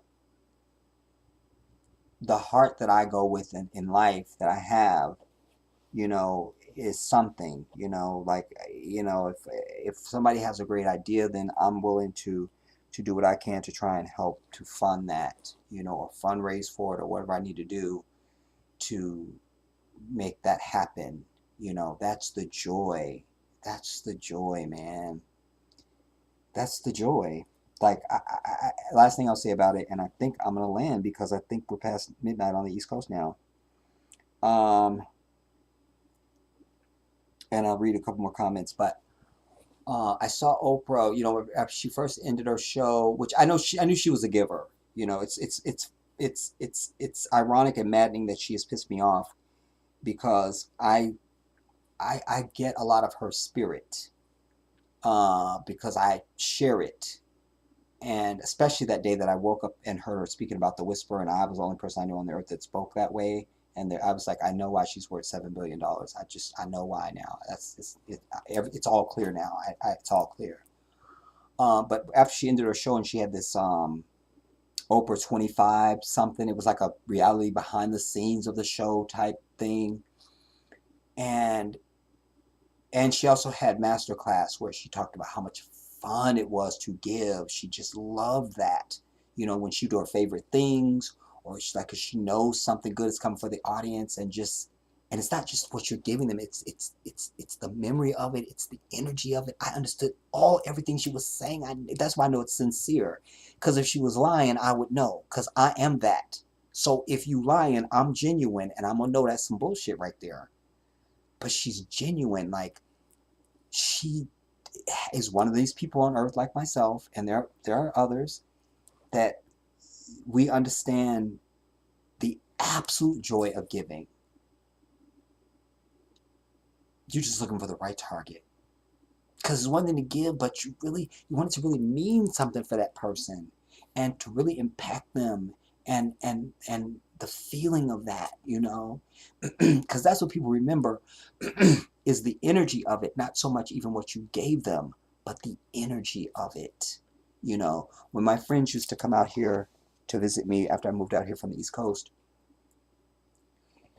you know, when they would come out, I would always have a stretch limousine. I tried out to the airport in the stretch limousine, the best one I could find, to pick them up. But I also would have gift bags, you know, with all sorts of everything in it, you know, just one thing after the other, something that's special and surprising and wonderful, because that's what they're going to remember. That's what they'll remember. The energy of it, and the love of it, that you thought enough of them to do this for them, that they mattered that much. It's a whole thing, but it's so gratifying, man, and it's right in the seat of righteousness, and it's in the seat of the eye of the one who created us all. That's as much joy as I get. I know that's pleasing to the one who creates. I know it is. I know it is. I know it is. I know it is. I know it is. I know it is. And, you know, Allah says to us as Muslims, fear not poverty for your charity. You know, there's a kid, I call him a kid because the older you get, anybody that's not your age, they're a kid. I'm over it. So there's this kid here in my city. He's always pushing around this baby stroller with recyclables. His name is Jacob. And I don't remember when, but a long time back, because I moved here 6 years ago, 5, 6 years ago. Somewhere in that window, I saw Jacob at the local gas station, mini mart thing. And, you know, when I see somebody that looks like they're in need, I do something for them. And Jacob was one of those people. And anytime I would see him, I'd say, hey, man, do you need anything? You good? Do you need anything? You know? And he's sincere. If he doesn't really need anything, he'll just say he doesn't need anything. So I've been out of the country for over a month. And before that, I hadn't seen him. I don't know how much time had gone by before that, before I left the country. And so I ran into him in the last couple weeks. And he wasn't even sure it was me. I could tell when he looked at me, he wasn't sure if he was seeing me or not. I go, Jacob, what's up, man? He goes, I haven't seen you in a while. What's happened to my voice? This is not my real voice. I go, yeah, man. I said, I moved to Africa, you know. And he goes, oh. And then we had a little conversation. And then I went in because I wanted to get some air in my back passenger tire. And by now he was standing down by where the air is. And making small talk with them. And then I was going to say goodbye. And he was like, and you could tell it took everything for him to ask me, did you have anything? Did you have anything? And I just gave him what I had in my pocket, you know. And I love that. I love that. I love that. I love that. I love that. I love that. Okay, last of your comments and we're out, everybody. Let's see, Oprah's double knee replacement. Beyonce and her nonsense. Righteous, you go and say Oprah opened a school in Africa as well. And P. Diddy did one in New York City. Those don't count. They don't count. They mean nothing at all. Because how did that help you economically? It didn't.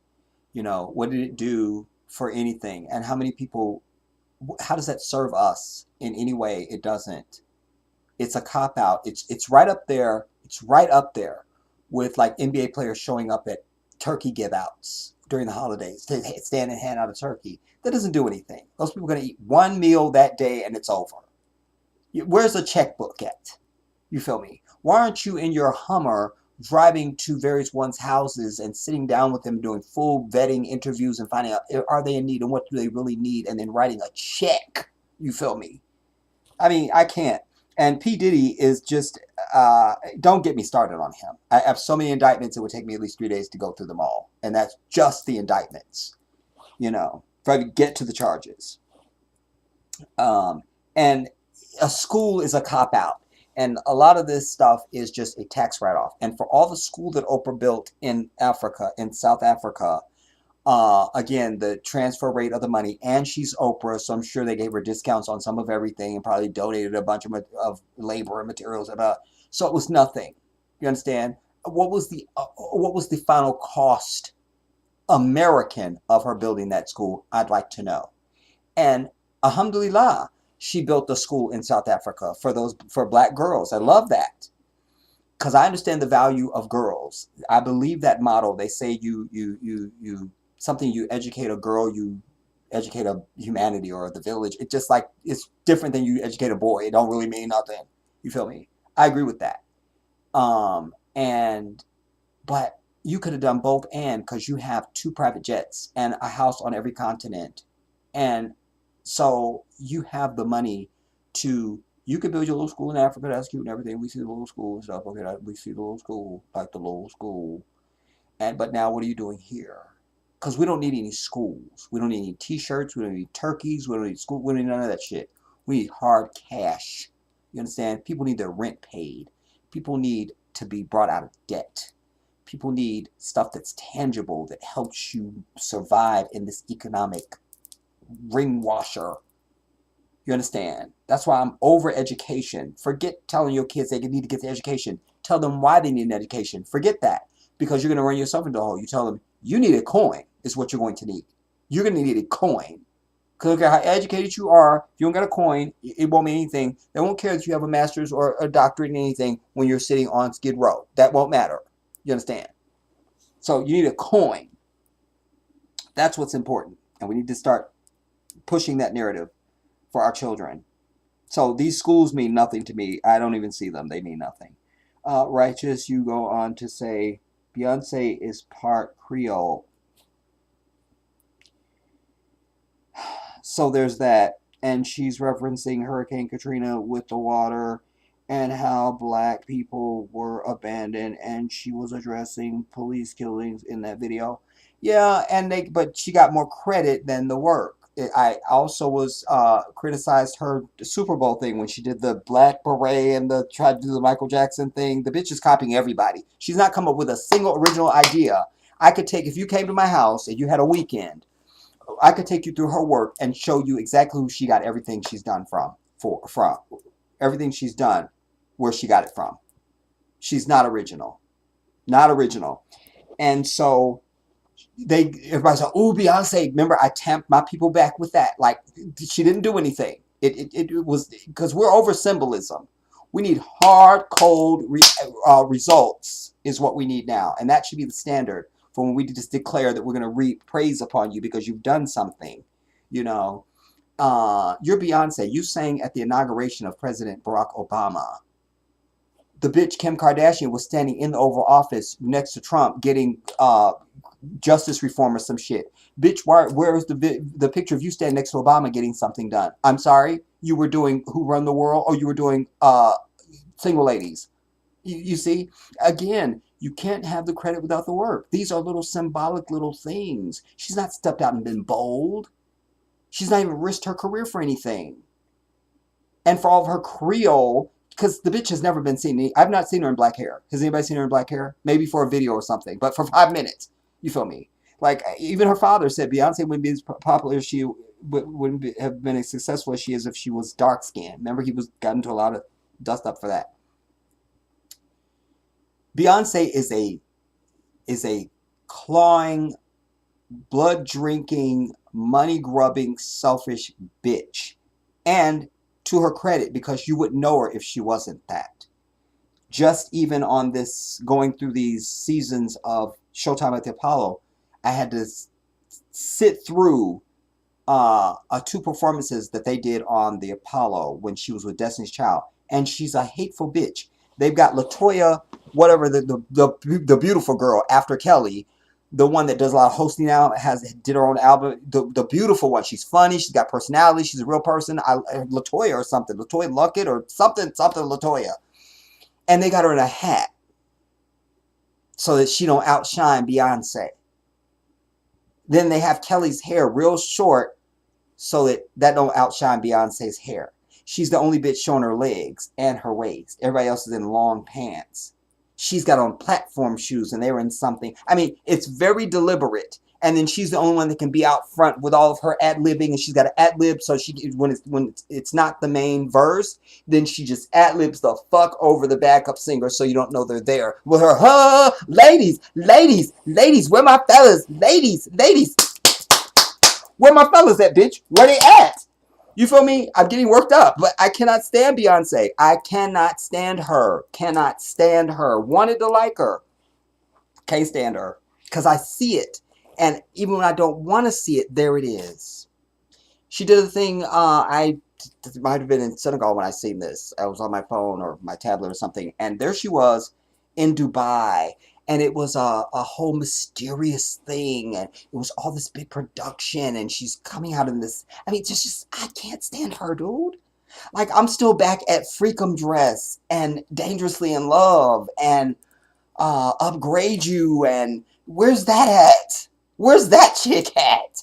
That made me start kind of liking her. But all this mystery, and then I think she's had a butt implant, and then she did the Peloton thing to make it seem like that's why she has a big butt. That bitch has had surgery. Because she's an icon. Icon is when we see you, we know you fully. You're one with our psyche and our eye. We know who you are. And so if your silhouette changes, we know it. Her silhouette changed. Her thighs got bigger, and not in a way like a sister just get big thighs. You could tell, brothers, I could tell if you just got big thighs or you did something artificial. That's fake, homie. Fake than a $5 bill. And I think at this point she's almost a bad example for young girls. Because you have a big platform. People, this is Beyonce. So use that shit. You done made all the money in the world now. Now be bold. Be courageous. Really say something for and to your people and be about it. Make a stand. Draw a line in the sand. Do something bold. I don't need to see you standing in front of a 50-mile-an-hour fan anymore. I'm over it. I'm over it. I've seen all I need to see of you. There's nothing new, nothing interesting. In fact, by the way, Diana Ross, 78 years old, still in 6-inch heels, killing it and selling out O2 Arena as recently as last year even. 78, Diana Ross, still glamorous and perfect. Still has the voice, still giving it, killing it, all of it. Is a real person. And I don't know, there are a few women that are as glamorous as Diana Ross. Her glamour is just throughout. It's spirit and physical presentation. Just glamour. You feel me? Beyonce does not have this. She just don't have it, man. Like, and then I can't stand the sight of Jay-Z. And I finally saw some brothers online that was like, Jay-Z need to cut that shit out of his hair because it's just getting on everybody's nerve. And I'm like, thank you, brother. Thank you. I can't with them. I can't. I cannot stand the sight of Jay-Z and Beyonce. The sight of them. The sight. The sight. The sight. Andrea. Shout out to you, Queen. I see you. Sorry, Jedi. I just finished watching the fight. What fight? You say Peloton remix. You gay. Peloton remix. You gag me. Righteous. You sound like you drinking the Kool-Aid of Beyonce. A little bit. I gotta say that, Righteous. And no shade if you are. Listen, if that's your girl, that's your girl. It can be both ends. This isn't like, oh my God, I can't stand Beyonce, and so I'm gonna chastise you if you do. I can't stand the bitch. But I could see where a lot of people do like her, and if that's your girl, then that's your girl. I ain't mad at you. But I can't stand her. I can't. I can't. Me. I can't. I can't. Solange had more humanity. She's just, there's something to being mysterious. Like Michael Jackson was mysterious, but This bitch is mysterious witchery type thing. Like just very, and trying to outdo. She's very insecure. You know, it's all about outdoing anybody. She's not collaborating with people because she thinks they're amazing. It's just they're getting shine and she can't allow you to fucking not forget about Beyonce. So quick, let me go do a collaboration with that person. And then try to outshine them in their own thing. You see, she's very that. And you could almost see that you let her get away with that at the beginning of her career. She's how many years in, decades now? Let it go. If you really establish yourself, you don't really got to do any of that. Dinah Ross is not doing any of that. She's Dinah Ross. It's known. Like, her name precedes her. There's no need to do anything. It's known. You feel me? When you have to do little trickery to get your respect, you don't really have it, no matter what it is in life. If you have to coax it out, you don't have it. It should come. It should come to you. If you're representing yourself properly, it should just come to you. Period. There should be a certain reaction to you based on the energy you put out. And when it's not, there's a problem with your signal. I cannot stand the sight of her. Can't. I can't. I don't understand her music. She's not put out anything in many years that I even find dance worthy or catchy where I go, oh man, yeah, you know, these mysterious songs with these messages and shit. She's stashing albums behind trees in the middle of the night, releasing albums, and you know, I can't with her, dude. I can't. I can't. I can't. I can't. And I had a weird relationship with her from the beginning. When I first saw Destiny's Child, the very first performance I saw of them, I feel like it was on Soul Train or something. It was something live. And I was like, man, that lead singer, man, wow. She was so dynamic. She murdered me. I was just one sight out. That's it. First impression, one performance done. Then I began to see them at award shows. The bitch has to always be in the middle. They get up to walk, they wait for her. They act like it's all this love and we love each other, sisters. No, that's a dragon bitch. And y'all all afraid of her because her father runs this. And her mama is sewing y'all clothes, so let's be very clear. And then they get up to the mic and she has to be the one to speak. Only one she even allows to do a solo to come out and step out when they sing live is Kelly. That's it. Kelly come out and do like a little something. You can tell the other girls are on fucking lockdown. Like, don't y'all bitches do nothing cute. Don't fucking do it. You could just tell. It's always like they've told them, you know. And then she always has to have the best outfit of all of them. Listen, In Vogue is who she should have been watching. There was no lead singer. We never got no sense of, oh, it's a cat fight between Dawn and Cindy, and oh my God, and it's going. No, these were all sophisticated, beautiful, stunning women, talented across the board, could give it the best female group ever. And she just is so like, it's about me. Her mother tells the story when she was a child. She entered a contest. They hadn't even, the show wasn't finished. And she was like, do I get to get my award now?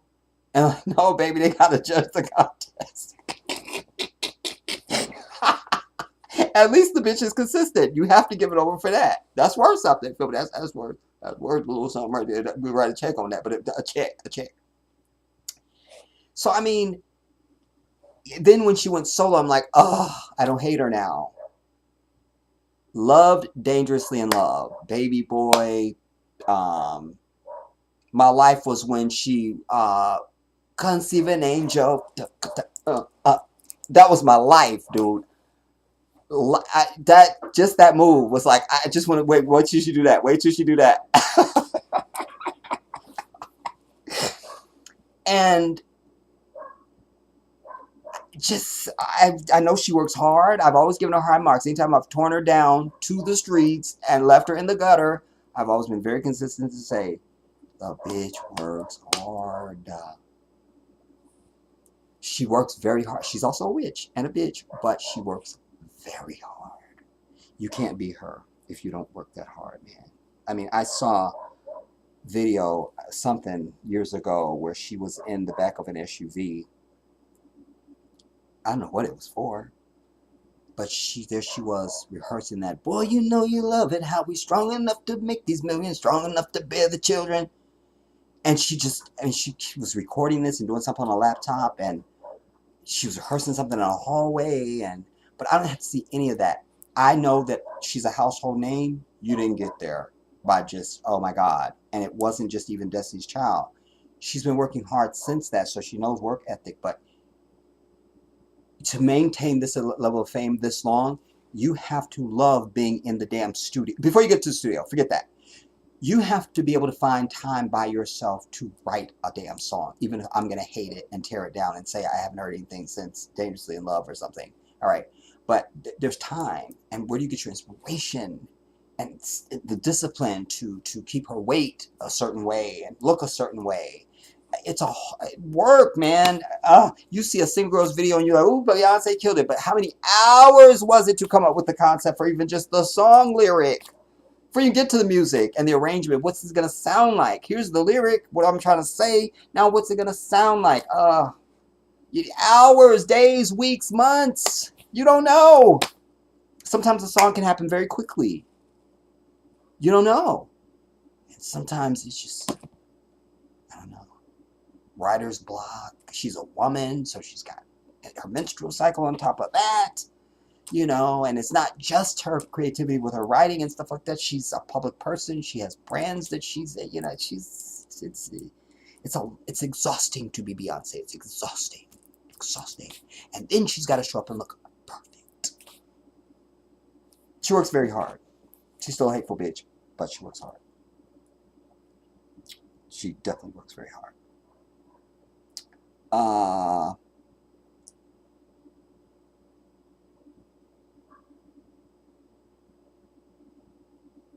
Detonate Davis fight and Ryan Garcia. I'd like to buy a vowel.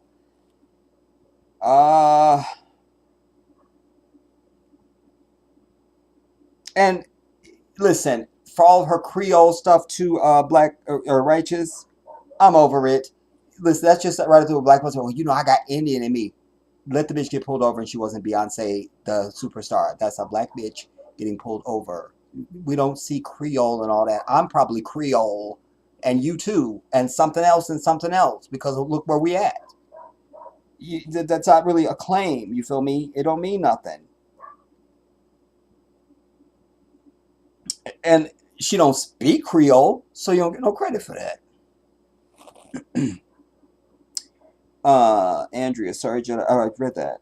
And that. And then the fight. And then you say Beyonce is an entertainer, not a writer, but give it to her. She is talented, but she has stole songs. She stole songs, but she's also stole entire concepts. You know, even that thing I love when she murdered at the Billboard Awards. Oh, I'm still tired from that. Nerves. Throw ice on me. I mean, you guys, if you watch that performance closely, when she comes out, ladies, it's our time. Who runs the world? And then that graphic starts. There's part of it where it's not her. Some of it is video, and it's the way they do the lighting. Then part of it is she's live on the stage. I've been on many stages. It's dark up there. She can't have too much light because of what's going on behind her and how that has to be shown for television, not just the audience in the fucking venue. I mean, that sequence, I'm tired. But the bitch stole it. The whole thing. All of it. It was not original. She killed it, but it wasn't original. That the ball would move and it's reacting to her. She's interacting with the screen. That is hours and hours and hours. Just that. Then she's got to look amazing and sing this Run the World song. And she's getting a special award that night. And it was 1,000 women up there with her. And they had pyro coming out of the ceiling. And they were waving flags. And who are we? We run the world. Who run the world? And she's doing all of her shit. And she's got to sound amazing. She's the truth. She's the truth. I'll give her that. She's the truth. She is the truth, dude. Just she's the lighten the fuck up. Righteous, you say, I can't with y'all. I was in the shower, but I am not a fan. I was just explaining the witch I the I was explaining the witchery because she is Creole. Oh, you're saying Creoles there's some witchery behind Creole people? Listen, again, I say, listen, if she comes back to the music that was good, she'll get my ear. She will still be a hateful bitch, and that will be fine. But I'll be like, oh, I love this Beyonce song. You know, I still listen to her music that I like. That I like. You know, uh, to me, I can't pick one because, well, it's between Freakum Dress, because Freakum Dress is for anybody. It's not just for women. You know, I think we think of female artists and they have something to say. A lot of times brothers don't transpose that to, well, that fits us too. So for me, I get Freakum Dress as a man, you know, like I'm not wearing no fucking dress, but Freakum Dress to me is what she's saying. It's literal and it's figurative. So if you're a dude and your woman cheat on you or break up with you or something like that, then you go to take your ass to the gym. You feel me? Get you a nice fresh haircut. Get you some new clothes. Show up at the right spot. Wash the car. Get your new honey on your arm. Whatever. All that is freakum dress to me. You understand? But it's also multi-meaning because when she literally says in a speaking voice, ladies, every now and then you got to go back to that closet and pull out that freakum dress. She's also telling you how to maintain your man. You feel me? Like, don't get with your man today and you look like Beyonce, and then tomorrow you look like not Beyonce. Like, go in the back of that closet and pull out that freakum dress. Remind that man why he felt that you still got it. Give him that. So I got the meaning. I'm just saying, I like the song. I liked it. So Freakum Dress is one of my favorites.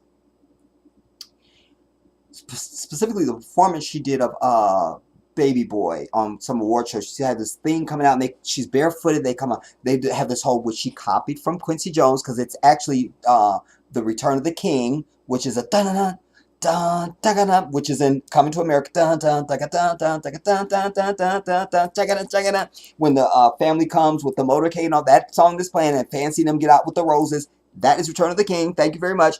And she tried to change the music a little bit and did that as her music. I went mad. She's coming out. They have an umbrella and they all in white. This is one of the greatest performances from this female. Do you understand? Ah, man, that dunk dunk dunk dunk dunk. If that don't move you, you must be dead. So I love that. I love Dangerously in Love, especially when she did it in London. I have the CD, the DVD, CD. It was the CD DVD combo that I've had for years. She has the Dangerously in Love dress on that she has on the album cover, and she's just so good, man. That's the Beyonce needs to come back.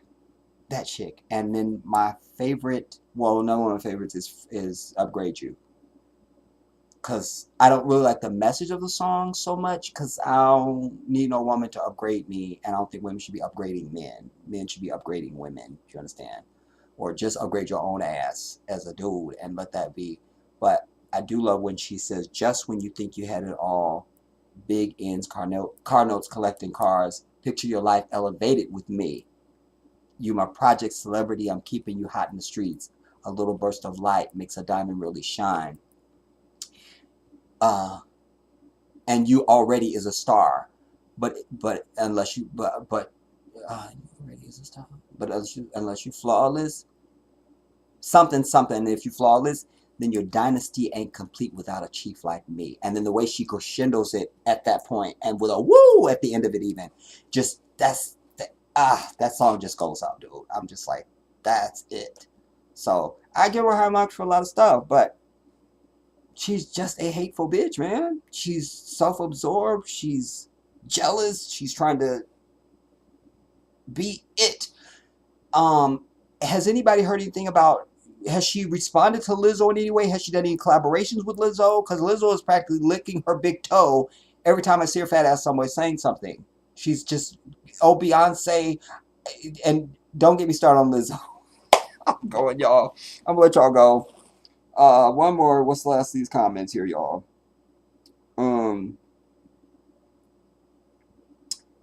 Righteous, you say, and you compared her. I didn't compare her to Diana Ross. I was saying I was using Diana Ross to make my point that this is how you do it, not like Beyonce is doing it. Beyonce will not be anywhere at 78 years old selling out anything. Watch. Diana Ross is still killing it. Still. You said, and you compared her to Diana Ross. I read her biography, and she is not at all innocent the way she did Florence Ballard and fooled with Berry Gordy. Right, but listen to me closely now. When the Jedi speaks, there's meaning. I just told you a minute ago, I said I could see her behavior at the beginning of her career if this was, she wanted to be this. But she's been in the game too long now. There's no need for that. So Diana Ross did her dirt at the beginning because they were young girls. Young teenagers, just like Beyonce them was. Young. Like, young. Like, don't even probably have a cycle yet young. And, you know, she was probably dealing with a lot of issues. Diana Ross is a dark-skinned chocolate woman. You know, she's not, and at that time, she wasn't an obvious beauty. You know, I think Diana Ross is a very beautiful woman. I mean, wow, you know. And you really don't see her all, well, now in later times, she'll tell you in a heartbeat, she goes, I have a lot of makeup on, you know. She'll say that to the audience, but she was never like Miss Cake the makeup on, and, you know, and she's a refined beauty as a woman, like, you know, and so she did those things when she was younger. We give her a pass for that. I didn't give Beyonce a pass for that. I'm saying, why is the bitch still being hateful now? You feel me? Diana Ross doesn't need to do that. And yeah, you know, she was, but again, they was hot for Berry Gordy, which I'm not understanding why, because I tried to look at old pictures of Berry and maybe see if I could understand what he had that was so special, and maybe it's just not evident to the naked eye. We'll just say that. Okay, moving on. Sandra, you say, good night, Jedi. Yes, good night, San. And everyone in the chat, it is going on 1 a.m. and I got a busy Sunday starting with my yoga. I need to probably start doing some damn yoga, San. Jedi, great broadcast, love. Thank you so much, San. That means a lot to me. I'm glad you enjoyed it. And Andrea, good night to you as well. Yeah, we're going to land it here, everybody, just because of the time it is across the country. Yeah. I probably am going to do something on the other channel. I don't know if I can commit to tomorrow, but certainly in the next, we'll see, maybe. I don't know. Because I almost did it today, like I told you guys at the beginning of the stream.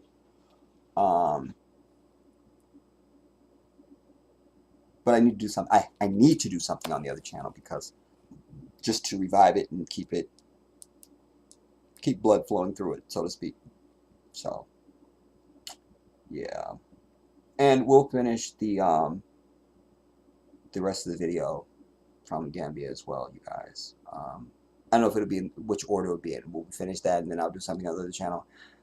It's probably going to be the opposite way. I'll probably do something on the other channel and then do this. Because like I say, I just need to do something on that channel. The Whisperer said to me, you need to do something on that channel. So I'm going to do something on that channel. And,